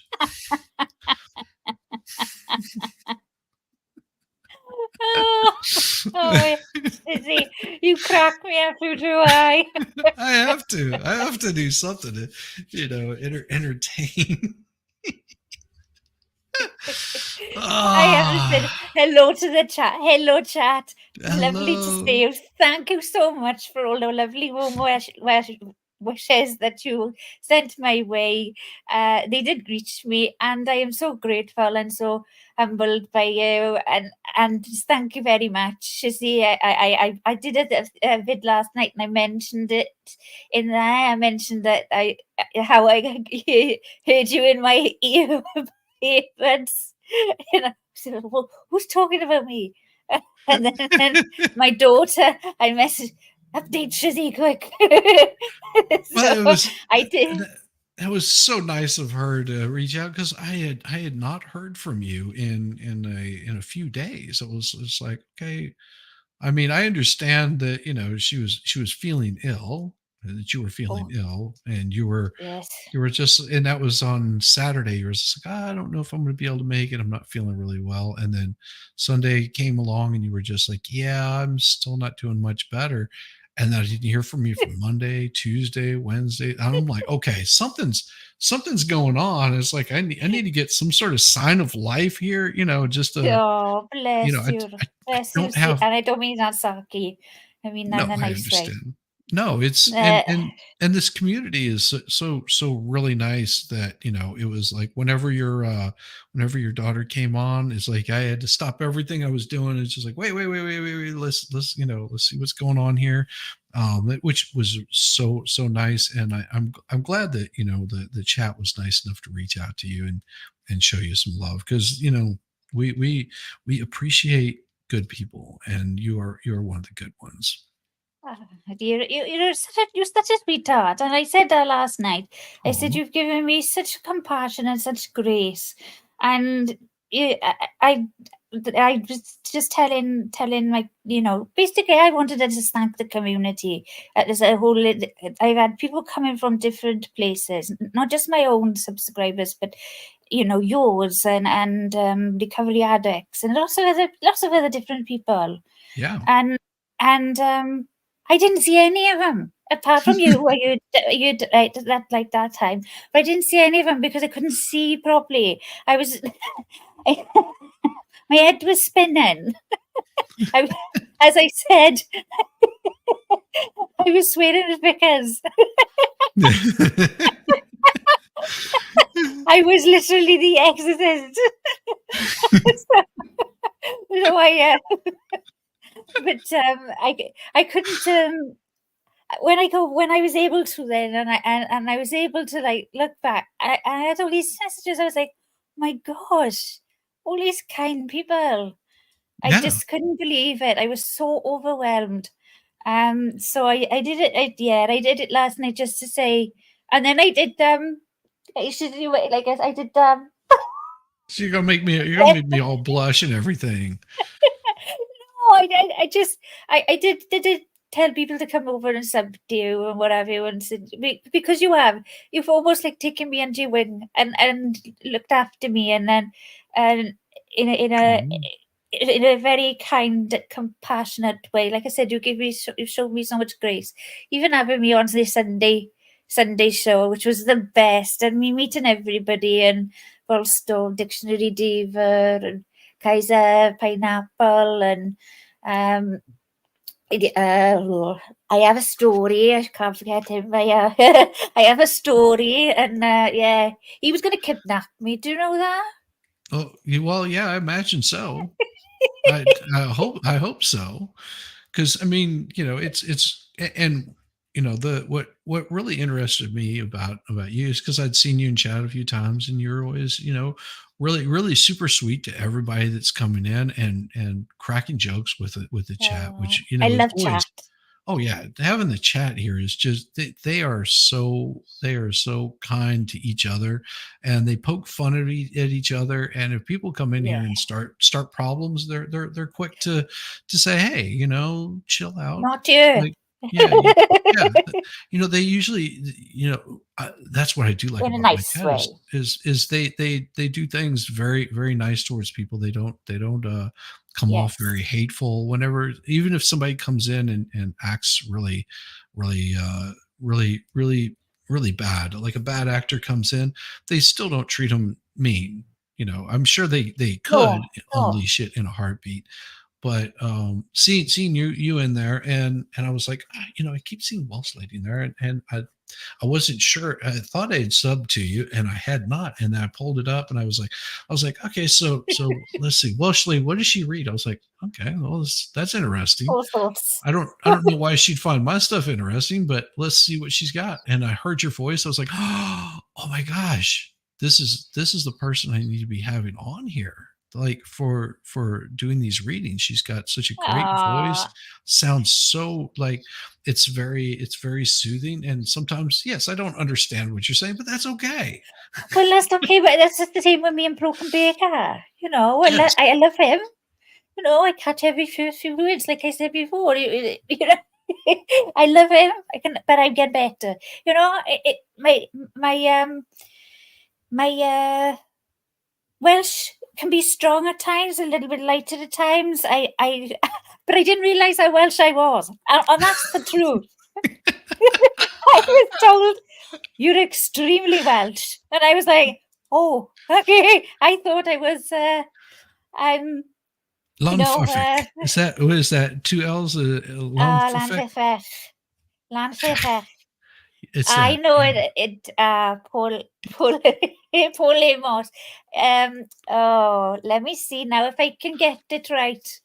Right. Oh yes, absolutely. So yes, Okay, so I can this might be embiggen it. this might be with the town name. I wonder if Paul is thinking of the longest town name in Wales or in the world. Oh yeah. I wonder if that's what he's thinking of. So it's Llanfair Pel Gwyngingoch Geriach Okay. Llantysilio no Drobl Llantysilio dros. Oh no. It's hard. It's not like it's very, very hard. I did have it written down. Nice, nice. I can read Welsh better than say it, but it's Well, the and that longest town in the world. the longest town. Longest town name in the world. Oh, Sorry. town name. Oh, okay. I was just going to say, but dang, if they Right. got the longest town in the world, that's a pretty long town. So it's called. I'll start again now because I got it. I can read it. Okay. It's Llanfair Pwll Gwyngingoch Geriach Chwendawr Llantysilio Go. That is a long name if you have to take a breath in the middle of it. That's so most of us say go. Go. Go, as if you go like that sound in your throat. It sounds awful. Yes. Yeah, but that's the sound that we as Welsh make. But yes, that's the longest. So yeah, Llanfair Pwll Gwyngingoch Geriach Chwendawr Llantysilio Go. Love it. So yeah, there we are. I think that's what Paul was I had an on ex about. that would make that sound too. I mean, but that was for other reasons. Yeah. Somebody said once from Ireland that I sound like a Dalek chewing on popcorn. I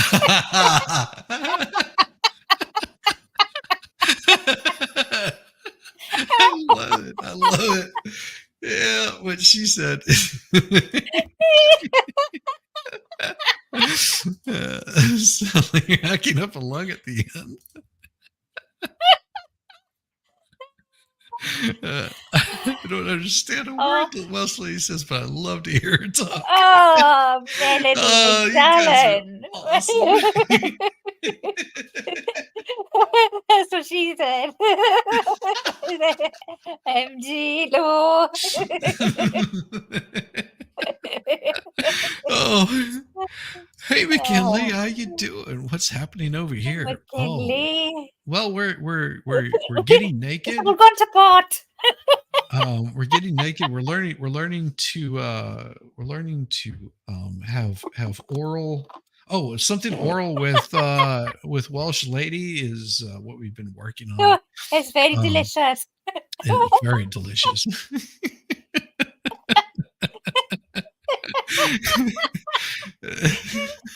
Exactly. That's what I was saying. Oh my gosh.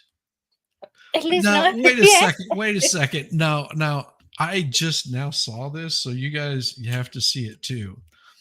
This is for you guys. So MG is here. This is the continuation of that story. He saw his friend MG, who had been so helpful to him when he spoke in Mesa in July. MG introduced James to her friend Elena. When their hands touched, he felt a shock pass through him and his heart started beating fast. MG, how did you get in this damn story? MG, Lo, what have you been up to? MG introducing these people? You dirty, dirty man, you. Oh, man.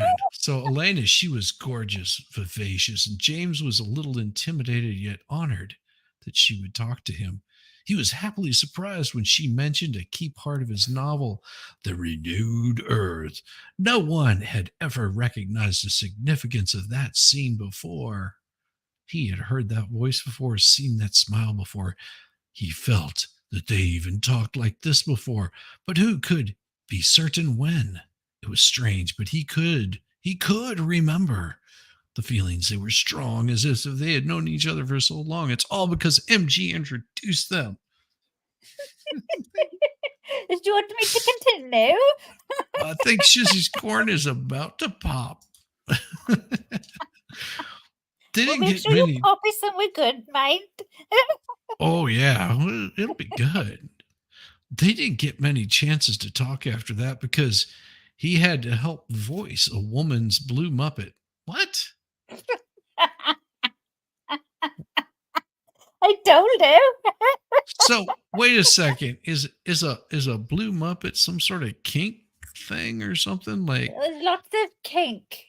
It is So- lots of kink in this. so is it like he puts his hand in there or something? That's what he's doing, like voicing it, just like, hello, how are you? It's so wonderful. Glad I could talk with you. The blue Muppet. Yeah. I mean, I don't know why I got the theme song on Police Academy with the Blue Oyster. yeah. So, Blue Muppet she wants to know, MG wants to know if it's like a blue waffle. Furries role play kink? I guess so. Maybe they role play human. I don't know what furries do. Gonzo is a blue pepper. Ooh, dang, gross. Muppet, puppet.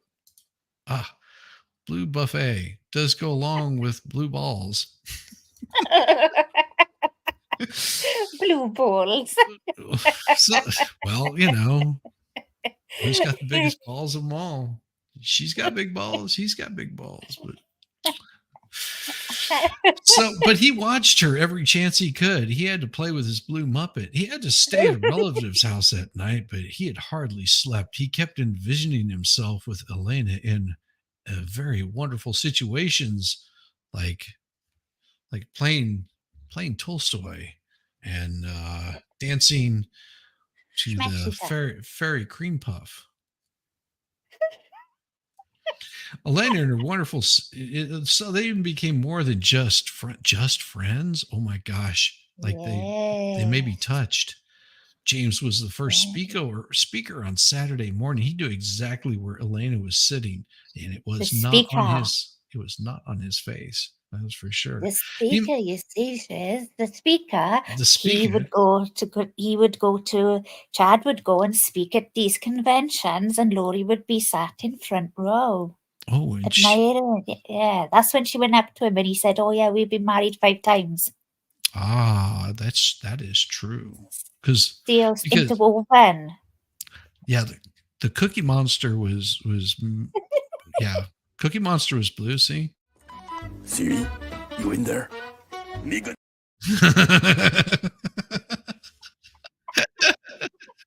The Blue Muppet. Yeah, it was the Blue Muppet. It was the Cookie Monster. Oh my God. That's what it was. The woman's blue Muppet was the Cookie Monster. He would toss her cookies. That's what she's saying.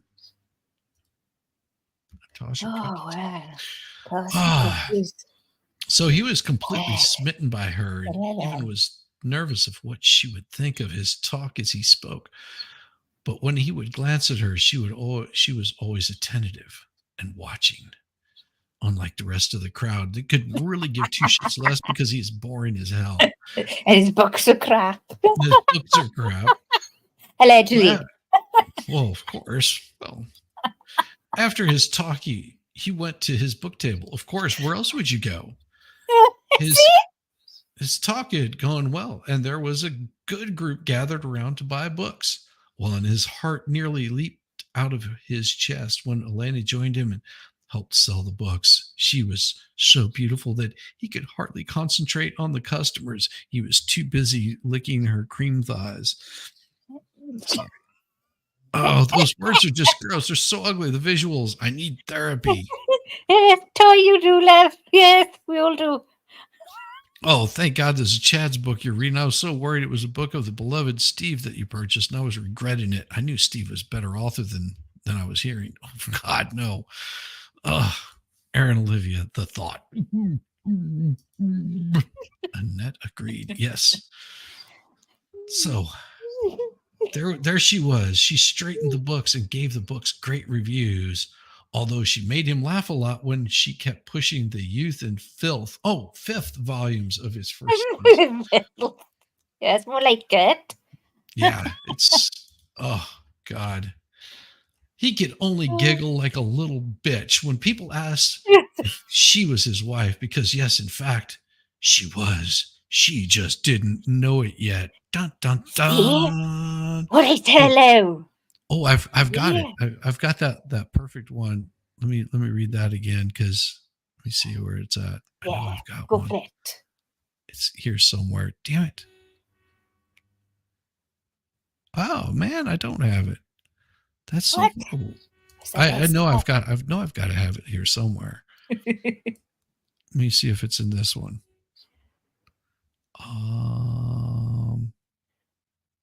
Oh yeah, there it is. So it's like, how's that go? It says You gotta read it. You gotta read it again now. Okay. He could only giggle when people asked if she was his wife, because, yes, in fact, she was. She just didn't know it yet.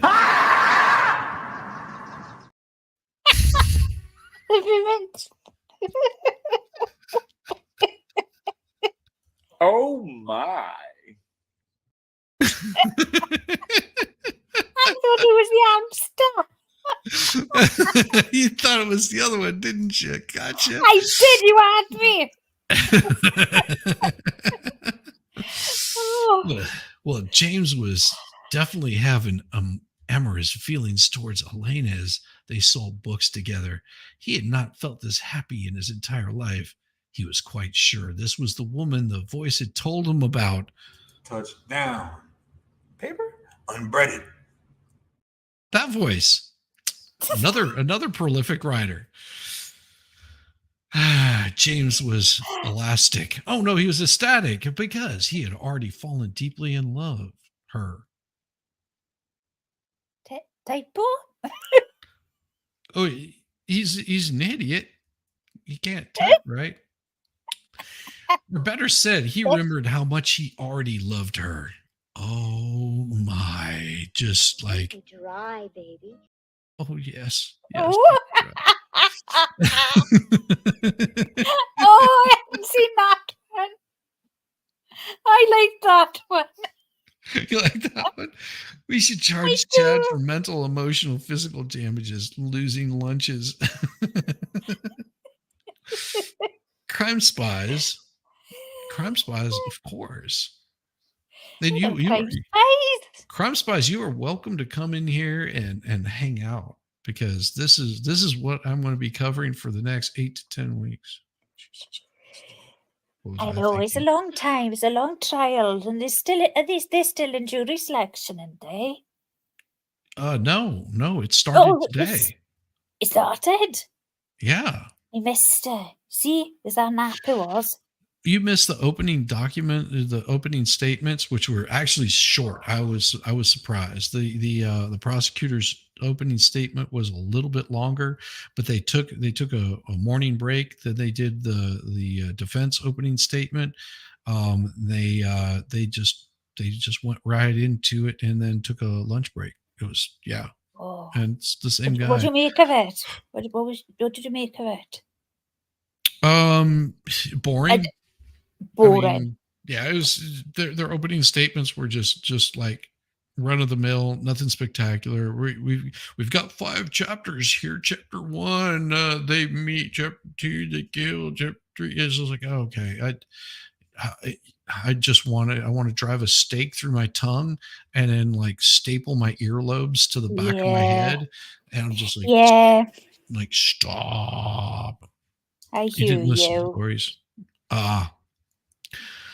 I hate that. Didn't listen to Lori's trial because the keyboard warrior rodent clicker next to the mic. I have a weirdness with noise. Well, I understand. So if you really want to drive Crime Spies bad, you just sit here and do this. I promise I won't do that because it would drive her nuts. She'd be like, okay, if you don't No, stop, I bet. I'm gonna break every bone in your body in a good way. Oh. It was strangely arousing. Giggity. Quick, Maya. Giggity, giggity, giggity. Oh. Thank you, Melanie. You were so kind. Oh yeah, wanted to gouge out your eardrums. Oh Oh, yeah. Beth, see, I was with Beth. I was listening to, and then they put me to sleep. I know. So that's how you missed this. I get it. I should have listened to this one. Oh no! You see, here's the thing. We got that and snapping gum. Oh, I hate that so much. That whatever they pop it in their mouth, they get the little air bubble in it, and they go snap with it, just like Apple River Trial is 50 minutes from your house. I am so surprised you didn't go for that. 5 more days, then you're on the loose, right? Oh yeah, she's gonna cut loose. She's gonna cut up. She's gonna dig in. Mm-hmm. James is an idiot. Her eyes had mesmerized him from the moment they met. But once the book sales slowed down, well, she looked at him. She stood near him behind the table. They looked deeply into each other's eyes for the first time, and he knew that she smelled really bad, like something rotten out of the. Oh no, he knew he was in the presence of a goddess. He resisted an impulse to kiss her, to put out the fire with an axe, because his entire body, it was on fire. He instinctively knew she was everything he had ever dreamed of. That and more. That and her puppy dog eyes. She had the softest ears that he ever laid his hands upon. These are his private thoughts when she went to the first book convention. Oh yeah. And she waddled herself towards him, and then help him with the books. The sweet little, hey, look at me with my big bazungas. We don't need no water. Let them burn. Oh, sorry. That's so bad. I'll admit, a woman's eyes can be captivating. Well, it just depends on how she's looking at you. You know what I'm talking about. Sometimes they have that look of like, oh shit, what did I do wrong this time? Yeah. James, I must clarify, James, he's a very difficult person to get information from. He has been blessed with great knowledge. He is so smart. He's the smartest man in the world. He's so smart that he can outsmart everybody. Chad, you're so smart now. Well, you're this thing of the entire, yes. Oh yeah. He thought so much of himself, didn't he? Oh yeah. 99% of people he does not that he knows do not realize that he is very guarded in his great task to gain his trust. But as Elena leaned forward him, like, did she did this himself, didn't he? I think maybe just her hip dislocated or something. Because she forwarded him and asked a couple of very insightful questions. Oh, she was so smart. Oh my God, she's so smart as me. His heart burst with joy. Oh, he knew she was one of the very few people on earth that he could slap around and treat like a piece of, could trust. James's spirit was so excited at this revelation that he shattered a thick veil. What? Why are you wearing a veil? Oh, it's the veil. Oh, the veil. Oh, well, you might want to put that veil back up there, son, because you don't know if I can fall in love with your captivating voice. Oh, because I want to make it if you're gonna go erotic, ears and mouth, hands, idiot. Oh, I was talking about my puppy dog. My puppy dog has really soft ears. What are you talking Beautiful about? eyes. Yeah, beautiful eyes too. Here, I'll show it.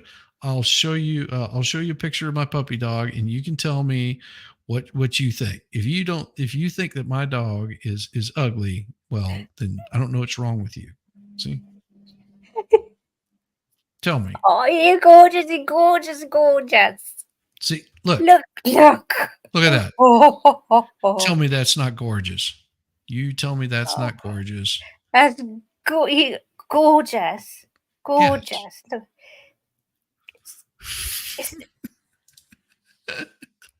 Stunning.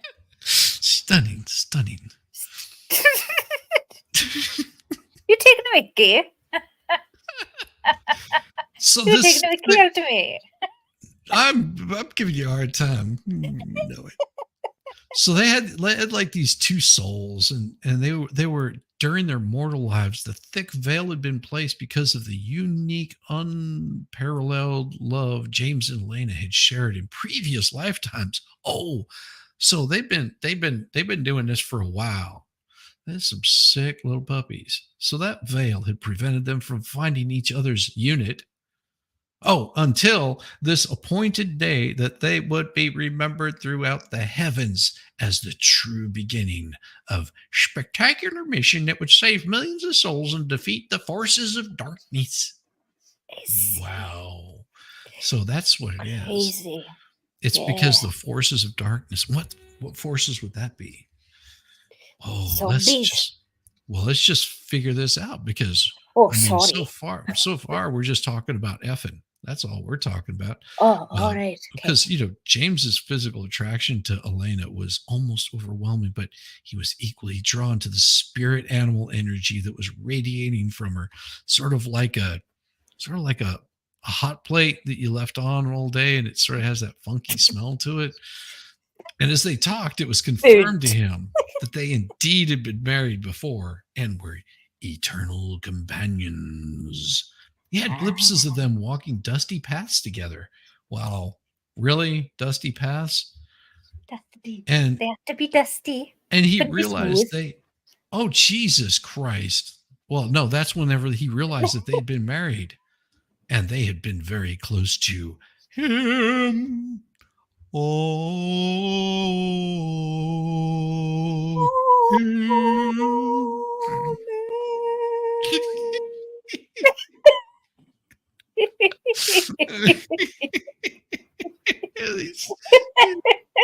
Shit.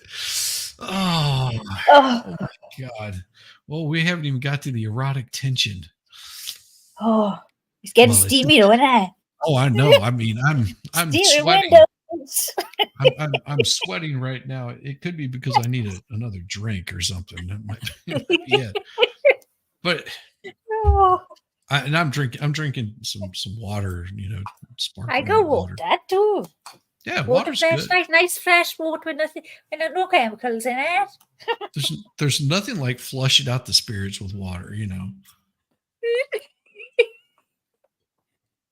Well, at this time, their spirits couldn't be restrained any longer, and a long-awaited makeout session took place in the lobby. Why in the lobby? Get a freaking room, you sickos. Nobody wants to see the public displays of affection. We don't want to see you like licking your earlobes and just so disgusting. Oh my God. Here it comes. This was manifest in the mortal world to James and Elena through the scienceless idiots known as loin fire. Oh my gosh. There's your loin fire. Oh, and as they talked, James had a burning desire to make love to her. Son, that sounds like you've got an itch. They make a medication for that. It is called penicillin. Go seek it out. If you got loin fire, penicillin, just and then no stick. Yeah, don't stick it in there again. Oh my God. He But thought he was a wasn't hunter, sure hunter, she burning felt. desire. But of course, he couldn't tell that. What do you mean you're not sure she felt the same way? You're swapping spit, and then all of a sudden you think, "Oh, well, she probably doesn't feel that way about me." Dude, are you an idiot? Apparently, but they could not stay away from each other. One time, she was sitting in a couch near his table, and he took a seat on the chair about 5 feet from her, and she began to squirm, cover her body with her hands. She asked him, "What are you doing?" He wasn't aware of what she meant. All he knew is that if Bruce Porter hadn't been giving him the evil eye, a child would have been conceived on that couch. I beg your pardon? You're in public, dude. I Like don't know. that's a hell of a shot, man. Like she's sitting over there, and the way he looks at her, she's oh yeah, I totally undressed her and did everything with her. Oh, you would not believe it where her ankles were, but oh my gosh. Normal men don't write like this. No. Oh. Just Chad swing both ways. Well, he's going to be. He's going to be. Let's put it that way. He's going to be. He's going to be swinging like a little monkey. Is what's going to be happening. They're going to set his loins on fire. I guarantee you. You put him in Gen Pop. Loin fire. She's going to find out what loin fire is, especially whenever they know what he did to them children. Just saying. Oh, yes. Yeah, they hear about them children. That loin fire. He's gonna wish he could put that thing out. Don't drop the soap there, Chad. She's here, it's like, he says, "What are you doing?" She asks, "What are you doing?" He wasn't aware of what she meant. He apparently got his hands all over her. I mean, if you've got that kind of a problem, I think you need help as well. If you don't know what you're doing with your hands, you're not in a way, and you're touching random women. Hey, he's fantasizing about it. What? I know. I've got to remember that this is apparently a fantasy. Oh my God. He's saying the erotic tension continued through the afternoon. James could only think of her. His desire for her was indescribable. Well, you did pretty good the last chapter. Thankfully, she had worn 16 layers of clothing. What? Okay, that makes no sense. Why would a woman wear 16 layers of clothing to survive the 80-degree weather? So he was not fully aware that she truly had the body of a goddess. Her dimensions were exactly that he had always fantasized about. It was 29, 34, 46. Well, she's a brick house. She's mighty. Sure look good enough. Well, she's a brick. Is his cellmate Bubba going to have loins on fire too? Yeah, they're going to be spreading it around, spreading that loin fire. Next thing you know, it's going to be a prison riot. Loins of fire! Oh, the smut that's going to. Oh, I can't imagine to see his first book coming out of prison. Woo-hoo! That was going to be a doozy. And as Bubba reached around, grabbed a hold of it, and I couldn't imagine the amount of pain that Bubba was suffering on my tight little. It's gonna be so bad. Oh, they're gonna start calling him Chad. Yeah, hanging Chad. Hanging Chad. Oh. Hanging Chad. Oh. Less hung Chad. Hey. As Bubba reached around behind me, you made me think of Brokeback Mountain. I could only think of two words: that I saw this man in another life. Yes, I was his bitch.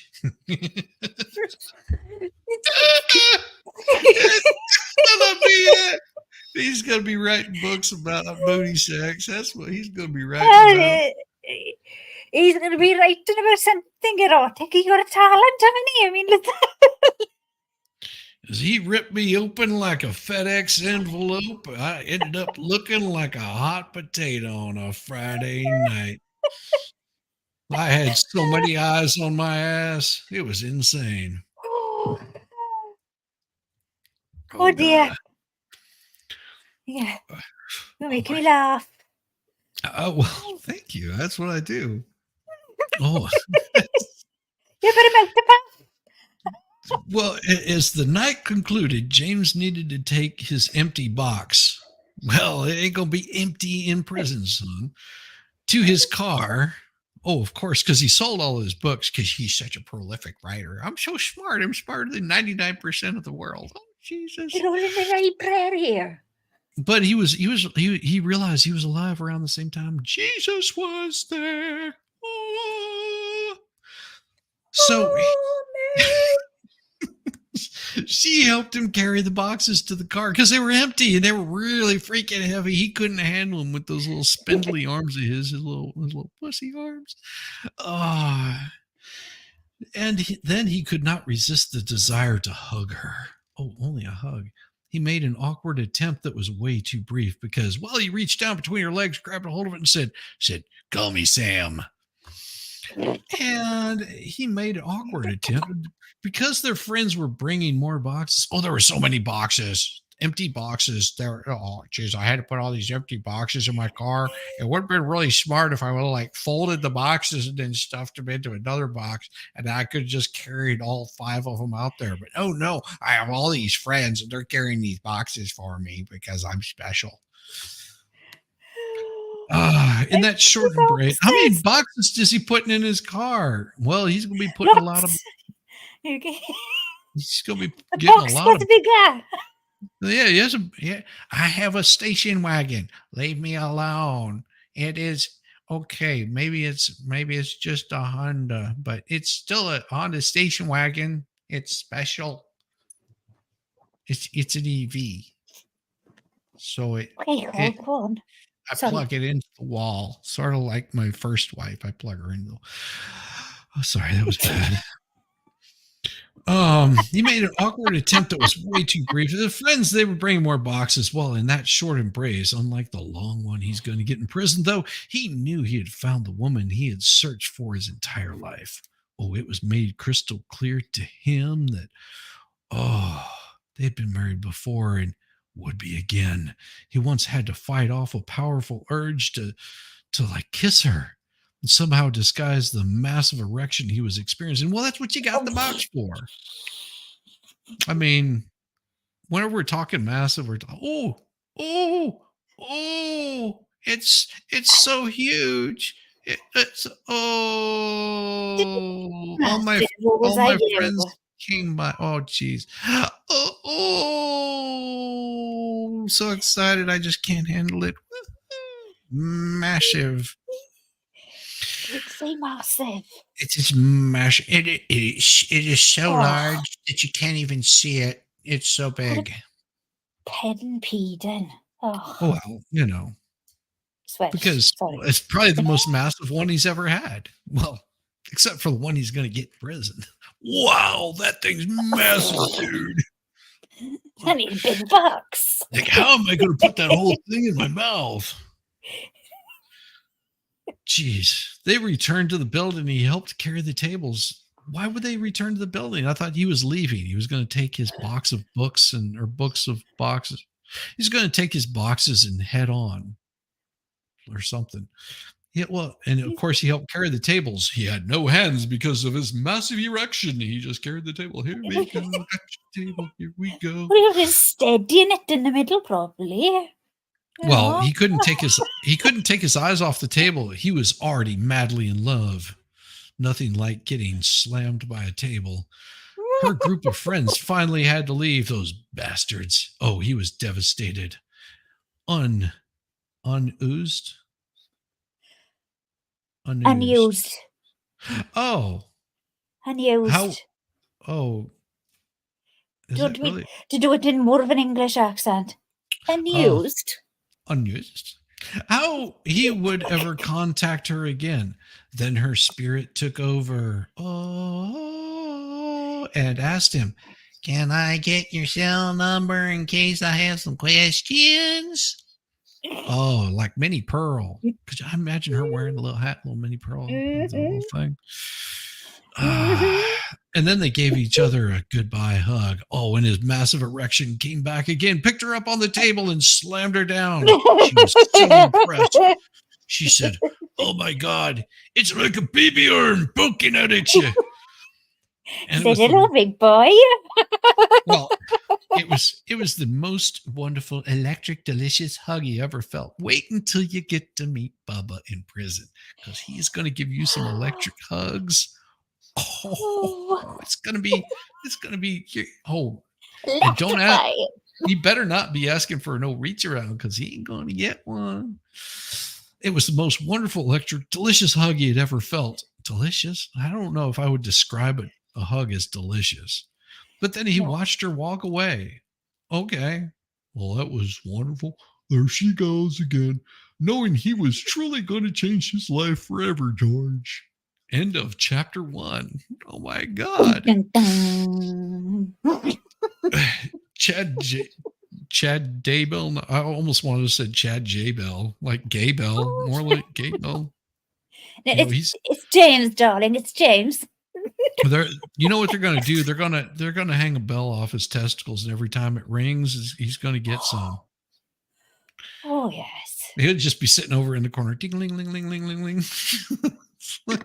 Help me! Help me! He's massive as well. See, he's massive. Well, it's a massive erection. Like, who writes that, is he? I mean, even if you are well endowed in it, you know, who writes that about themselves? Oh, am I on the right channel? He's so awkward. Yes, am I on the right channel? Yes, Ellen. Ellen, I love you are on the right channel. Absolutely on the right channel. We're reading this because they're on a break right now. They're getting some lunch, and Chad is he's picking out his boxes. Well, no, he's picking out some lubrication. That's all. Chad will have a bitch boobs tattooed on his back. Oh, that would be impressive. Get those mud handles right there and just, oh yeah. Maybe get the nipples pierced or something. Tassels, eh? Yeah, he reminds me of the principal in 10 Things I Hate About You. Yes. Great film. Like that. Oh my gosh. Oh, he's gonna be getting a prison tramp stamp. Yeah. That'll be after the first time he drops the soap. They use powdered soap in prison now because it takes longer to pick up. James is massive. but he's so massive.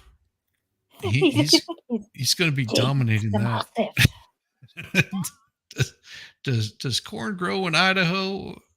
No, isn't that potatoes? I'm sure corn will grow there, but he's gonna find out the cornhole.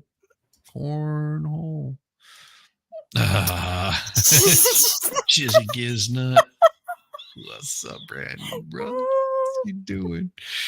Oh wow, powdered soap. Yeah, powdered soap only for him though.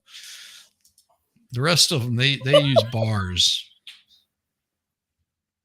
Yes. He's going to be taters. Holding on to him. Got them taters in Idaho. Okay. Yeah. Mm-hmm.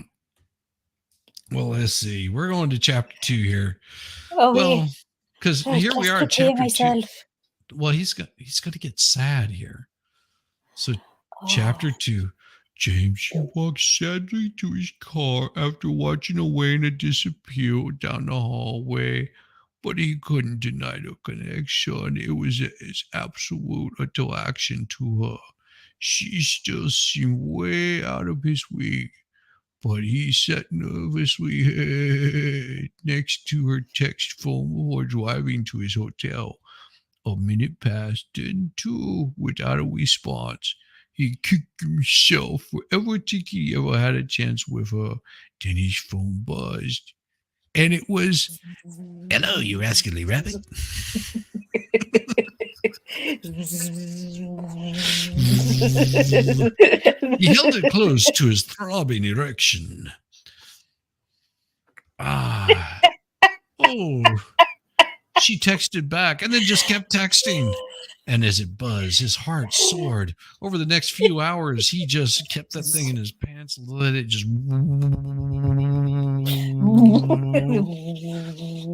He got all slobbery. He got all slobbery. Oh, for those next few hours, it was back and forth. Only a dozen times over the next few hours. Jesus, those are some long texts then. So over the next. Okay. So wait a second. So he's sitting out in the parking lot for the next few hours. He sits out in the parking lot while she's like at the front door. She's going, "Oh, why don't you come up here?" "Oh, because I'm stupid." But they only sent a dozen texts. What was he doing the rest of the time? Just a little bit of.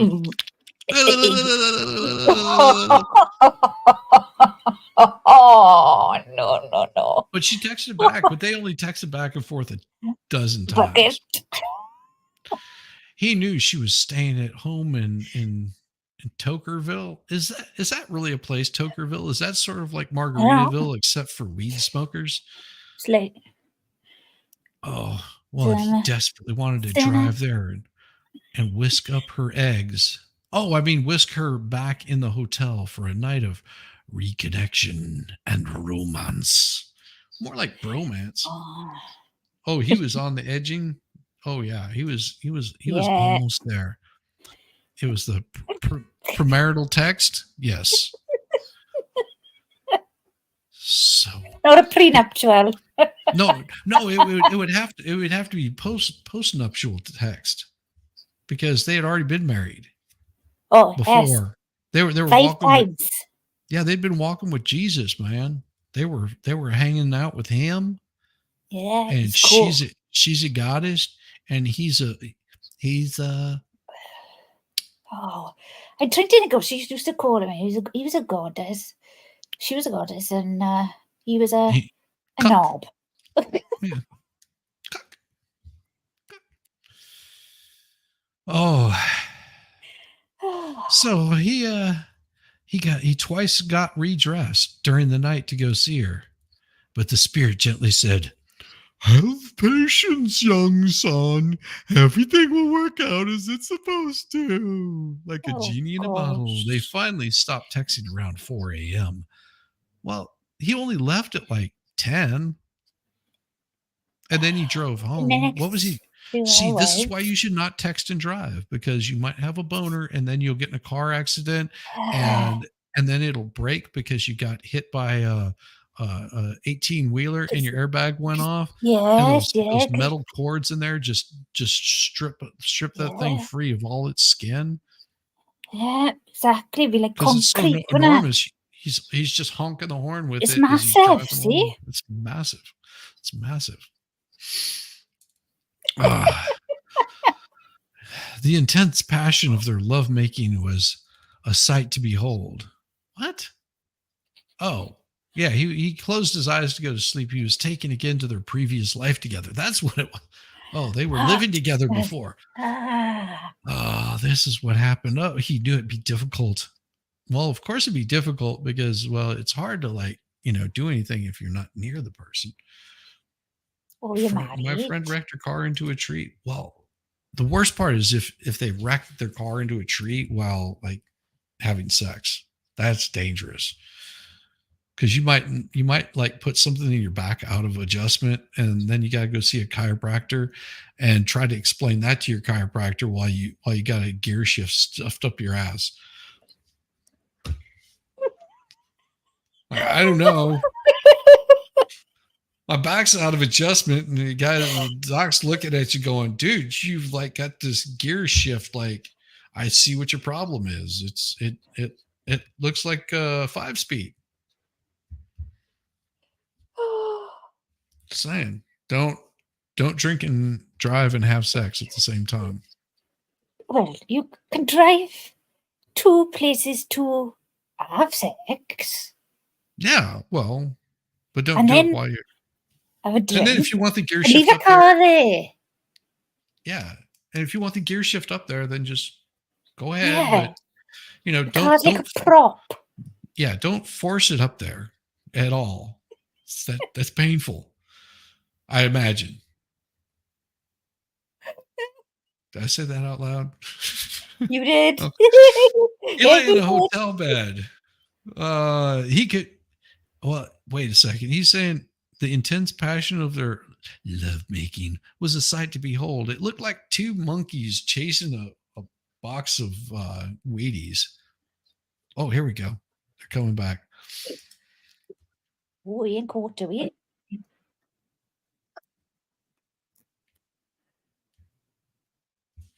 There we go. Remember to use the low gear, such as reverse, if you get stuck. Before we proceed, was the state can be ready, before it's in the jurisdiction, is there anything to bring up? Yes, if you would have a sidebar about the issue, the evidence issues, not that.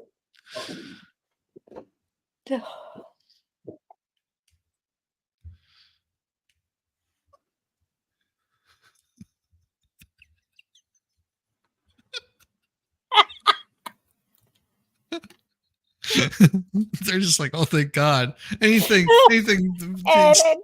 get us. We don't have enough bleach to wash our eye sockets out with. Stacey's already gone to do yard work. She's feeling that dirty.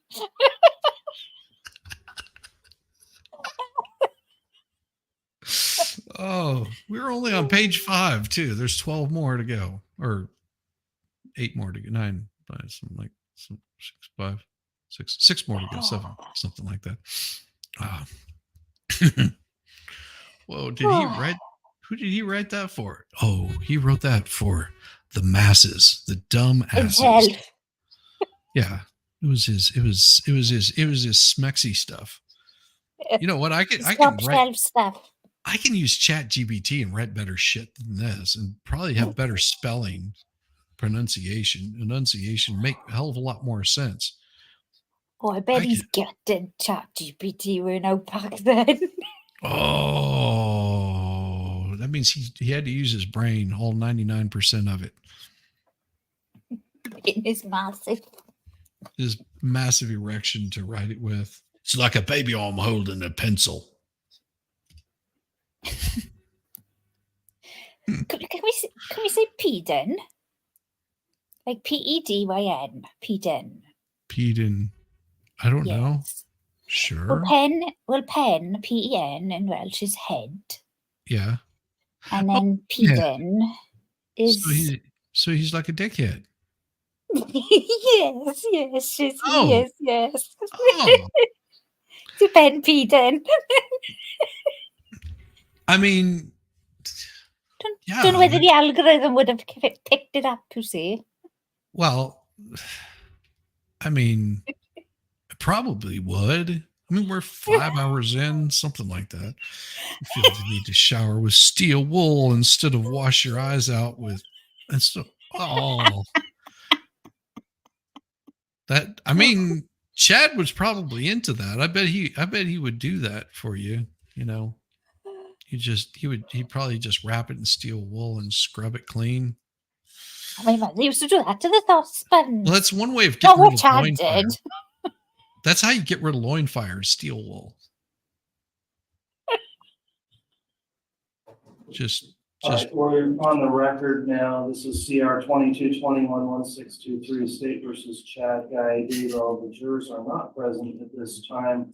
Had a sidebar with counsel. Previously, a few of the exhibits that were offered and admitted had some reference material on them,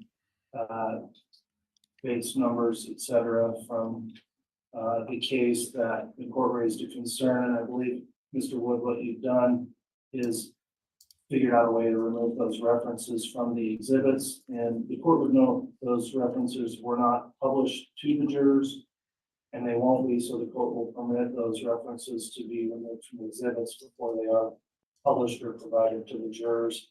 Is that how we're going to handle that, Mr. Wood? Yes, that's my understanding, Your Honor. All right, and is prior any objection from the defense to proceeding in that matter with those 2 exhibits? No objection.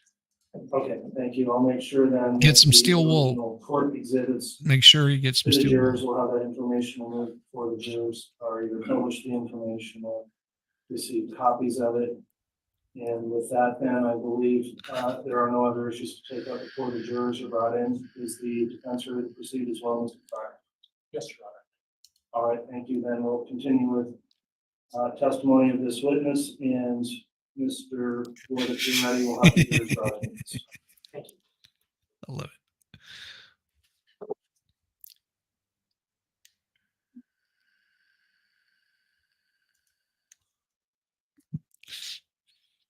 Yes. Oh, you see my corn? Secret All right. lover goes pop. So this is her, my image. That's not a piece of corn. That's her pop.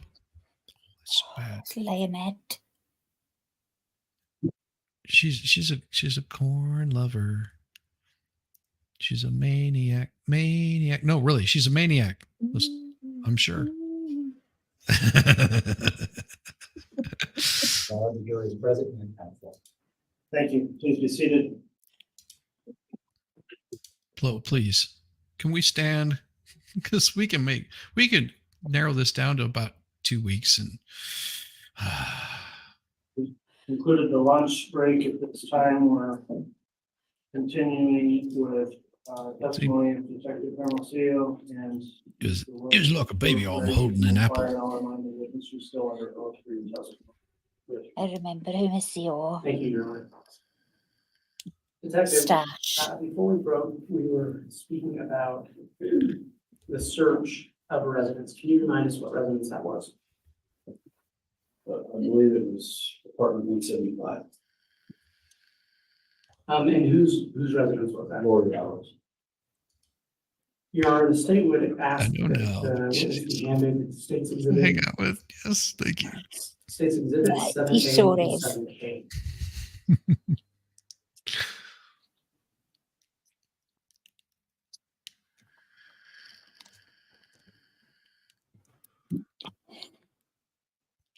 Here's a piece of paper. Can you read this piece of paper? Yes, piece of paper says, this is a piece of paper. Peter Piper picked a pumpkin pickle. What? Why am I reading this? Is this more of Chad's writing? You son of a, why are you giving me this? I don't want to read this. Man, oh man. Will you read this discovery that you've already bloody seen? They've probably seen the pictures too. Well, they showed his room where he's going to be staying, and they're having some let's put it this way, some large men shipped in just to compete with Chad's enormous erection. It's like a baby arm holding an apple. Oh. You notice my avatar is a baby arm holding an apple too.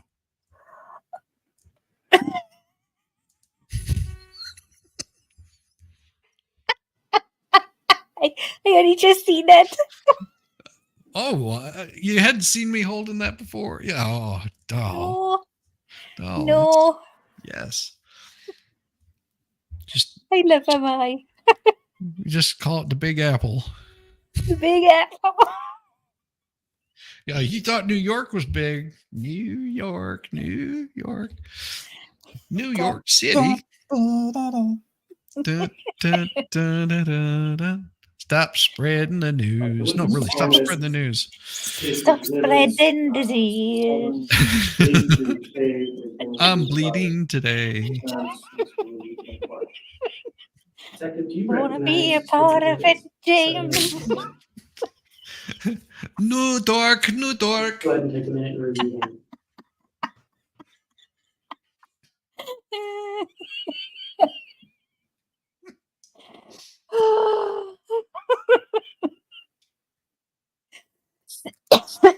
Oh, sorry. I apologize. Should have muted. Let's see if that helps out. I'm hoping I can bring up the volume. See, I'm running 2 separate computers. So this way I can actually work at the same time. Yes, sir. What do those exhibits report to be? They are photographs that were taken of Lori Vallow's residence in the morning of November 27th. Really speak up, And you smarmy were you little son of present? You testified earlier, you were present at the search of that apartment on that date, correct? That's right.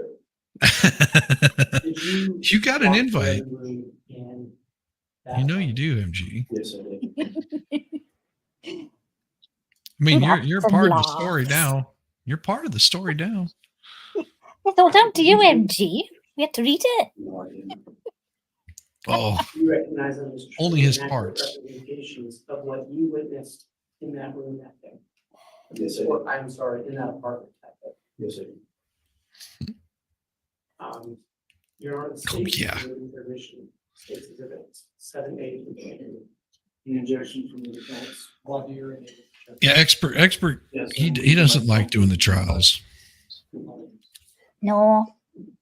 Well, May I judge? he doesn't mind doing parts of them, but Officer, what time were these pictures taken? I don't know the exact time. I'm a roughly. massive Well, don't worry trial because fan. You know, Just- yes. we just finished Yes, lunch. or do you know? Just so I you don't know. know exactly what time, sir.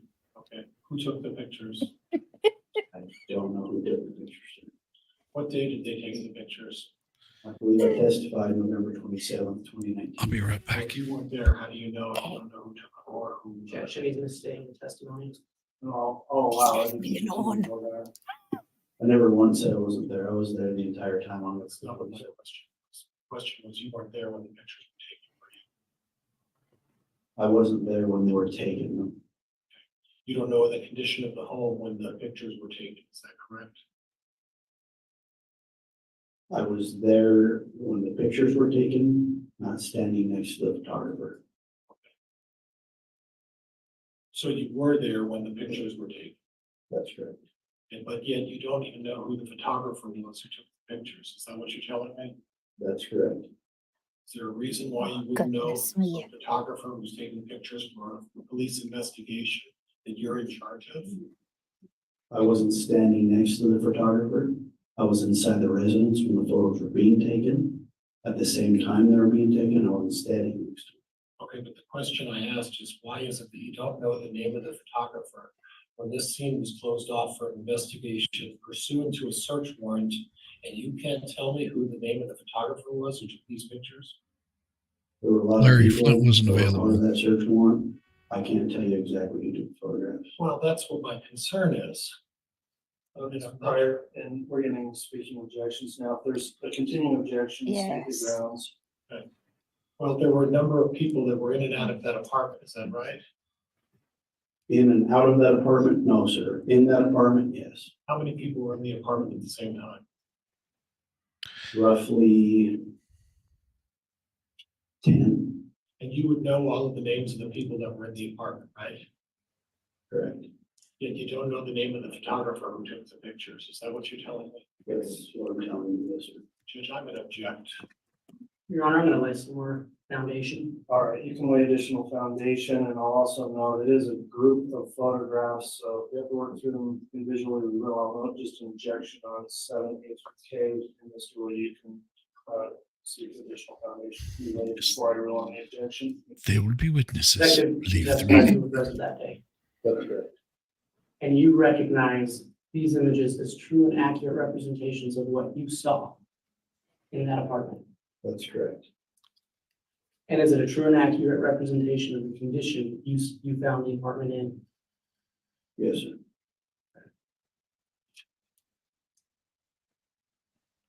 And as you look through these pictures, is there anything in there that is different than the way you found it? No. Your Honor, the state moves again for the admission. Objection again, Judge. There isn't a proper foundation. The officer can't even tell me who took the pictures. He doesn't know what time the pictures were taken. And the condition he's talking about is the condition that he saw, not necessarily when the pictures, the condition when the pictures were taken. So there hasn't been proper foundation here.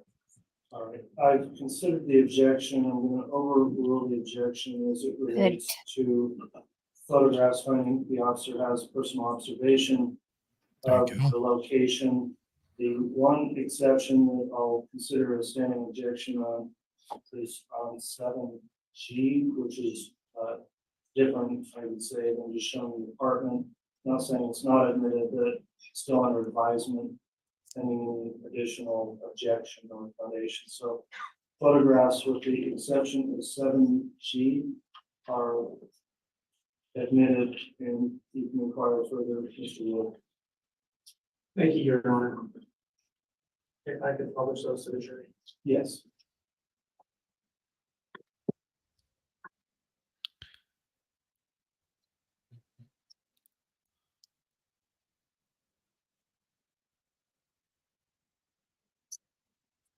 This deputy or Balov is tall as all get out. He walks around like Captain, Lurch. could you tell me what you observed in State's Exhibit 7A?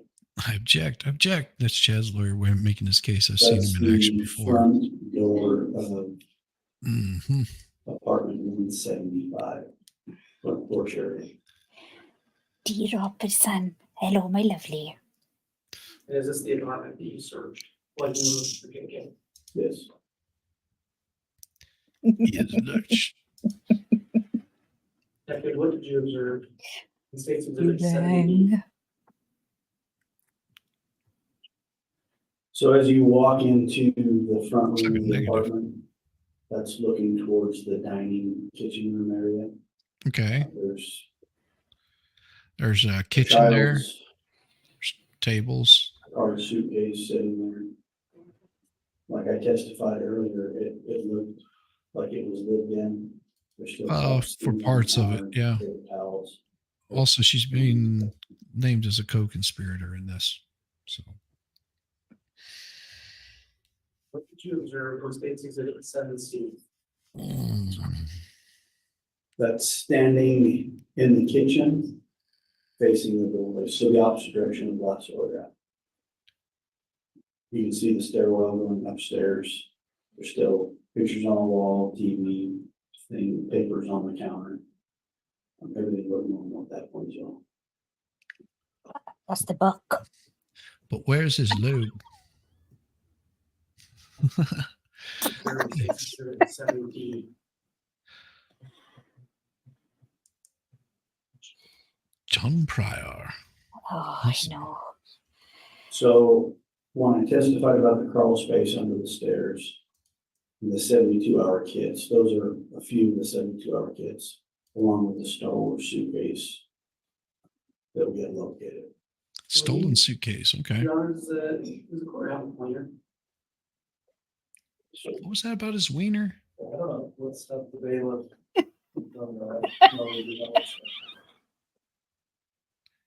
Do I? Oh, can I get a magic marker for my wiener? Got it. Okay. Okay, let me draw on this here. I will draw some eyes on it. That way it looks like my head.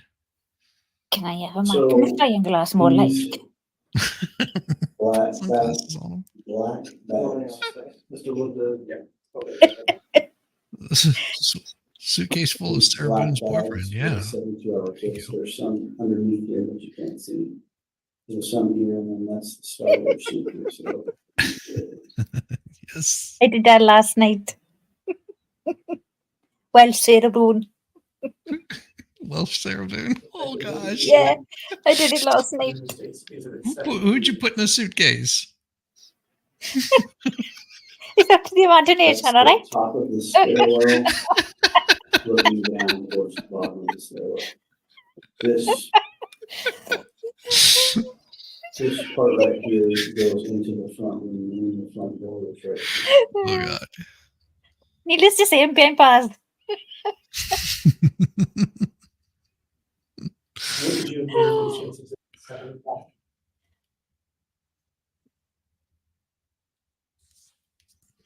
This is the master bedroom. So when you come up the stairwell, immediately to your left is this entrance here.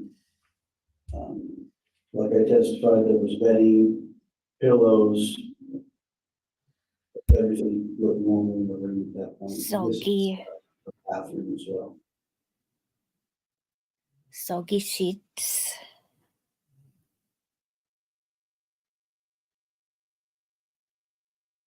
Detective, what did you observe in State's Exhibit 7H? 7H is what caused some red flags for us when we were searching the apartment. Why was that? Because of all these empty hangars. People go on trips. Judge, I'm going to object as unresponsive. There isn't a question here, that's a narrative. It's the same. Detective, I asked you why the empty closet was concerning to you. Oh, is that the Because portal when we party? made contact with Lori Vallow Yes. the day before, she had lived in the apartment. She was in the apartment living. The very next morning, we served the warrant. This is what we I'm not found in the Irish. hangars. And Detective, why would empty hangers be concerning to you? Because it appeared to us that she grabbed her clothes, left everything else, and took off. What a slut. I know. Can you She believe grabbed it? her clothes. Why would you grab your clothes? Could you Oh, observe no, And then no. ran off. Shame on her. This was a bedroom. If you walk down the hall towards the west, this is the bedroom on the right hand side. This is the bedroom we found Alex Cox, some of Alex Cox's belongings in. So this is Like bedroom talking to the about Alex's cocks. And what belongings of his did you find? There was a plastic Alex tub Cox. with some of his belongings in, Oh. some hygiene It's massive. things that had his name on them, things like that. Not anymore. Shriveled. Shriveled. It's because it's chilly out. Detective, what did you observe in State's Exhibit The 7J? water was cold. There was a heavy breeze. This is the same bedroom. There's one of the plastic tubs that had some belongings of Alex. There's some prescription pills up here that had Alex's name on them. And then there was some white Tyvek suits that were in the closet area.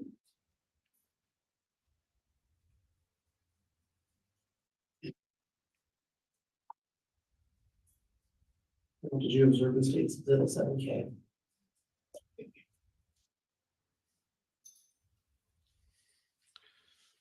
This is the room to the left. So the previous room was to the right. This is the room to the left. It had twin beds, bedding, everything was normal in that room. Oh. Your Honor, I'm going to ask that the witness be handed State's Exhibit 7G again for further foundation. Very well. Crazy. Oh my God. What's going on? Oh, geez. Oh, you're getting attention. Oh my gosh. That could you recognize State's Exhibit 7G? Yes, I do. What does it purport to be? Oh. Living on A new. rental agreement. Oh, he's about With to the attack tenant me of again. Lori Ryan. And you testified earlier about finding a rental agreement, is that correct? That's correct. Is this the rental agreement that you were speaking about? Are you Yes, fighting it me? is. And where was that located in the residence? In the master bedroom on a desk in the corner. I got visitors were calling off a That's chair. correct. Is that a true and accurate representation of the rental agreement you saw? What, you too? Yes, it is. Your Honor, I move for admission of State's Exhibit G, 7G. Any objection? No, Judge. All right, exhibit 7G is admitted as well. So excited.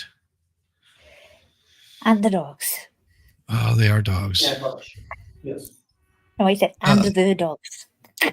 Yes. Is this the rental agreement we were just speaking? I retract that Yes, it objection. is. Thank you. And you testified earlier about searching the storage unit, correct? Was this the rental agreement? that I wonder Lori what she used? was doing at first. Yes. I was playing with my puppy. Now, if I said that, Well, but if you I were was playing playing with your with my puppies. Oh, if you were playing with your puppies. Meow. Your Honor, Well, I'd ask that the witness be handed what's been marked I would say pictures or it didn't happen. as State's Exhibit 8A through 8Q.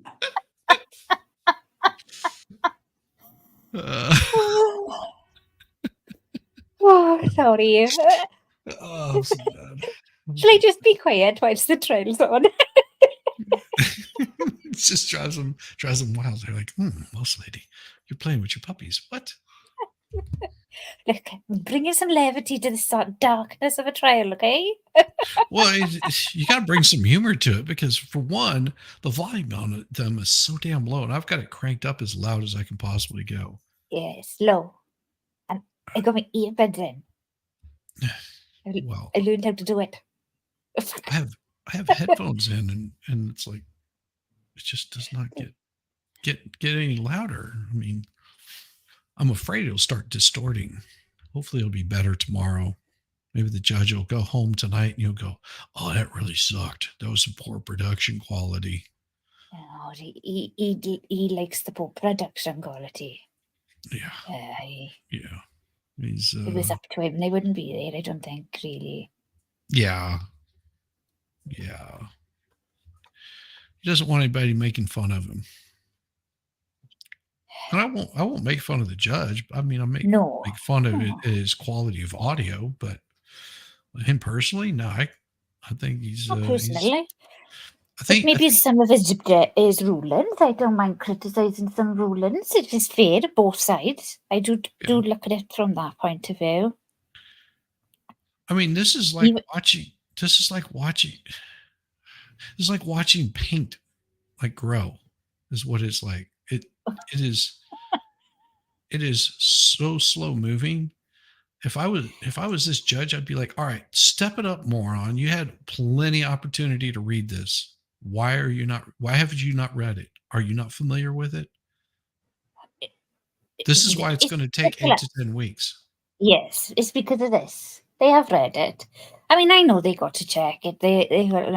But most people go, yeah, okay, see that, understand, yeah, all right, pass it along. But I mean, they got to walk a mile across the courtroom as well. Well, at least Lurch gets a workout. You rang. You rang. You rang. Court audio is awfully poor. I know. I agree. I mean, God forbid they actually get a real microphone. Take a moment and review State's Exhibit 8A through 8M. 8M. Can you rob pretty well, mind? So it's going to take a while for you to read this. We made our opening arguments. Our opening arguments were short, sort of like anybody compared to Lurch. And so now we're going to spend the next 8 weeks reading through a bunch of freaking documents because, well, that's what we do. We're going to have to read each document. And I'm not no speed reader, but I can spell at. I wonder if they were too short on their opening statements, and the judge said, "Look, drag it out a bit now, mind. Right? Yeah, we got to wait to the end of the day. Yeah, and because the jury here, I want to make sure they stay here to the end of the day. Look, drag it out a bit." Judge is saying, "Listen, I really need those watch hours on my YouTube channel." You do. Guys, help me out. Help a homie out. Give me some watch hours on my YouTube channel.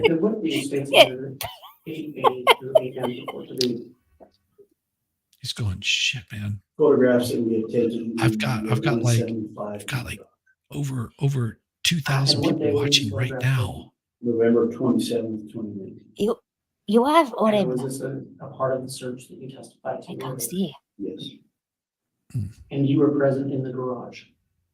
That's right. Oh, not me. I've got like 51. Were these items 51 brilliant people when you got to the garage? No. Were they taken out to be photographed? Yes. And did you observe that taking place? I did. Right. And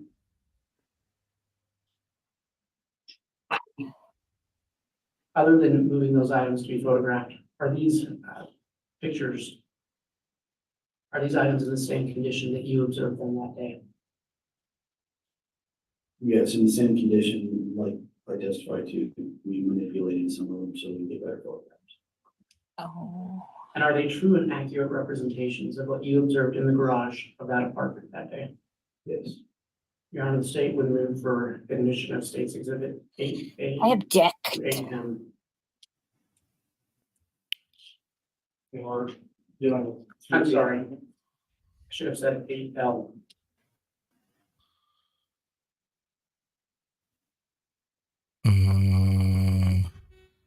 Judge is going, well, let's see. Objection as it relates to 8A through L. Judge, what do you any objection?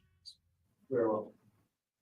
You know, Officer, as before. I object to are you present when everything. Pictures were taken. Yes. If I don't object, well, it looks like I'm not doing my job. Detective Arr. Has he got a voir dire, everyone? Were you present at the exact time that the pictures were taken of all of these items? Yes, I was.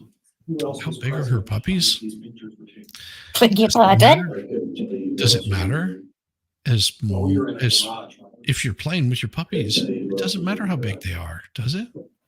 They're a handful. Little puppies, big There's puppies, so many people there that you don't know. doesn't matter. No, I Your just, Honor, this doesn't. go As long as they're to- happy, as long as those puppies are Happy happy. puppies? Happy puppies? Yeah, she's playing with her happy puppies. You know who was there. More than a handful. no, I just. But can't they're control their happy. names at this- They're Exactly. not officers that work with Always you. happy. They are. But How dog. large are we talking about? I was playing with all three of my puppies earlier. They were enjoying it. Just They were kidding. happy. Car garage, one car garage. Just curious. I don't think we're getting across here. Is this a foundation objection still? Judge, I'm trying to establish. Judge, I'm- Some things we leave to the mystery of your imagination of what her court's puppies look considered like. Foundation objection as it relates to exhibits A through L, all over the objection, and those may be admitted. Thank Probably you. different sizes too. Yes. Most puppies are. Well, most testicles are too. And, you know, as Shakira said it, you know, luckily that my breasts are small and humble, so you didn't confuse them with mountains. Yes. So, happy puppies. Happy How was that bulldog? Enough curiosity fulfilled? Effective. What did you observe in the State's Exhibit 8A? So when I testified earlier about various magazines, weapons, there were knives, this is where we found those items. And I this, just want to stop real quick to clarify, when you say magazines, what type of magazine are you referring to? magazines that go in rifles. And you testified that you moved these items to take pictures of. Correct. And what did you observe in State's Exhibit 8A? So here's some of the various magazines that we took out of some of the tubs. There's some ammunition. There's a few suppressors that screw on to. What's up, the fools? end of the gun to Travel muffle the fools. Good to sound. see you. There's a ghillie suit. Different items in this photo. Spots. Well, we got the Hustler, the Penthouse. Well, I mean, what do you mean magazines? Tell me what you Was there any observed in other kind of State's Exhibit magazine? 8A. People magazine? No, what do you mean the fighter weapons, sir? So these were items that were located in black plastic bags, which are right here that I'm pointing to. So we simply took those items out of Racist these black plastic plastic and laid them bags. out so we get photographs of them. Shame. Oh no. What's the matter with the white plastic bags, eh? Yeah. What did you observe in State's Exhibit 8C? About to get the hell out of Buford. Oh, yeah. These are various Oh, caliber please. Smart move. ammunition. Hell with Buford. They're plastic bags that were located in plastic bags. Bags of color. Yes. These are my bags of color. No need to no need to discriminate, is there? No. No. At all. Would you observe the state's exhibit 8B? Good to see you, Dave. How you doing, brother? This was one of the rifles that we had located in the garage. In I know apartment Dave. 175. Dave Umbaga. Yeah, I gathered. I gathered. Got duct tape here, but you can't see that top. Judge, unresponsive. Oh my God. Oh, Jesus. So you can see the top. What did you observe? Well, not really. 8D. Man. Like I Why do was people gotta be testifying to, at stupid? the top of this rifle, it's threaded for. What have you done now? You need to buy flowers. I might have to for somebody. A lot of people. Oh. Looks like there was a mass pew-pewing of people at the end of Ramadan in Philadelphia. Why do people gotta Oh be so my mean? goodness. This Oh. rifle here is the exact same rifle from the previous picture. There's also another Praise for rifle them. that was in the bag, and that's this one here. This photograph was Families. taken at the police department once we got the items back.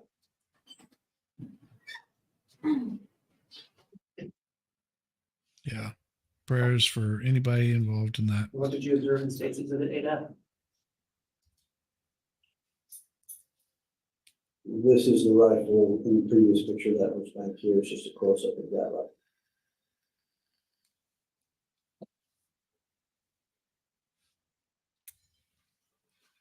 Whiskey.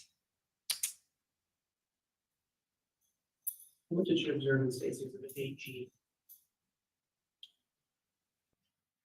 Those are what I call the suppressors. From earlier, there was a photograph of these two men on the garage floor. This is just a close-up of both of those suppressors.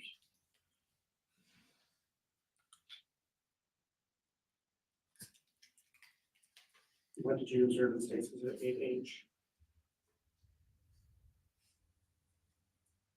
These are knives that were found amongst the ammunition in the rifles and tubs. Rifles, knives, magazines. You described Lube. the jury what you observed in state's exhibit Boob. 8I. Lubricant. Yes. Oh, I thought you said boob. It's just a handgun that was I'm trying to be more clearer. Oh, booblicant. Boob. So is that like Lubri- lubricant? Yeah, Lubricant is like, lubricant. so it could be booblicant. So that would be like lubricant that you be. put on your boobs. Yeah. Just Yeah. Booblicant. lather them puppies up.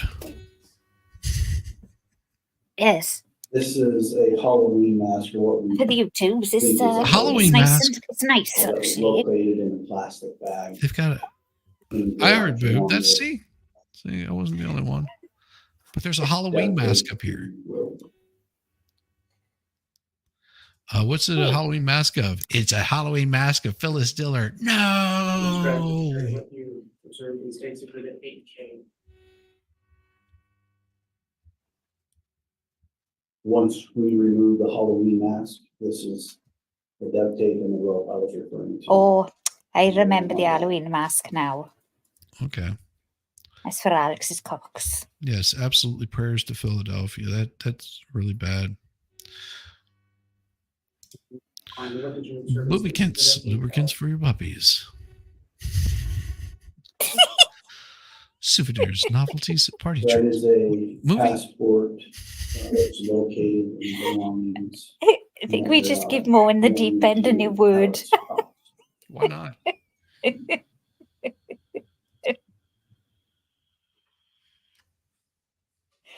Oh my gosh.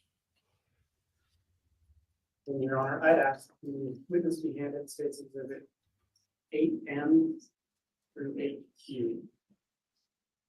Well,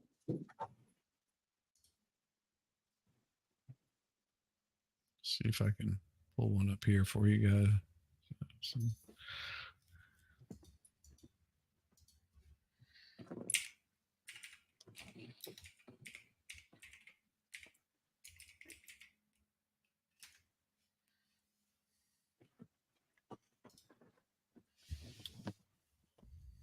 Answer.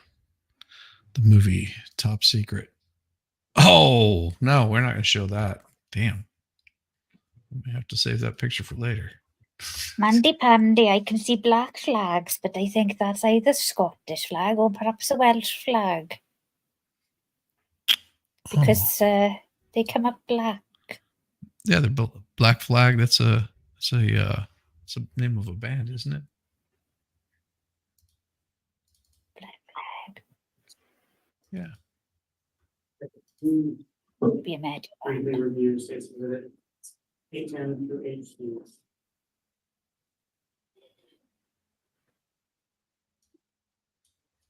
Do you recognize those exhibits? Yes, I do. What do they purport to be? These are items also located in the garage 175. What we built in each. Not yet. Drago. Did you observe these items with your eyes? Red dragon. And you saw Red these on dragon. November 27th during the Welsh search with the dragon. of Department 175? See, I knew. See, they show my Welsh flag up as black flag. It's awesome. That's awesome. Why would they do that? True and accurate representation. Because they of what discriminate observed against the Welsh and the that Scottish. Yes. day. Your Honor, I move It's for only review of Irish these flags exhibits there, English 810 flags there. through 8Q. But when you Yes, put out our Welsh flag or Scottish flag, they turn it Officer, you black. previously testified. that Very this- discriminatory. I don't like it. This picture is going on. It's going to become a And some of the items that you Yeah, staged. this is gonna be saved. Staged, you removed those from packages. Oh, what's two up to now? Boxes, and you laid them out to take pictures. Is that correct? That's good. Did you Oh, he's take laying out pictures of all the boxes. items in the So, garage? Or I these typed just in selected pictures that you decided to Booberkent, show today? Yeah. and this is Photographs of the picture I got. Give me a second. in the garage, anything that we thought was evidentiary value, And we took photographs. Okay, so the question is, the answer is then that you did not take pictures of everything that was in the garage. Is that fair? No objection, Your Honor, this is cross. this is the picture I got right here for Booberkent. Lubricates and puppies. Yep. Oh, I don't know about the teeth, mind. Well, Here previously that you took items out of the Booberkent. package. And you took pictures of select items. Did you take all of these items out of some sort of packaging? And Gotta take keep those select puppies pictures of oiled. these as well? Yes, we took these out of tubs Draco. that are in the garage. Took photos. So when you were there and present going through the garage, and we don't know how big this garage is. we Just looks don't like an know. angry pussycat. You couldn't see these in plain sight when you went through them, correct? An angry Pac-Man. So you don't know what was in the garage and what wasn't. These were staged by someone else who took pictures, that correct? We took these out of tubs and took photographs of them. Who took them out of the tubs? I couldn't tell you what officer. Oh, took them out. Jesus. This Well, guy's you- tedious. Oh, dealing all the time, man. Are you asking for a time, sir? I'm asking for a time, yeah. Well, fuck, I don't know. Dude. Roughly Dude. Where's the Like, car? 10 to 12, I would say. In the afternoon, in the morning, when. be like, how about I come over there and smack you? You're going to ask me what time I'm going to do that now? Taking these out of the tubs? That's correct. And Lurch And is who gonna took these watch. pictures? Detective. They're just like, can I just hit this guy just one Rule time? objection on foundation relating to exhibits 8M through Q and those would be. Look at He's him. ready- You know, he's after ready to go. Lurch, he's like, I'm getting a night now. You're taking a Mickey. Right. Can I come over here? I want to hand you this paper. Hand it back to me, and I'm going to take it. I'm going to smack this guy upside the head because he's making me walk around all the damn time. States exhibit 8M. Jesus. Yeah, I know. Yes. D. Robertson. It is That is is John Pryor's MO. what appears to Slow be it an down. email printed item. that was located in the garage of 175. There's some handwritten scribbles on there. Names, numbers associated with those names. Well, that's what the first one showed. At the time, I was like, that he oh, found his save that for later.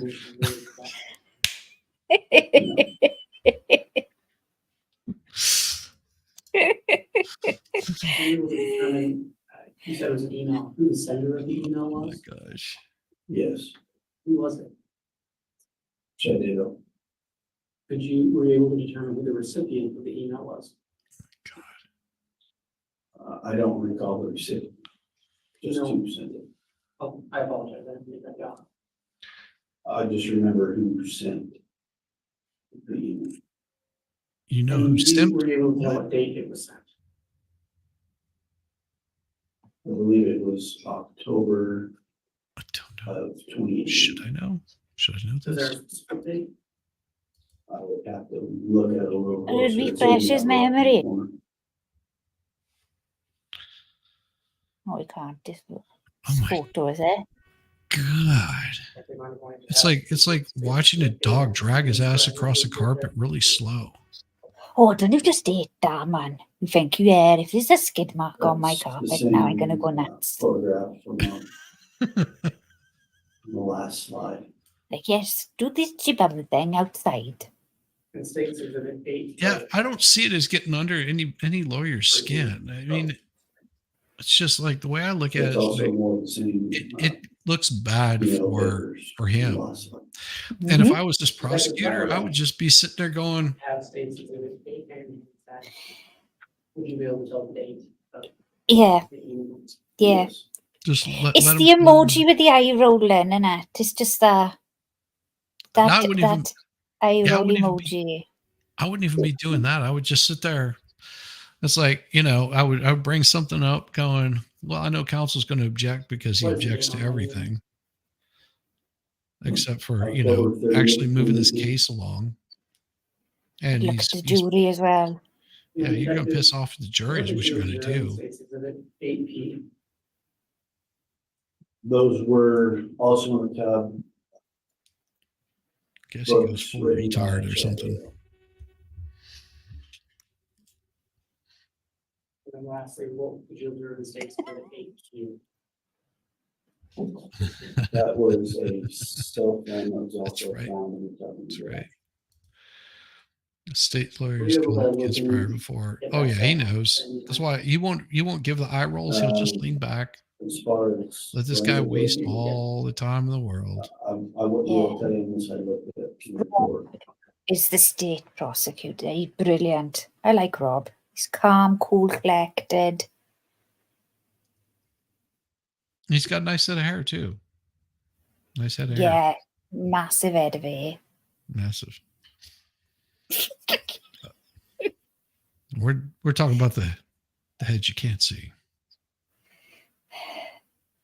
Well, you The back of his kind neck, But we've been talking He's brain about deaf. this search on November 27th, correct? Well, Bit shiny. And at any time that Shiny. day, did you locate JJ Bell? I love y'all.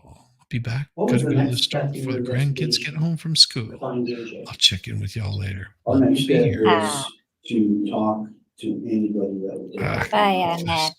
JJ was, Judge, I'm going to object. This is again becoming a narrative.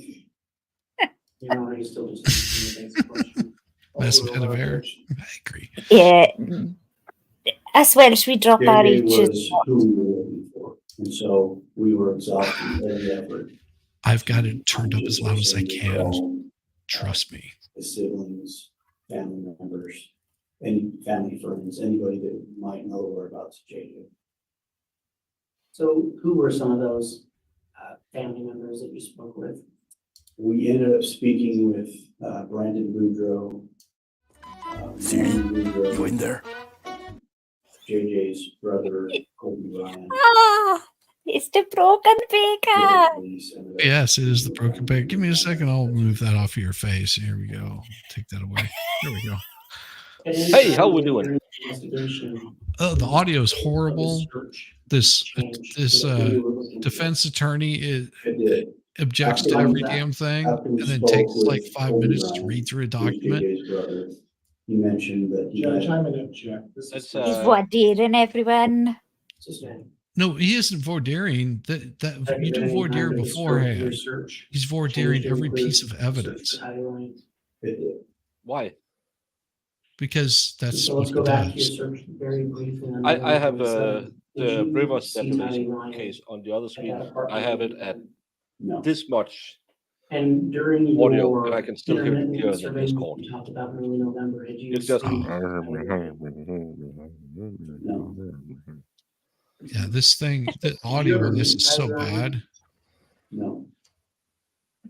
yeah. I don't get that. Well, I it's can not hear the familiar quote with, very uh, well with the earbuds, very the loudly with the earbuds then. I Yes, he did. can. How did you do Okay. that? Then, So I then can't- mine are broken. After speaking with Yeah, I can't Colby, hear. Broken Baker, it's Our lovely to finally meet you. search, he noticed You as well. JJ and Tylee. How are you doing? I'm doing very well, thank you. Your Honor, I'm gonna You're doing ask. better. I'm You- enjoying United myself. States Exhibit I 5. heard you had a little bit of a run-in with some illness, so I hope you're doing fine. I am. I'm so much better. Thank you so much for that. I was not very well for a while, but I am much better now. I'm probably practically back to full health. So yes, I'm really doing well. And it's you know, I know I chat to you when you chat and what have you, but it's lovely to meet you. You as well. Why? You just switch over and have you seen that I believe Slender it's- Man it's hearing investigation. going? It does. Judge, we Uh-uh. completely the issue from this exhibit. I don't Some know. chick Councilman, who, so kind as to repeat the exhibit number for me, please. 5. Thank you. All right, exhibit 5 has been offered and admitted. You can proceed, Mr. Wade. Thank you. Detective, do you recognize Exhibit 5? Oh, sorry, Yes, I crime do. size. I do apologize. It's a birth certificate issues out of the state of Texas. Your Honor, Yeah. may I publish that? It is hard to catch No the words objection. on it. It's and I've got my headphones. If I turn them up any louder, everything else is super loud. So weird. We lost in a reams. Yes. Point out with the pointer the name of the individual or who that Yeah, see. applies. Here's what I could do. Tylee Ashland, I can what was bring the date down of my her birth? September audio 24th, 2000, to there. And where was she? 43. Travis County, To Texas. same And for just for you. purposes of the record, can you state who her father was? Thank you, lovely. Joseph There we Anthony Ryan Jr., And who was her mother? That should have brought Lori it down. Marine Cox. So say Your something. investigation, have you learned of Lori Vallow's maiden name? Yes. What was it? Cox. Okay. Make sure I've got edit make settings. So Detective, you testified that at this point you were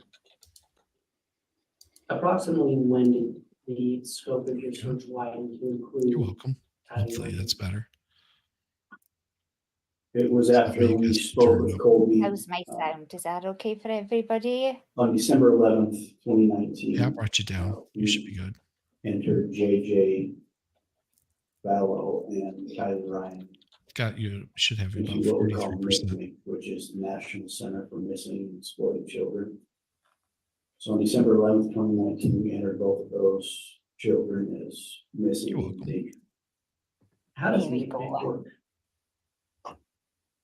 It's a center where I'm gonna object at this point on the foundation. Ugh. Another Mr. Wade, objection. for the additional foundation, I agree it has been. Okay. Can you restate again what the acronym NICMIC stands for? National Center for Missing and Exploited Children. And is that associated with the government entity? It is. Do you know which entity? And Have you ever used NICMIC before in your job as a detective? yes, How have you used it before? when we have missing children, Oh, can I talk over? we enter in, Yeah, you're call good. NCMEC, enter the information. For those of you who were over watching me For the with the river record, case, can they you, wanted to see the video again, especially Your the Honor, it's beginning of the attack video. NCM. That's what they were focused on. To me, I think it's a good thing because that's the initial contact once it started, all of it. That stands for again. Just so everyone knows. National But I Center didn't start for a stream up Missing because and Exploited I was Children. standing in line to get my. Did you include any other law enforcement Right. agencies Thank you, Baker. in this Thanks, search? Baker. Well, and if we need We to, did. After like November if something comes 27th, up, we we can, reached out for assistance from we can let everybody know from FBI. here. Yeah, We reached out through Fremont County. if they wanted to watch the video, that was after an hour and 45 So, minutes. we So were that's faster than I in contact suppose with they Gilbert would Police, go in and Chandler relook Police, evidence. anywhere down there where JJ or Well, they'll usually give Tylee, you a little bit of warning ahead of lived time. or could possibly be. Yeah, if there's a verdict, yeah. And did you ever But, try if it's just a to question, we can contact switch. Lori I haven't. Daybell in regards to the whereabouts for children? Absolutely. How did you do that? We tried contacting Lori by her cell phone. We also attempted to contact. Well, let's talk about Ellen that. real Jennison quick. says, Were you able to hello, talk to her? Henderson. No, her cell phone was shut off. Did you ever Yeah, attempt to yes. contact Chad Daybell in regards to the location of the children? Yes, we did. How did you do that? We attempted to contact him through his cell phone. Helen And were you able to Jennison get in is touch with her? lovely. No, it was also shut off. There's so many lovely people in chat. I know. They are. They are. And at any Yeah. time, It's on panel, it's more did questionable. Lori Vallow Yes. Oh, ever call the Yeah. police to report missing children? this guy right Judge here. objection. We should have been here an hour ago, Baker. Oh, yeah. Response, Mr. Wood? Your Honor, it's just a basic question. I think it's in line with the question we'll be going through. I don't know additional foundation. Upon foundation is overruled. Witness to answer. Did you ask that again, please? Did Lori Vallow ever contact the Rexburg Police, to your knowledge, regarding missing children? No, she didn't. Did Chad Daybell ever contact the Rexburg Police regarding missing children? And I'll renew my objection, Judge. Knowledge foundation. It's overruled. Thank you, No, he Judge. didn't. Mhm. Detective, when you place the children in the NCMEC database, you receive tips from that. Yes, we set up tip hotlines through NCMEC, also through the FBI and through the Rexburg Police Department. So anybody with any information on those two missing children could call any one of those numbers and provide us with any information. And did you ever receive tips through NCMEC regarding JJ Vallow, Tylee? Yes, we did. What would you do when you receive those tips? When we would receive the tips, we would assign it a tip number. Oh, And yeah, the those tips. tips were followed up Tip. on Yeah, he by knows all about the tip. detectives or other officers. So as soon as those tips came in, they were given a number and assigned to an officer to take it follow. He's going to get lots of tips in And prison. would those tips, when they come in, do they have a phone number associated with them? A lot of times they did have a phone number. A lot of them were anonymous. They didn't want to get involved. So some of them had phone numbers where we could follow up, others didn't. And if someone submits an anonymous tip through NCMEC, is there anything you can do to follow up on that? I love anonymous tits. It depends on the information they gave us, but we would follow up Like with any information that both they had. anonymous and anonymous always. And when a tip comes in with a phone number, would you call those individuals back? Yes. Man, we call all the tits back. Gee. Did you ever alert the public that the children were missing? We did. We held a press conference on November 20th, 2019. And alerted the public that we had two missing children in our area. And After that press 2 release inch, 3 came inch out, tits. did you receive Yes. tips after that? Yes, we I've did. seen plenty of tits. And did you follow up on those tips as I haven't well? seen enough. Yes, we did. How many times can Shizzy say the word tits? I can say tits all I want to. Did any of those tips ever lead you to finding I love JJ it. Vallow? No, No, Did any of but I those looked at tips every lead single you one of to those finding tits. Tylee Ryan? no.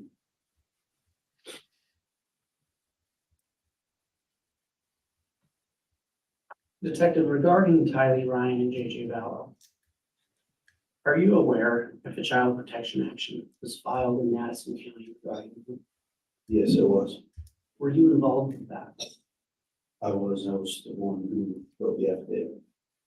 And what was the purpose of that action? Judge, I'm sorry, I didn't hear what the officer's response is. I was the one who Wrote the affidavit. thank you. Tactics. You don't really ask. Tactless. I will, I just letting the witness drink the water. Oh, shit. Whoa.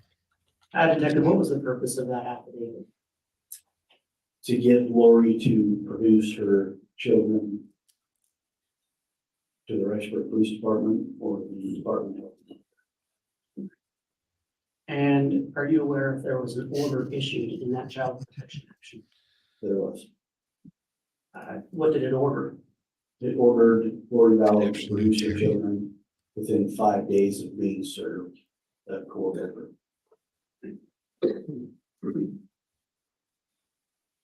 Detective, were you ever able to Super serious. locate Chad Yeah. Daybell and Lori Vallow?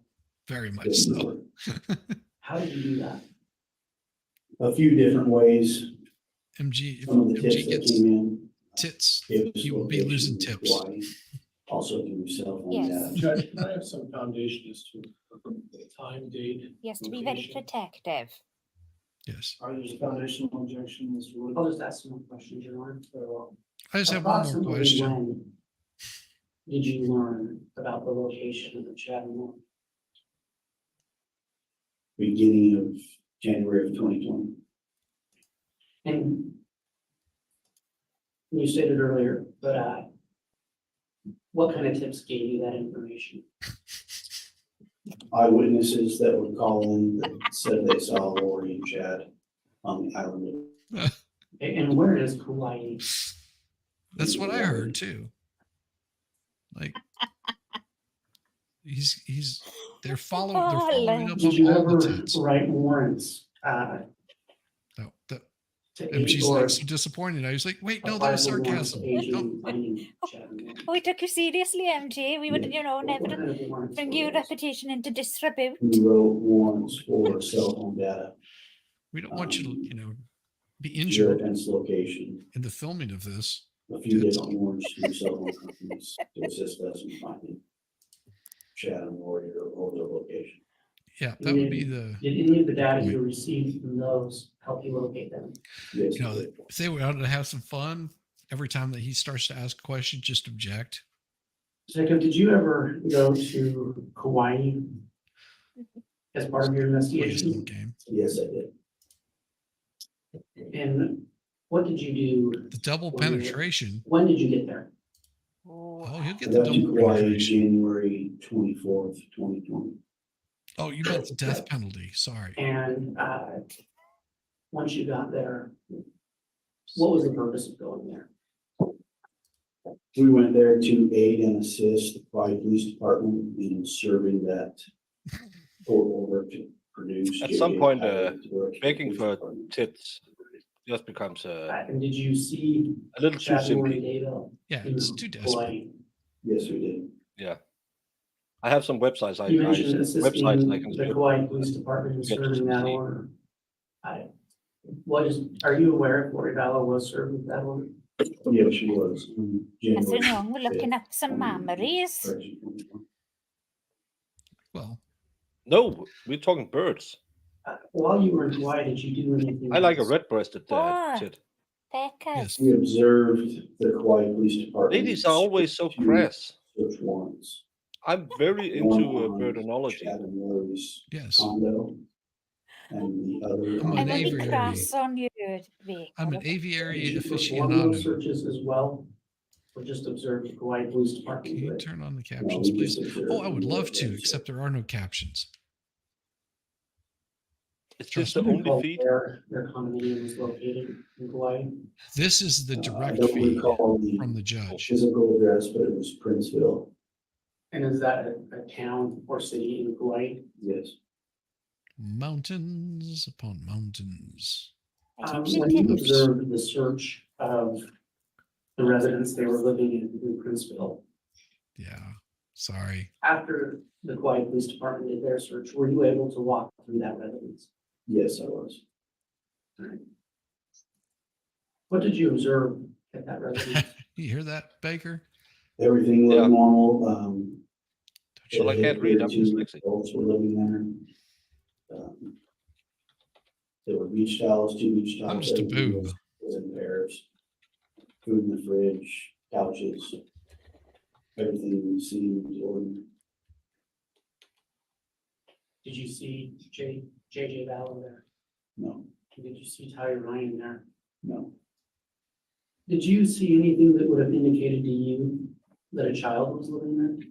no, I didn't. Did you observe anything that would have indicated to you that a teenager was living there? No.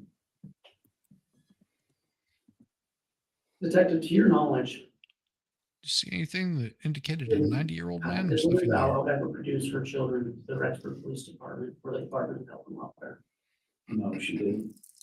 Shizzy, I have to jump off and fix a few things. Okay, I brother. might be back, or I might do a. Your Honor, I'm gonna ask that the Keep an eye out. witness be handed. Stay here. Yeah. Enjoy Exhibit Shizzy. 6. Do all the YouTube things. Wills lady, so nice to meet you. I wish I could say Lovely. goodbye in Welsh, but it's probably something that will sound like a It's just cat. ta-da. Ta-da. Ta-da! Ta-da! Thank you, Baker. Lovely to meet you. Promise I'm not this rude normally. It's only she's corrupted me. It's because Shizzy is a rude person. He makes all the bad decisions. Yes, I do. But somebody- is a nice guy. Thank you I'll so much Do for having me you on. recognize And Exhibit chat, 6? hasta la. Yes, I do. What does it report to be? The photograph of Tylee Ryan. Did you, Oh, we'll see you as soon. part of your See you search, soon, did Melanie. you look at Tylee Ryan's social media? Oh, bye, Melanie. See you soon. To your knowledge, was this Hello. image obtained from her social media? It was taken from her Instagram account. And so as part of your search, did you personally observe her Instagram account? Yes, I did. And did you personally observe this image on her Instagram? Yes, I did. Is this a true and accurate representation of what you observed on her Instagram? Yes, And also, as part of your investigation, did you see other pictures of Tylee Ryan? yes, I did. And is this individual, is that a true and accurate representation of Tylee Ryan? Yes. Your Honor, the state would move for State's Exhibit 6 to be entered into evidence. No objection, Judge. Very well. Exhibit 6 has been offered and admitted without objection, so it's in the record and will be published if you wish, Mr. Board. Thank you. Sorry. Sorry. Detective, is this the route we were just speaking of? Yes, it is.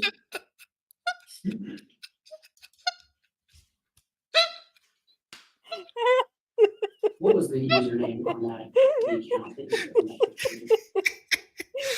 Tylee A. Ryan. And this individual is the Tylee Ryan that you can recognize. You can't handle me. I have a story. Ooh, that sounds like a challenge. I'm coming for you Sunday. Oh, how many times? Because Many. I want to ask Many times. about the phrase proof of life. Geology's with an Right. experts. Oh, bless. Oh, As a detective, what does that mean to you? Proof of life is any documentation, any video, photograph, anything that we can use to show the last time somebody was saw alive or seen alive. mhm. Pursuant to your investigation, Did you find a last known proof of life for Tylee Ryan? Yes, I did. Mhm. How did you locate that? That was taken from Lori Vallow's iCloud account. And what? Do you know which iCloud account it was taken from? Lori for style at iCloud.com. And what was We had lots the of iCloud. form of that proof of life? Sorry. It was a photograph of Tylee taken. Just at, trying to remember West what our Hills. story was going to be about this Sunday. Your Honor, I'm gonna ask the state or the witness behind State's Exhibit 29A, 29B, So food story. and 13, and I believe these come in by way of stipulation. Oh, yes, it is. Defense me as well. It's a sexy recipe book.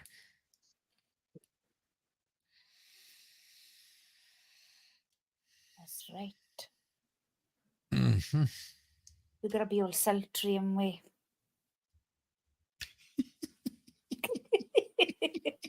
Judge, that's correct. No, by way of stipulation. It's going to be a sexy recipe I'll book. review those briefly when the- We're going to have lots of pickles and grapes, Corn. corn. I don't know. How sexy can corn get? I don't know. Spread your legs. We'll find out.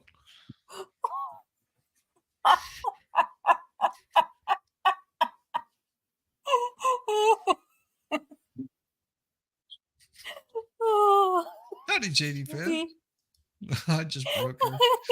that quick sidebar. JT, lucky to see you. Shizzy broke. I love it. Oh, Lurch is not going to be happy doing all this, you know. He's saying, "Can you take over? I've had enough now." It's like, but he seems like just such a really nice guy too. Yeah. But he's saying, look, you know, I might need a break in a minute. This guy's doing my head in. Yeah, he's going to do his head in. Hey, King Bucko, good afternoon, sir. Good afternoon. I'm sorry I missed you. Oh, good to see you. Good to see you. Hello, King Paco. Oh, we got some awesome people in here.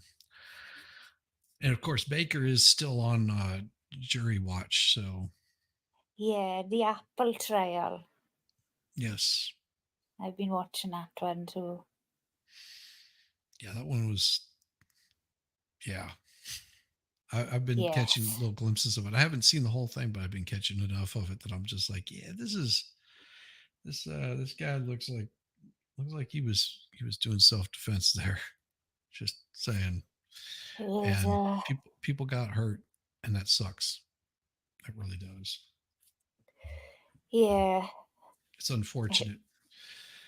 There's a reason why you don't play. Don't play with people like that. You know. Yeah. submitted to They didn't act very well, did they?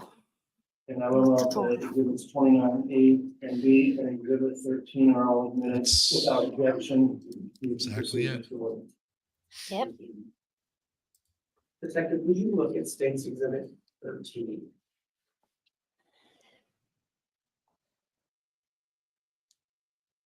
What does that report to be? That is the photograph taken from Lori Styles' iCloud account. They testified to a removal of Tylee and West Hills. Now, was I If I'm have a story referring to Yes. the trial or to me? To you.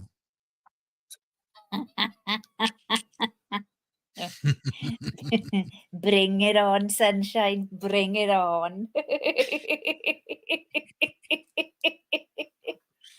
Can you just Love identify it. the individuals in that photograph, Detective?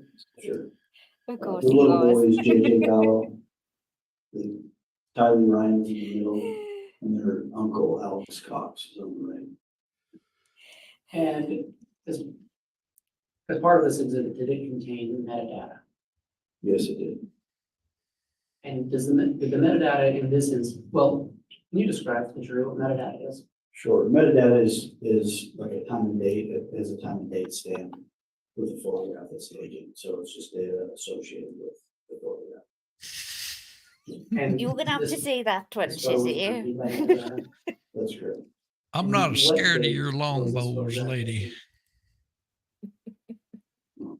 September 8th, 2019 at Oh, you had no 2:49 idea. And you testified earlier that this was in Yellowstone.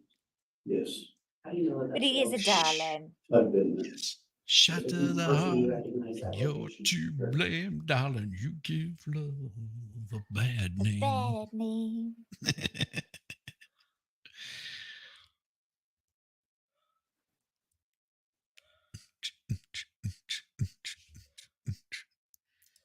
You can set closed captions on, but you have to do it before the stream starts. Oh, excellent. Thank you very much, Alan. I will do that. I will do that.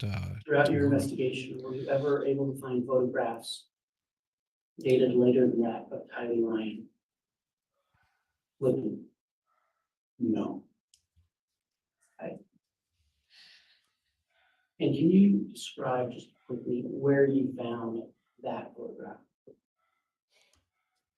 from the iCloud Shizzy, account. check associated private with chat. that. And I believe you already said it, but just for purposes of the record, what was the name of that iCloud? Lori for style at iCloud.com. And how do you know that that account was associated with Lori Vallow? The information attached to it and also the photographs that were attached. And when you say photographs, what type of photographs led you to believe that that was attached to Lori Vallow? Family photographs, Lori Vallow's photographs with her in the photos.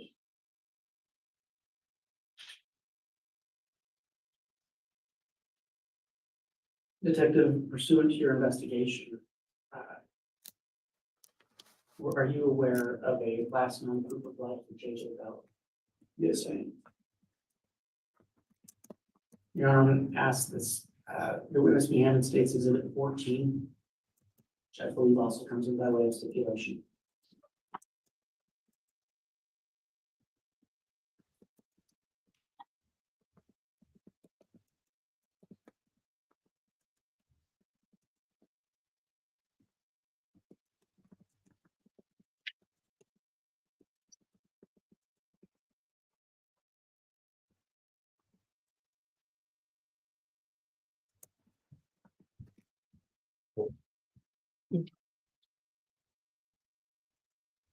From our record, again, Mr. Wood, it's been stipulated to, and if there is there an objection to the 14 million? No, Judge, it was entered by stipulation of parties. Or 14 is admitted. Detective, what is States Exhibit 2? That is a photograph of JJ sitting on a couch in what appears to be the front room of apartment 175. And where did you locate this picture? That was also on Lori for Style, iCloud.com. And you mentioned you believe you recognize the location. I'm sorry, can you say that again? Yes, it appears to be the front room sitting on the couch that was found in Lori Vallow's apartment, apartment 175. And did this picture have, well, may I publish a picture? You know, It's good to know.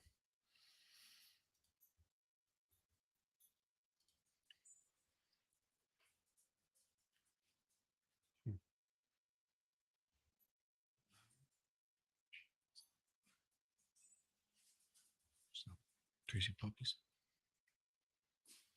Can you just describe to the jury what you observed in States Exhibit? That's JJ Vallow sitting on the couch in red pajamas. And did this picture, was this picture accompanied by metadata? It was, Is this the metadata that accompanied that picture? yes. Oh, it is. Trust me. It's going to take. This is why they have it set for so long. Can you, what was This guy the date objects of to that? everything. September 22nd, 2019. We'll see you soon, You know. what Yamaha. date it was taken? Most definitely. 11:46 a.m. Ah. Bye-bye, our story. Bye-bye, darling. Mhm. And just to clarify, what iCloud account was that? Was that picture taken from? Also Lori for style.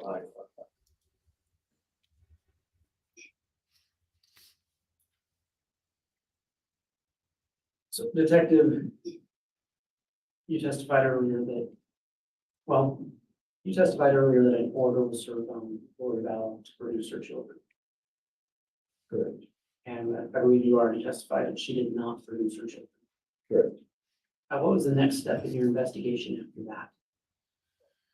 Our next step in that investigation was to reach No, they out just to have three anybody that witnesses. would possibly know where JJ was. Just like, it's just this Who- attorney Who would you objects reach out to? to everything.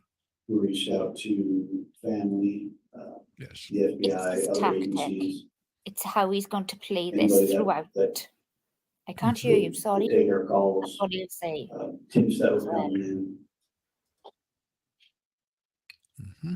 Detective, while you were doing this investigation, were you aware of any investigation in Fremont County regarding Tammy Daybell? Yes. And what did Nice. you, were you a part of that investigation? I was a part of it, but my focus was mainly JJ and Tylee. And what was the investigation in Fremont County regarding? A suspicious death involving the defendant Daybell's wife. And as part of your investigation, did you know when she had died? Yes, When was that? October 19th of 2019. You testified that your primary focus was locating Tylee and JJ, correct? That's correct. Your Honor, we just have a very brief sidebar. Yes.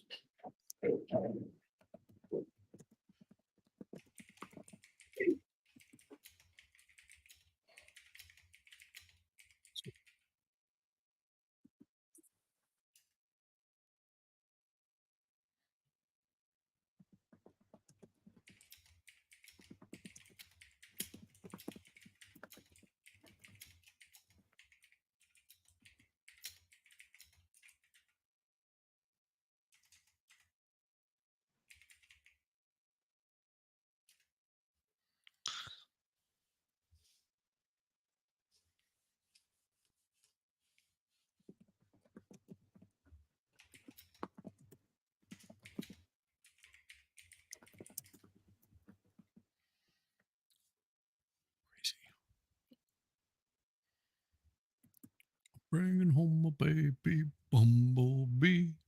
Won't my mommy be so proud of me? I'm bringing home a baby bumblebee. Oh, Shizzy, did you look into the case? I don't know too much about it. Well, Welsh lady knows more about it than I do. I just know I that do. they deleted a couple of children and husband and wife and of opposite parties. Is that right? I have that right? Yeah, His wife Chad. his wife passed away mysteriously, and her husband. Isn't this like Yeah, her second or third or this fourth or is something her like fourth, no, fifth. Is it fourth? Hang on now, let me work it out. And there was Ryan. She had a few husbands that died mysteriously, right? Yes. Don't know about the first one, but Ryan, can't think of his first name now. But yeah. Tylee's dad. Zimbala and or something Kobe's like dad. Joseph Ryan was her second husband. Died quite mysteriously, but they put it down to natural causes. But there's a question mark there. We are going to Then take our she married Charles. break at this time. And just for your reference, Hold Charles on. Vallow. We're taking a break. Hold on. They're we'll be taking a break. going through evidence and testimony I'll be again able tomorrow. to mute them for a second. Scheduled 8:30 to 3:30. And then with some scheduling issues, we are going to not be holding court on Friday. And Okay. so we'll be back on Monday. I just want to make you aware of that schedule as well. Friday. So we'll go until 3:30 today, but at this time we will take our break. So we can try to keep the break to 20 minutes. I appreciate it. With that, I'll apologize for the jury. All right. So they're going to take a 20-minute break. Hold on just a second.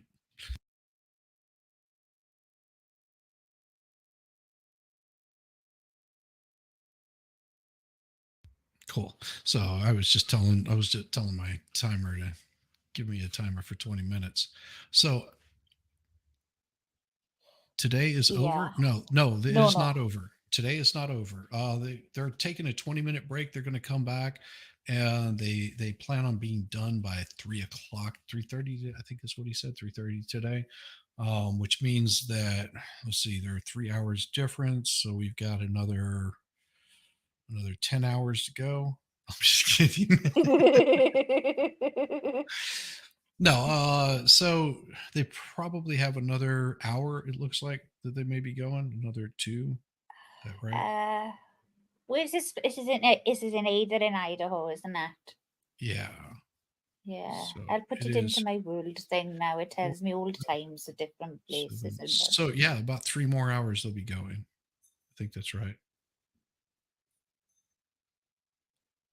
2 more hours. 2 more hours. Yeah, crazy. Today is not over. Oh, just a break. Bummer. Yeah, they're taking about a 20-minute break, and then they'll come back to it. Hopefully our sound is not too loud. I've been adjusting it to bring our sound down so I can bring the volume up on it.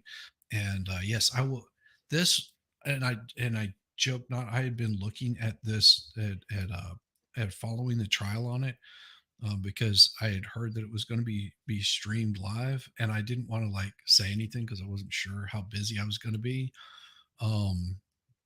And I was like, man, I can just have this running during the day. I can be doing my work. So normally I would set up the stream like a day ahead. And the way, for those of you that are my regular folks that show up in the mornings and come and hang out, I'll probably still do a morning stream, but I won't be doing an evening stream for a bit of time.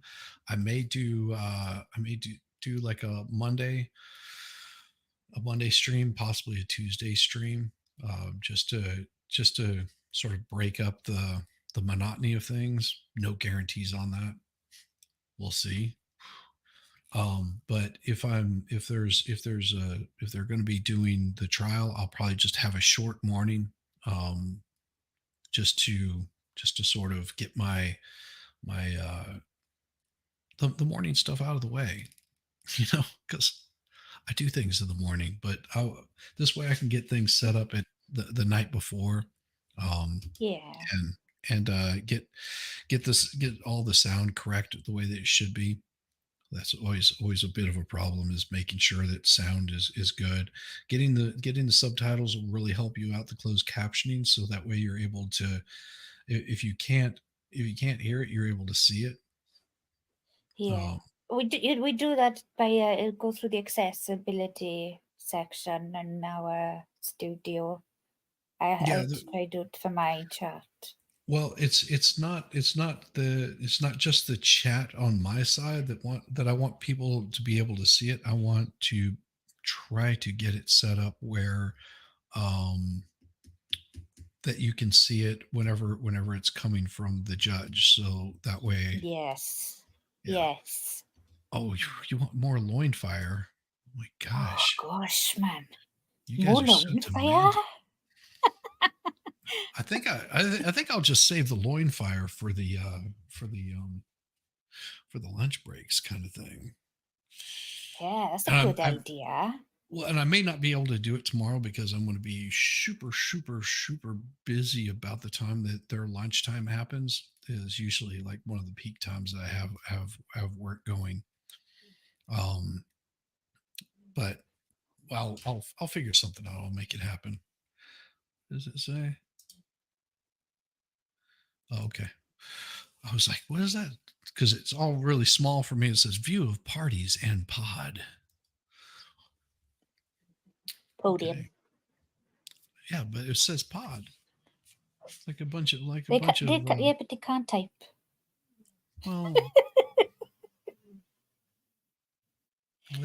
I got that Idaho Falls is up as 2. Is that? I don't know if anybody's from Idaho, but I've got Idaho as up as 2 in the afternoon at the moment.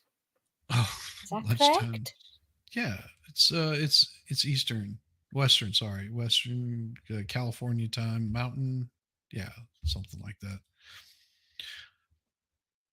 I can't remember. Erin. I'm slow. I'm slow. You're That's all I tired. know. It's probably why. That is very true. Also more than you even know. Also more than you even know. Because let's see, I was up really late last night.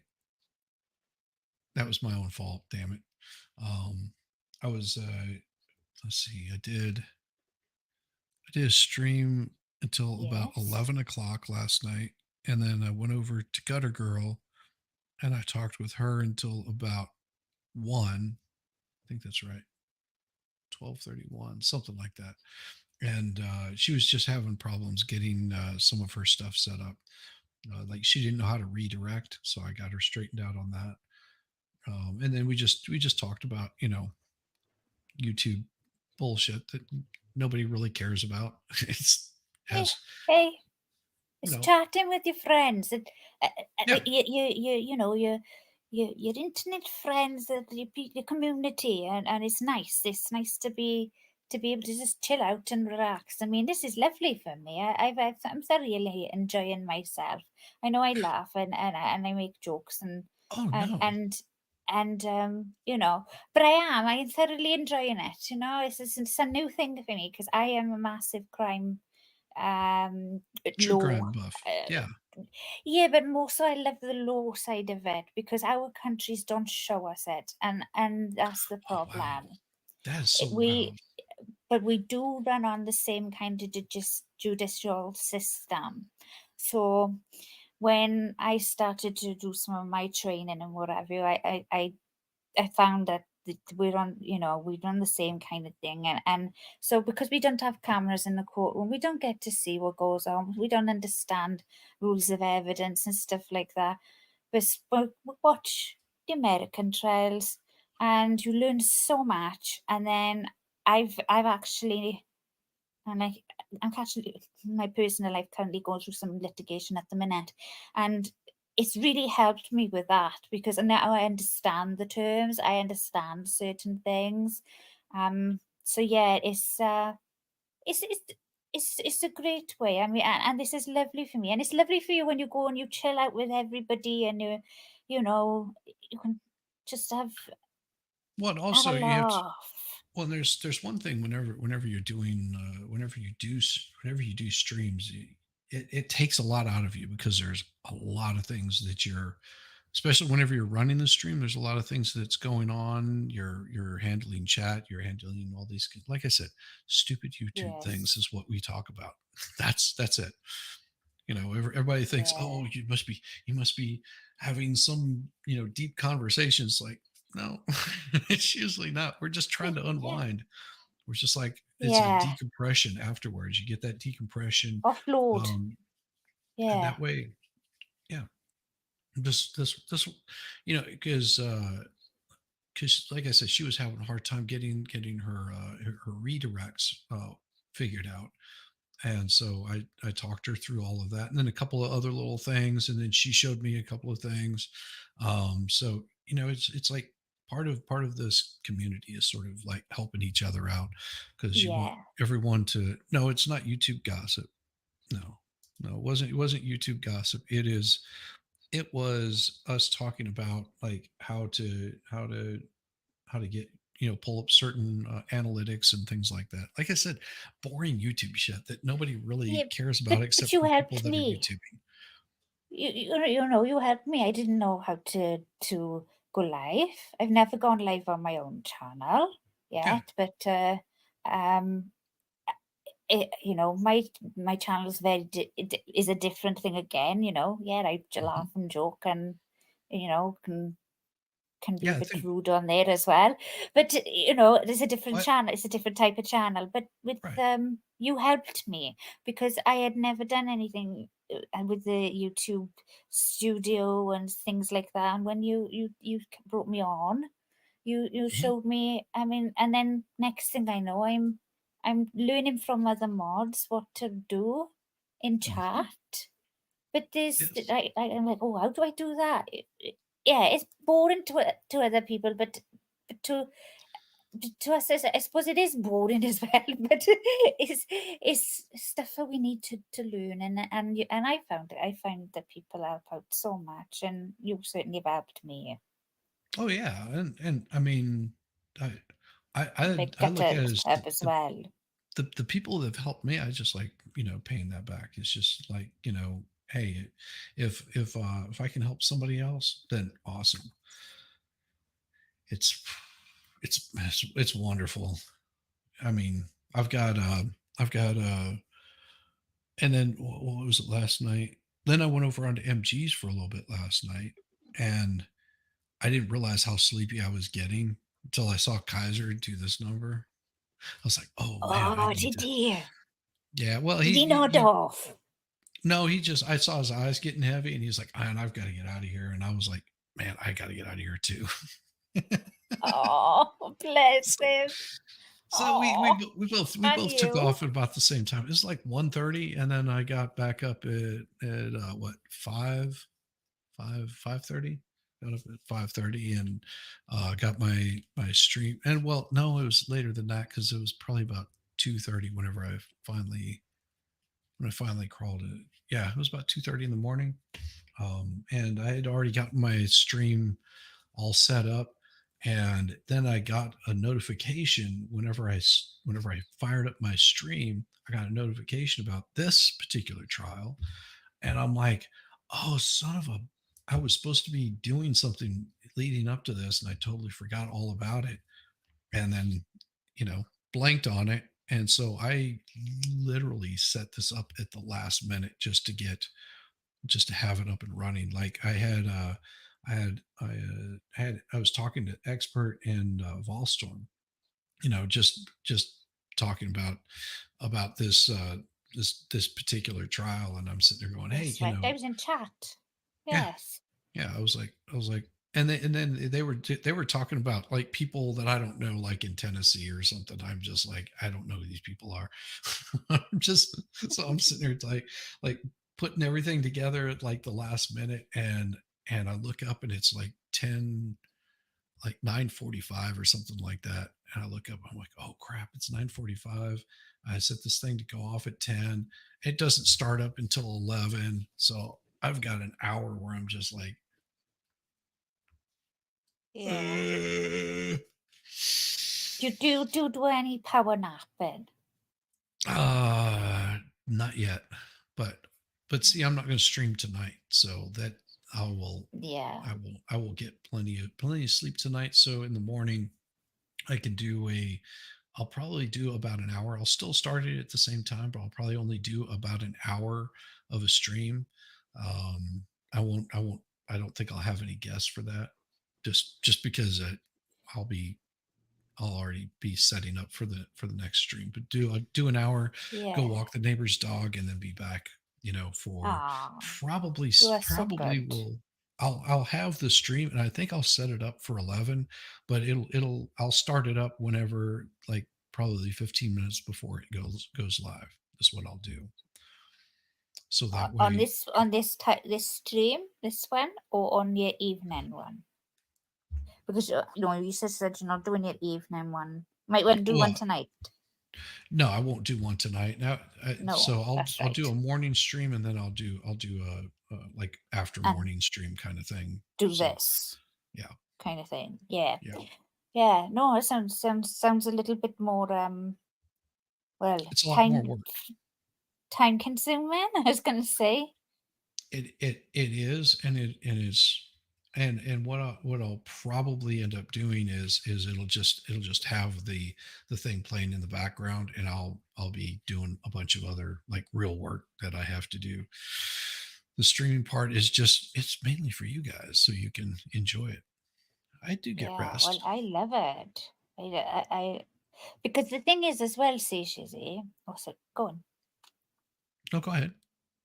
The thing is, not many people are covering the Daybell trial. They've decided against it after watching Lori's trial because of the kind of same kind of evidence probably coming in, etc. And Lori's trial wasn't aid, well, it was aid, and recorded, but not video recorded, Right. or just audio. And even after that, they said they with this one they would put cameras in, but even after having put cameras in, a lot of streamers have said no, I don't. We did the Lori one, and we're not doing this. So you are actually one of the people I know that are covering this. Well, and I'll cover it as long as I can. If it's going as long as they're say, let's see, March, April, May. I may not be able to cover the whole thing because I'm going to be out of town. Oh, all right, Because okay. yeah, Off because in your you've got travels. well, you could always stream it. Me, I don't know to do that. Sure you do. Sure you do. I'll sit here on your stream. You can do some work, and I'll just chat. I'll take over your stream. There you go. I'll just set it up and let you take it over. Yeah, you just carry on. Do some work. I'll be all right.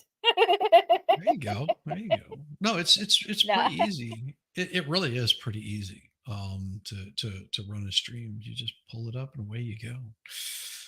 The only thing if you're running the free version of StreamYard, you'd have to delete every single day, like because this is what we'll probably hit 8 hours before this is done. Yeah, you're already 7 hours in. I can't believe Mhm. yeah. Well, this is kind of my kind of binge streaming that before binge watching. Sorry, before I did anything with you two, this is kind of what I did. Right now, don't annoy me now, JD. We're friends. I swore Shizzy said she was from Scotland. Oh, JD, I take it back. I read that incorrectly. I thought you were saying that you thought I was from Scotland. No, Shizzy No. did think. Shizzy Yes, I did did. not know where Scotland was. No, it's No, on. no, he knew where Scotland was. He didn't know where that Wales Wales was a country. I just thought it was But a he told Lizzo me. concert. You said Oh, Wales, but and I thought Lizzo concert. Lizzo concert. So this question here is: why do folks from Idaho go to the movie theater in groups of 18 or more? A, 17 and under are not admitted. You're funny. You got the joke, right? No, completely gone over my head. Okay. I'll be honest. Think I'm about not gonna the lie. question. The question is: why do folks from Idaho go to movie theaters in groups of 18 or more? And the answer is because 17 and under are not permitted without an I adult. get you now. See, this is where my brain has to tick in, right? Because of the fog and everything. I have to go and kind of read things sometimes twice, So I always say J.K. Buck, but I don't know. What is how you pronounce his name. Jacked. It's because of the C. Oh, I love the C. It's Daniel. got the little something on it. You download your streams weekly? Well, I usually flush mine daily, sometimes more than twice a day. I have a healthy stream. There are more channels covering the case, but the chat, it's not always your cup of tea. Yeah. Oh, well, I like my cup of tea. No. That is the See, biggest thing. Helen, I like my cup of tea, so that's the thing. I have to be in a chat where it's a nice, friendly community. Oh yeah. Sorry, Shizzy, I interrupted you. No, you're right. That's the same way with me. I don't like. I've been into some chats where people are just bickering back and forth, and it's like, I don't want to be there. I don't like the bitter chats. I like my chat. My chat is awesome. Baker's chat is awesome. Yes, Experts chat. yes, It's like it's unhealthy stream. East Palestine. Oh yeah.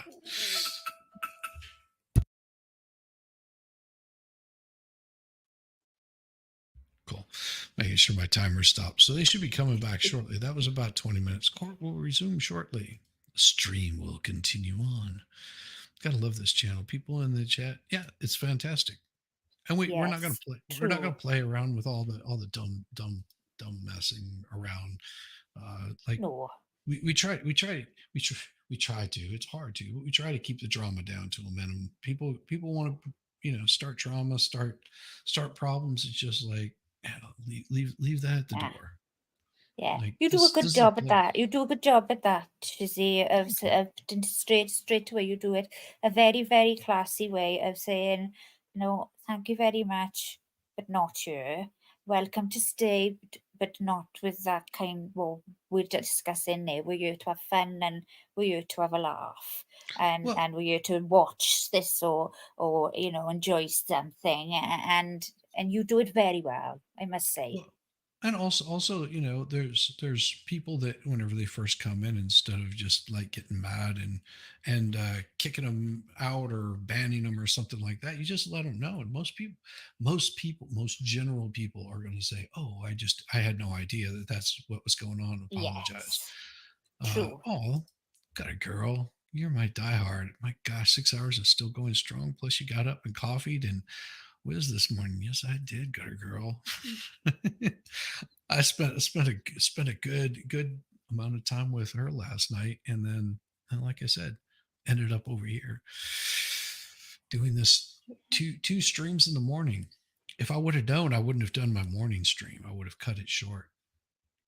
But Yeah, I got the I watched. notification.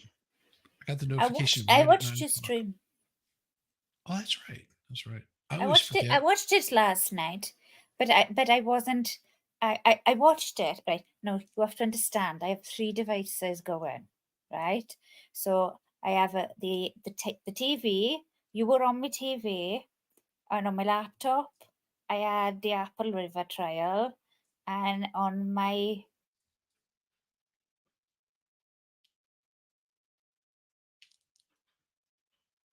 I think you muted yourself. so yeah, but I did watch. That's how I watch. I watch back and forth, picking up, and unless there's just one case that I just which is like with the Lori Vallow or whatever, I just did the one case, and that was it. Just sat for all those hours and watched. I know you can call me lazy if you want to. I don't care, but that's that's my interest. That's my hobby. I like to learn. I like the law. I like to learn what's going on. I like true crime, and yeah, a lot of people don't like to deal with the kids thing, but Yeah, I I come don't. from a background with a lot of stuff like that, so I Well, am prepared for things like there's certain not things that some things, but well, and there are certain things that I'll avoid. I mean, it just sometimes it catches me off guard, but those hit pretty hard as opposed to unhealthy stream. Oh, what was it? It said, oh yeah, thank you, JD. I love the channel and people in the chat. It's fantastic. You got it see, was Mo that got you watching, and Mo is awesome. She's absolutely fab. lovely. What the hell's brought you over and you never left? Well, thank you. Thank you. And See, oh another one dear, says Aaron Jan, Mo brought me over also. And I like to do, Aaron. that it does the same thing. Debbie Morin, the morning stream starts your day off right with Shizzy and the wonderful people who subs ribeye to his stream. Such a great bunch. Yes, we like having fun. Ah, Uh, Debbie. Yeah, those the grapey ones, those are pretty rough. Yes. That's one of the reasons why we try to bring a little bit of humor to these kinds of streams, because it's a way to lighten the load, because if we were completely serious about everything all the time, we would probably be really depressed at the end of the day. I mean, there's certain ones that really get me, like the one that I did for MG, that I was doing the Alaska, I was recording those during the day, um, just because I was really super interested in Thank following. you. Please be seated. Yes, I know which one you're on about. Please pass the jury's report. Colin, over here. Sorry. No, you're fine. My dog's trying to eat my pasty. Council, while we're waiting for the jurors, Well, we that will sounds take hot. up on the record at the conclusion of today, after the jurors can dismiss the issue of further stipulated exhibits, and I'll bring that up before we conclude for the day.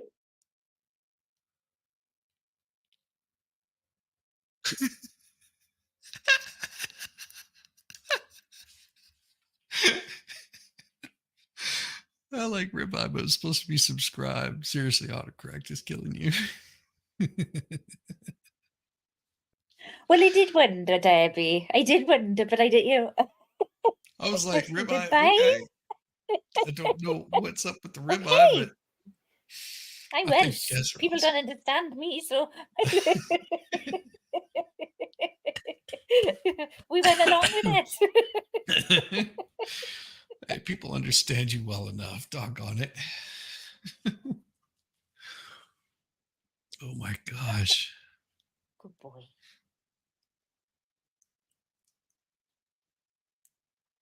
Yeah, it looks like they're still bringing the jury in, but yeah. So it's it is about keeping the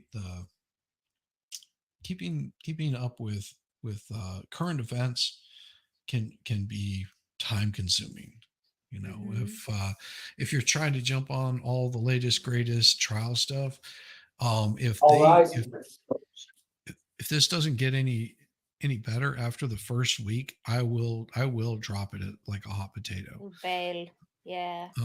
Because there's nothing worse than having something like this that's really just sort of drags on and on and on, because then your chat is just like, listen, can we talk about something else? I mean, anything.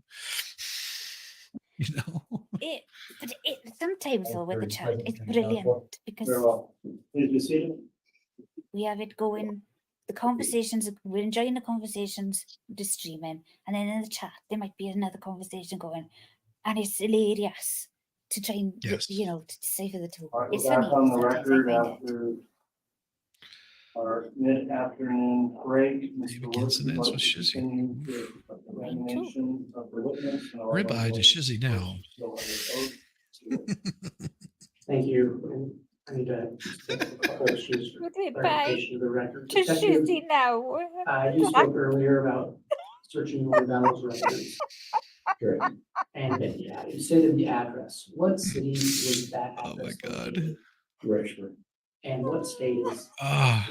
Oh yeah. Thank you. I love it. I love it. We're gonna Detective, as have part of things your happening now, aren't we? investigation, did you ever help execute a search warrant on the Daybell, on Chad What have you Daybell's done records? now? I did. I executed a couple of warrants. Okay. When was the first one? January 3rd of 2020. And Chad Daybell's residence, what county is that located? Well, now you got it started on a new something there, Debbie. Good so job. What's his Debbie, you address? brought ribeye to Shizzy now. Everybody Now got a it's ribeye to Shizzy. And is that now liking what city is it ribeye. listed as? Like and ribeye. It's listed as Rexford. It's actually Fremont County. It's listed there. Okay, so just to be clear, did you just misspeak when you said it was in that I city? did. Oh yeah. And it's what county? Fremont County. All right, thank you. And you testified that you did a search there on January 3rd. Correct. Was Was that search in aid of another investigative agency? It was Which agency was Yes, that? Fremont County Sheriff's Office. Bless her, Erin. And Bless do you you. recall what the purpose of that search was for? I don't recall what the probable cause or the reason for the search was at that time. So you didn't write the affidavit. So, Did you have any other occasion where you served a search warrant on Chad Daybell's residence? yes, June 9th, 2020.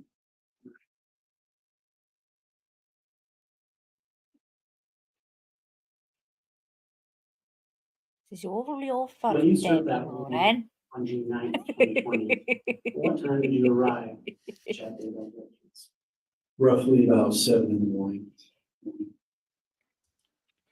Your Honor, I'm going to ask that the witness be handed State's Exhibit Let me see. Is this guy going to object? 10A.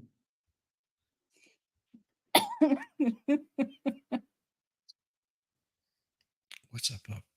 Is it getting Yeah. time? I want to look at the paper, please. I want to see if it is everything I've already seen before. Yes.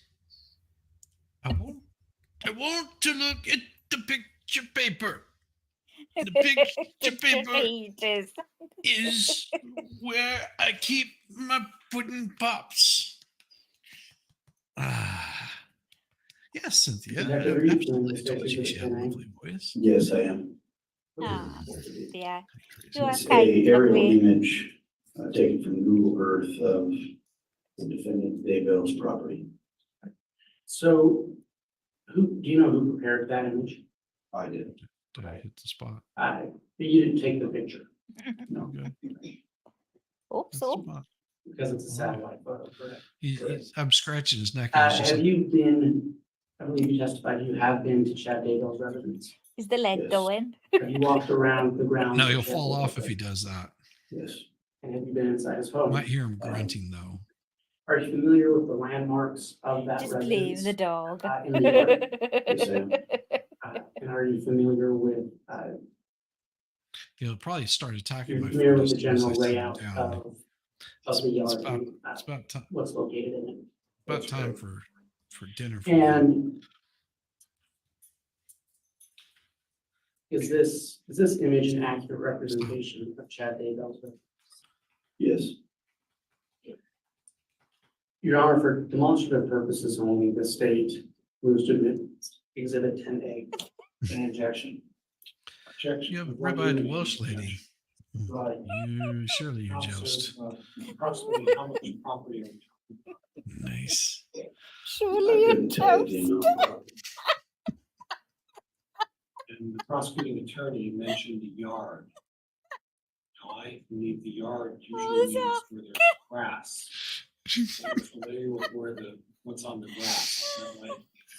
Love a bit of I'm jousting, not sure I me. understand your question. Well, and I'll represent to you that there's about 4.5 acres out there. Does that sound close to me? Okay. Okay. And I'll represent Good to you that stuff. there's an area that's I love known as the yard, that's a lawn area. You can go with a lawnmower. Are you following me? Yes. Your Honor, this is testimonial. Judge, I'm trying to, he says that he's familiar with the yard. Well, I understand. I think we're going into cross-examination now, which will be permitted. The question is on an issue of foundation or other. Yeah, if that objection, judge whether would or set not down those foundations, it's the admitted. things in the So, first Mr. Farr, place, and what's the say, foundational you know, objection? if you're going to object to everything, you can cover it and cross. 3.5, 4 acres. There's of property got to that be go some beyond the bench yard. conferences to say, All no, right, hang on. response, Mr. I know Wood? what you're playing at. Yeah. I think the question is accurate. All right, based on foundation and with the testimony of the witness about his knowledge of this property, court will overrule the foundation objection, allow the exhibit 10A to be admitted, and you can delve into those issues by cross, Mr. Pryor. Thank you. Thank you. Mhm. Your Honor, I'll publish that shortly. Oh. Detective, so you testified that you executed a search warrant on June 9th, 2020. Correct. What time of the day did you arrive at Chad Daybell's residence? Roughly 7 in the morning. And See, Charlton. Thank you. was it only the Rexburg Police or were there other agencies involved? At that time, there was Fremont County and Rexburg City Police that went to his Thank you, house. Lady at 7. Tammy. And did any other agencies help you that day on that JK search? back. They did. Who were they? The FBI ERT team, which is an evidence recovery team, the Attorney General's Chicken office, sweet corn and onion, lovely. Fremont County. I believe that's it. Okay. And you testified you got there about 7 o'clock. Yes. When you first arrived, who was with you? So I do apologize. Could I have a quick sidebar with council? I'd like to discuss this with you briefly. Hello there, hey Joe. Hope that old lady's doing okay. You're gonna get better for me saying now, I know.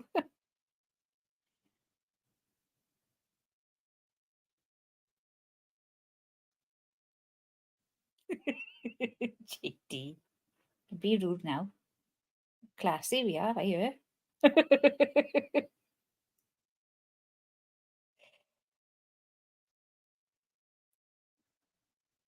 Morning, Megan.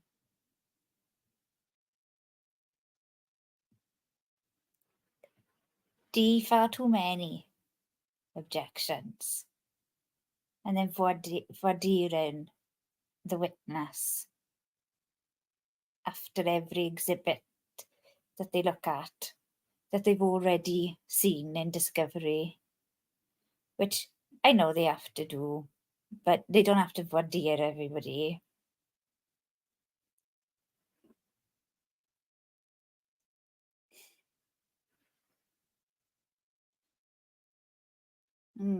Sidebars. Not sure about that. This is on sidebar now. Judge in there.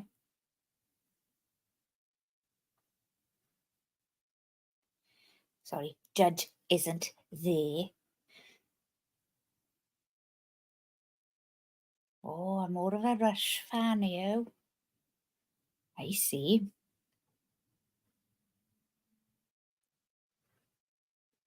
Rush a good band too. Like my Hendrix, so as well.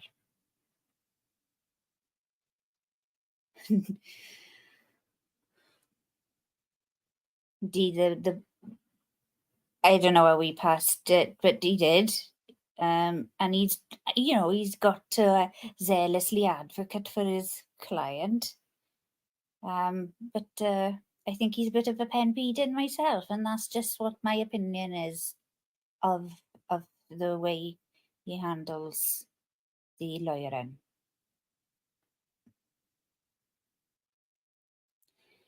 Good morning, Ray Rossi.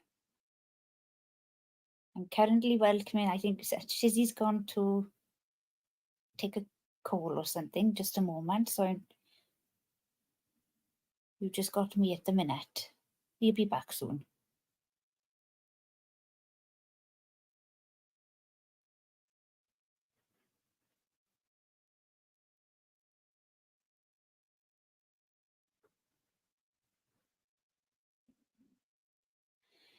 Trudy, that's true.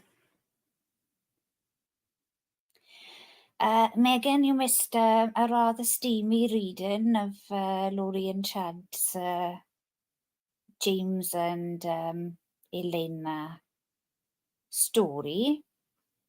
And basically what you're seeing right now has been what's been happening. I mean, they're at the sidebar by the looks, but it's what they've been doing. It's just delay tactics. There he is. He's back again. Sorry about that. I've been answering your chat. No, you're fine. You're fine. No, I was talking to my lovely wife. She called up and was just like, "Hey, everything. I'm doing well. She okay? Yeah. She said she was tired. I was like, well, that happens. That happens. So I don't think I've missed anything because these No, I've just attorneys, been answering questions yeah, or commenting on the chat and welcoming people in. That's all I did. She Absolutely. says, is that okay? absolutely. Why would I You object? know, I to don't it? Well, overstep my mark, you know. you never do. You know that.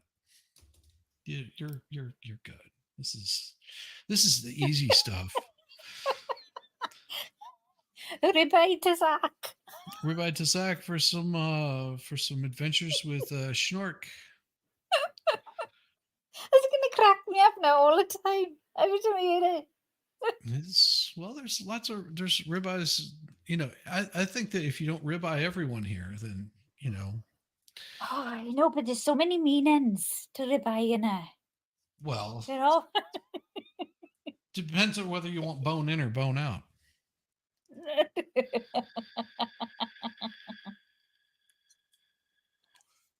Or both. I mean, depends on how hungry you are. All right, Mr. Wood, apologies for the court's interruption, discussing that last exhibit. You can continue with your direct examination of the witness. Your Honor, could I have the court reporter read back the last question I asked? It's kind of a half question. When you first arrived, who was, the question before that was, and you testified you got there about 7 o'clock, answer yes. That's right. Thank you. Yeah, yes. No ribeye in a Detective, basket. when you arrived around 7 o'clock, who was with you at that time? Not yet. There was myself, Lieutenant Lombard at the time, Detective Kai I'm from Kamani, South and Wales. Detective Bruce Madigan, and also Detective Dave Stubbs. I'm gonna put a subscription on the So, barbecue and ribeye some more You go back channels to those later. individuals and Oh, say where yeah. who they were employed by. real quick. Lieutenant Ron Ball Oh, was now Fredericksburg it's so Police. yummy. Detective Stubbs Yes. is also Fredericksburg Police. I'm not Detective muted, Kai trust me. Kamani and Madigan are both from Fremont County Sheriff's Office. I'm not muted. I'm just laughing. And just for clarity of the record, is Detective Ball still with the rest of the police?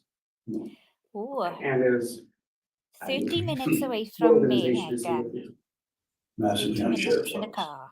And Detective Kai Kamani, was he still with Fremont County? No, he's also with Madison County Sheriff's Office. All right, that's just clarity, thank you. So when you got there, what did you do? Oh, but you're already a ribeye. Initially, we knocked on the front door. We made contact with Mark Daybell, who's the defendant Daybell's son. I am putting He answered the door. He was eating a bowl of cereal. It was early in the Just morning. trim me. We informed Yeah, Mark me of dreaming. why we were there and that we needed to speak with his dad. He stated his dad was still asleep, and we showed him a copy of the warrant, and he proceeded to let us in and show us where his father was. And did you make contact with Mr. Daybell that morning? We did. He showed us that he was sleeping in bedroom above a loft, above the garage. So we walked up the stairs, just a few of us. Detective Kai Kamani and Maddie, we stayed back. We informed Chad that we were there and needed to speak with him. He was still asleep. He asked if we could get some clothes on. We allowed him to do that and came downstairs. And did you provide a copy of the warrant to Mr. Daybell? We did. And what happened next? Glad they allowed him to put his clothes on. Mr. Daybell asked Isn't that nice? to speak with his attorney. We were standing in the kitchen area. He had a seat in the kitchen. And his attorney at the time was Mark Means. So we allowed him to speak with his attorney. He's a card. At that time, Mr. Means wanted to speak with one of the investigators. Judge, I'm going to object at this point. Well, of course you That's fine, would. Your Honor, we'll stop that. Very well. After Mr. Daybell spoke with his attorney, what was the next step in your portion of the investigation?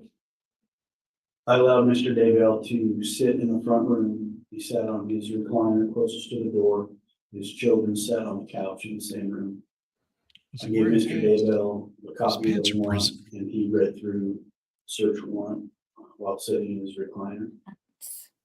He asked if he needed to leave the residence while we conducted business. Hence our We prison. informed Mr. Daybell, he didn't need to leave the Different meaning, residence, never but mind. if he chose to stay, he'd be accompanied by an officer just for safety purposes.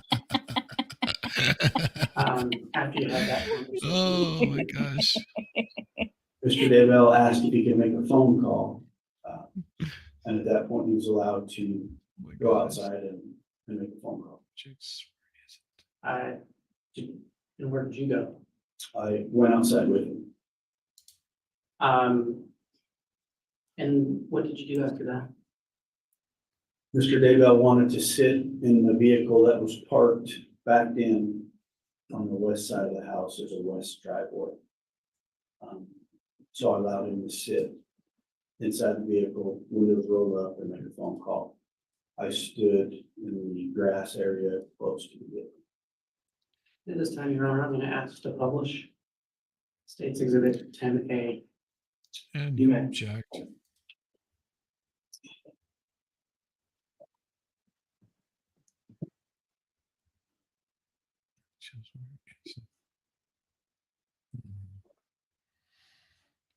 Hello, bearded man, Steve. Good to see Hey, you. you have that Good to pointer. see you. Yes, I do. Can you point out where the front door of Mr. Daybell's residence is? In that image, or where it would locate? There's two doors. I don't know which one Mr. Daybell used as a front door. I can tell you there's a door right here and a door on the back side. So Mr. Daybell was roughly, that's not the vehicle he was in, but it's roughly parked in the same area. And I was standing here in the grassy area.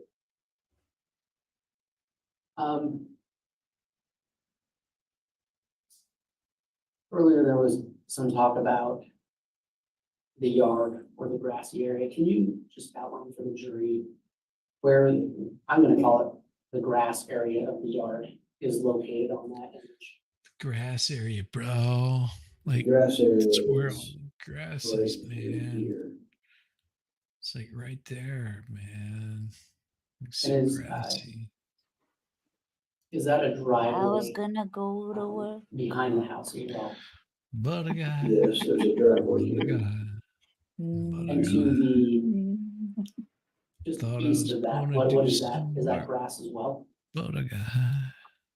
There was grass here. There's like a little shop area. There's a shed here. There's a shit there. And What? this is It's a big this old is turd. It's a turd project. pasture area. Did you observe any livestock there? No. No, we didn't eat the livestock there. We took it to the Executive, barbecue pit. you testified. Got me You some showed me ribeyes. where Mr. Daybell was and where you were in relation to him when he went outside to make a phone call. Mr. Dingleberry. So Mr. Daybell was sitting in a vehicle fairly close to this location. He was sitting in the driver's seat. He was backed in. I was standing here just observing Mr. Did you Daybell. punch him through the window? You should have. And did you observe his behavior while he was making that phone call? I did. I'm all punched drunk now. What was the nature of his behavior? What was he doing? Initially, Like he a was just on the retard. phone, and I was watching him. But as the call progressed, he had the phone in his right hand and was intently looking over his right shoulder. That's right by his And car. so I found it odd. I wanted to see what he was looking at. Because he is So I odd. maneuvered myself to see what he was so intently looking at. And when you did that, did you attempt to orient yourself so that you would be looking in the same direction you perceived him looking at? That's correct. Yes. What did Yes, I you was see being a when you dork. did that? Wow, So with the speaking vehicle of backed up here, he was looking over his right shoulder in this direction. I stood over here, kind of in front towards the roadway to see exactly what he was looking at. And when I looked that way, I saw this area, this pond area. Now, let's look at that pond real quick. If you can just kind of run the pointer around it so the jury's sure where it is. Right here. And There's a tree right here thank you. and then a pond. And when, at the time, you noticed Mr. Daybell, was there any activity going on over there? There was, so like I testified, we got there about 7 o'clock. When we made contact with Mr. Daybell and the scene was secure, we radioed for the other units that were staged about a mile and a half down the road that they can come start marking things off in the search warrant. So as time passed, Mr. Daybell was reading the warrant on his recliner. While he was doing that, there were ERT members and other officers that started marking off different sections in the backyard. Why were they jerking him off? What? Now, I Detective, need to when pay you, him closer just for attention. clarity of the record for the jury, I I'm believe going you to tell him I defined need ERT a coffee earlier, trip but for can you, this. tell the jury again what You and me ERT both. is, Evidence recovery team. and who are they Or associated Nate, you with? flew over this site. Yeah, It yeah. was not good. Yeah, that's what I Now, heard. Detective, were you the lead That of is this, true. of, excuse me, executing the search warrant that day? She's a. I Okay, wasn't bloody in hell is charge of the search warrant. Buwch. that? So, Cow in Welsh. and Buwch. just for clarity again, what did you see? Just when say you that. looked in the direction you thought Mr. Daybell was conducting? Or I guess, what activity did you see? Gosh. There were some ERT members marking off a section under this tree right next to on the east side of the pond area. So right in this general location.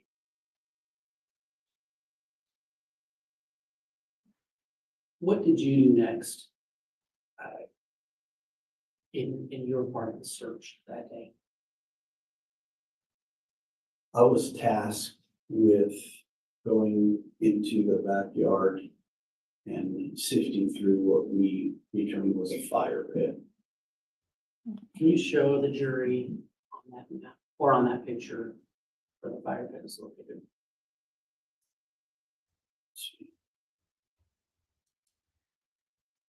Oh, jeez.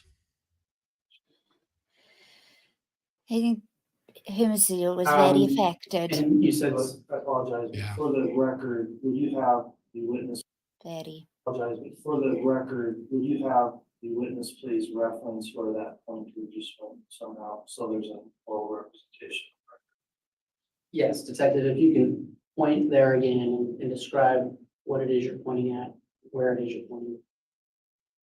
The fire pit area, which there's like a little tree here. It's just to the north of the tree. Yes. Oh, Is that adequate, Your Honor? Squid Pro. Awesome. Good afternoon. Done adulting. So you for the said day. you went and worked at the fire pit, exactly. Oh, what activity? squid. Squid, my lovely squid. So a few of I us were love tasked Squid Pro with Quo. Yeah, she's pretty darn awesome. dirt and anything that was in the fire pit. She's a lovely, lovely person.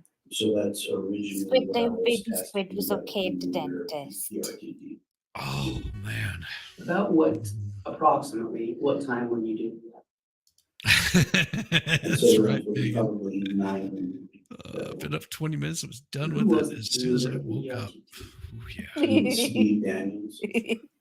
Excellent. Excellent.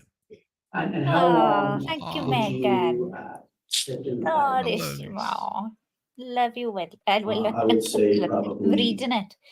I love you, Squid. 35, 45 minutes. And so, when you sifted, what kind of tool did you use to do that? Is that kind part of the It was too? You're going in the wood comb now, sifter. Mo. Yeah. Scoop shovels full and put it in the I've sifter. been running and my own move little handles cult and here for a shake back and while. forth. And any larger debris. No was recorders are not allowed. Banned. We dance And with did chicken bones. did you find anything of interest while you were? It's the sifting cult through the fire of pit? Not personality. at that time, no. Did you move to another area of the search? I did. I did. When approximately did you do that? To the right. I saw You asked for a time. Approximately, yes. tennis Probably balls. Got your squats in. And Nice. why did you, 11 a.m. my time. There were ERT members and some other members of law enforcement. That had Nice. marked off a place under this tree next to the pond. They had called and wanted some other people over there to Nice. help with that area, so I left I love the that. fire pit area and responded to What's the Fallout this section right here television? next to the tree and concrete. It's what? what did you observe? What when is you the Fallout television? I observed It's a television ERT show. marking off, they had already marked off probably a So it's 6x6 Fallout was section. a video game, and this is going to be a television show based on it. Sort of like a The best way I sitcom. can describe it was there was taller shrubs. I thought it might have been In something the middle of the else. 6x6 No, it's like section. TV drama. It looked like there was just a little bit of Sci-fi grass, drama. probably the length of sod. It's got the guy that played. I was way off. Protruding through the Yeah. grass, but there were no taller shrubs It's got the guy that played. on the outside of the section.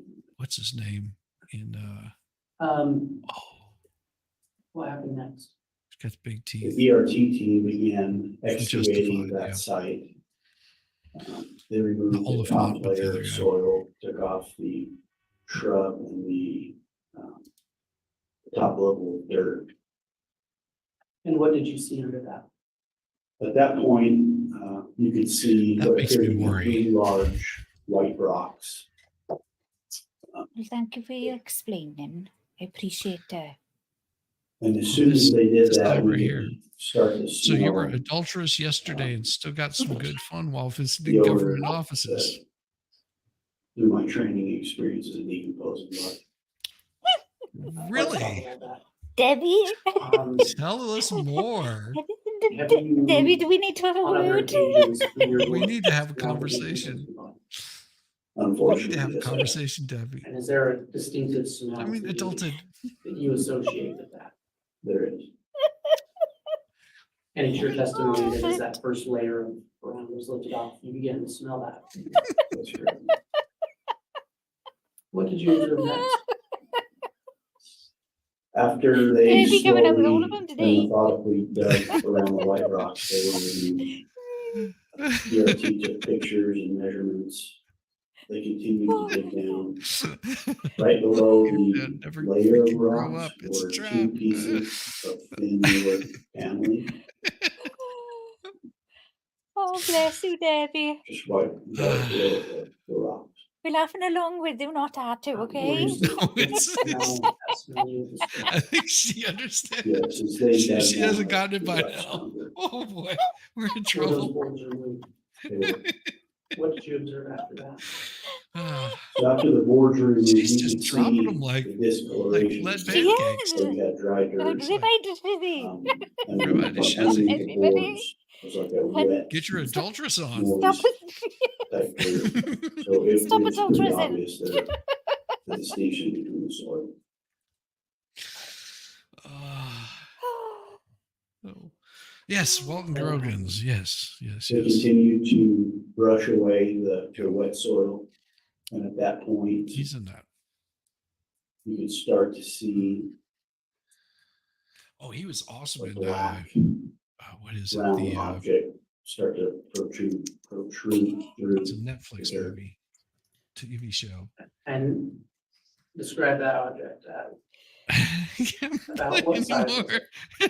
Initially, it just looked like a littler black Don't round cry. object. It's okay. You can come adulterous We over dug here down anytime. further. No and- judgment. and- No And it judgment. appeared to take shape of We love you, the Debbie. crown of Zach's gonna have a field day now, isn't he? What did you do after that, or what did you observe once that was uncovered? The goal, yeah.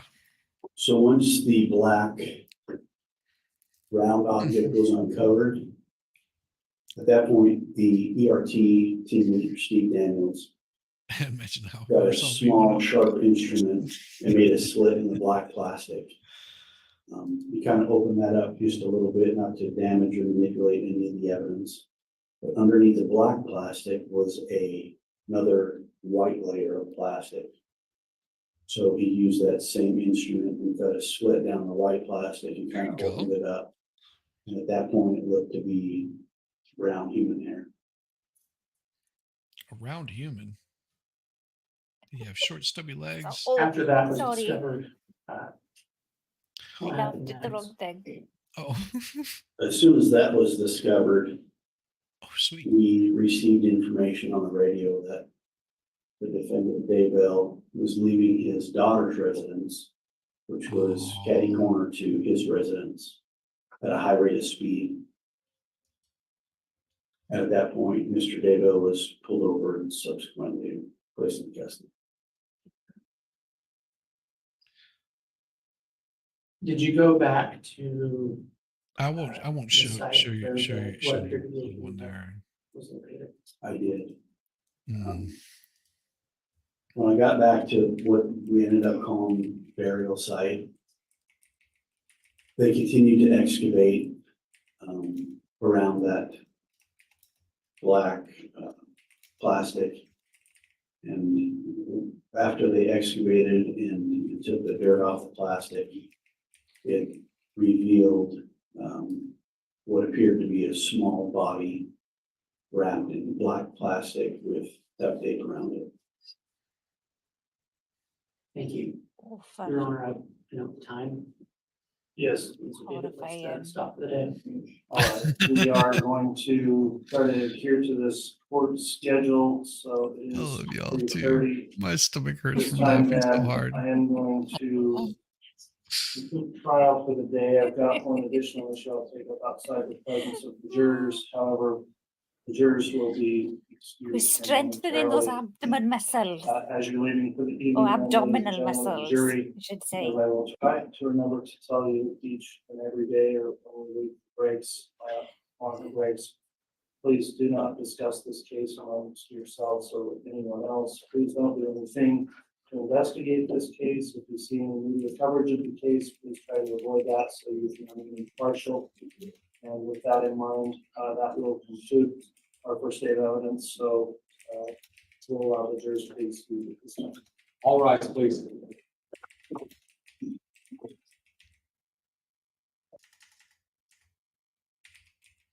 All rise. All you hear is a what? What was that? I don't know. They got to rise though.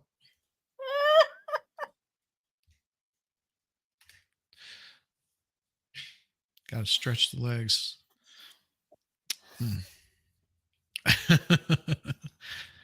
Oh my gosh. Yes, Debbie is going to have a core of steel after this. That's what we want. Definitely. Mm-hmm. The judge did two on the way. Step down off the stand. We're going to just argue with this motion. Council, this isn't necessarily a motion. It's just what I want to get on the record in terms of stipulated evidence the parties have agreed to. I'll note that back on February 27th, the court received a pleading stipulation on introduction of specific evidence. The list contains 74 separate items the parties have determined will be admitted at trial by stipulation. And let me just first begin there and inquire from the state, is this still an accurate representation of evidence that's going to be proffered and admitted by stipulation to your understanding? To the state's understanding, it is, Your Honor. Okay, and Mr. I Pryor, object. you He's going to did, object. Oh, review you that mother. before it was filed. Sorry. You signed as well. Is it still your understanding that those listed items Yes. on the pleading are not going to be objected to if offered by the defense? And by the state judge, that's correct, yes. Very well. Oh, thank All right, God. so counsel, I am going to then indicate on the record that those particular items of evidence are to be admitted by stipulation. So this way we don't have to go through, another 8 hours those of are listed out objecting. in a 1 through 74 listing, but those do not correspond with the evidence markings in the case. In other words, those are not the exhibit numbers or letters that will be admitted in trial. So I'll keep the list running, but each one of those, of course, needs to be independently marked and admitted with independent trial stickers, so the exhibits are kept straight in the record. And our clerk will assist with that as they come in, but I assume all of those are going to be pre-marked and Assume admitted. it's going to be a And if pain you wish in to my reference them on the ass. pleading throughout the trial, you can do that, but we need to make clear that all those exhibits are not. In other words, the pleading does not correspond to the actual exhibit numbers on the trial. Is that the state's understanding? Yes, Your Honor. And maybe if I may ask for some clarification from the court. Yes. We do have in here, one of the stipulations covers essentially documents that are in relation. If we have a business record affidavit or a custodian of record affidavit, then we would stipulate that the documents covered or the exhibits covered would be admitted.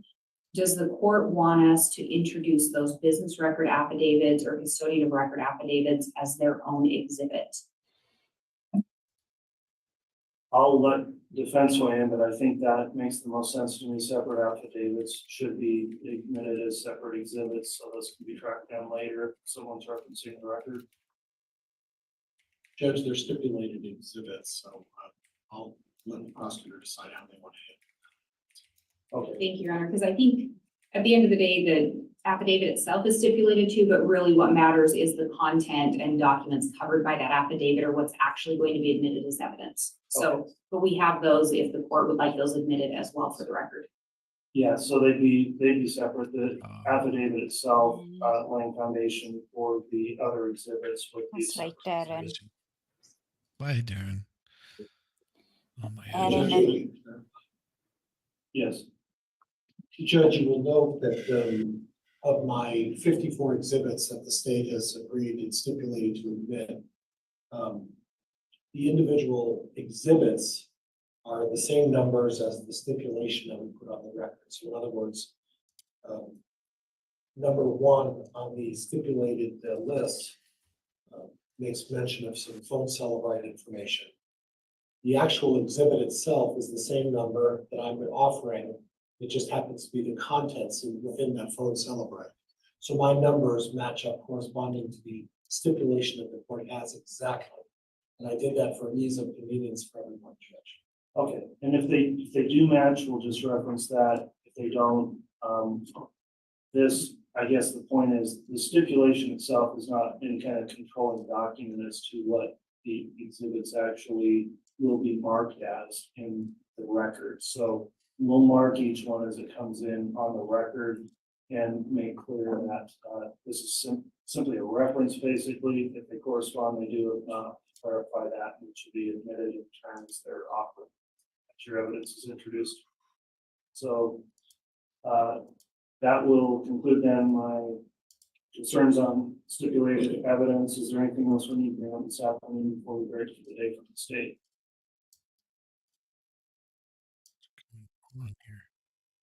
No, Your Honor, thank you. All right, anything further from the defense? Judge, just briefly, the state and I will meet about that issue that we had at the sidebar, just the last one to discuss.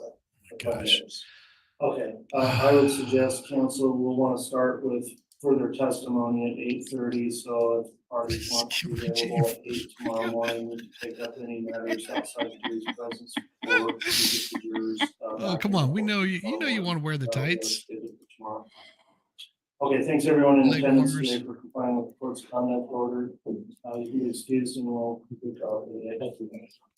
All rise, please. All right, here we go. all right. That is the end of that for today. Oh my gosh. All you fine people, what I'm going to be doing, just so you know, you're going to be jumping over to Baker. I don't know how much longer he's going to be going or if he's even ended. But my brain is cooked. It is barbecued. It is time for me to go get some dinner and get everything prepared for tomorrow and get everything set up. But I will tell you right now, make sure that you hit the like button, you ribeye, you get you know, go and do your adulterous things, please, please, for the love of all that is holy, gird your loins with fire, and make sure that you come back here tomorrow and in the morning, all that neat kind of stuff. So my brain is completely it's barbecued ribeyes, and that's all I got for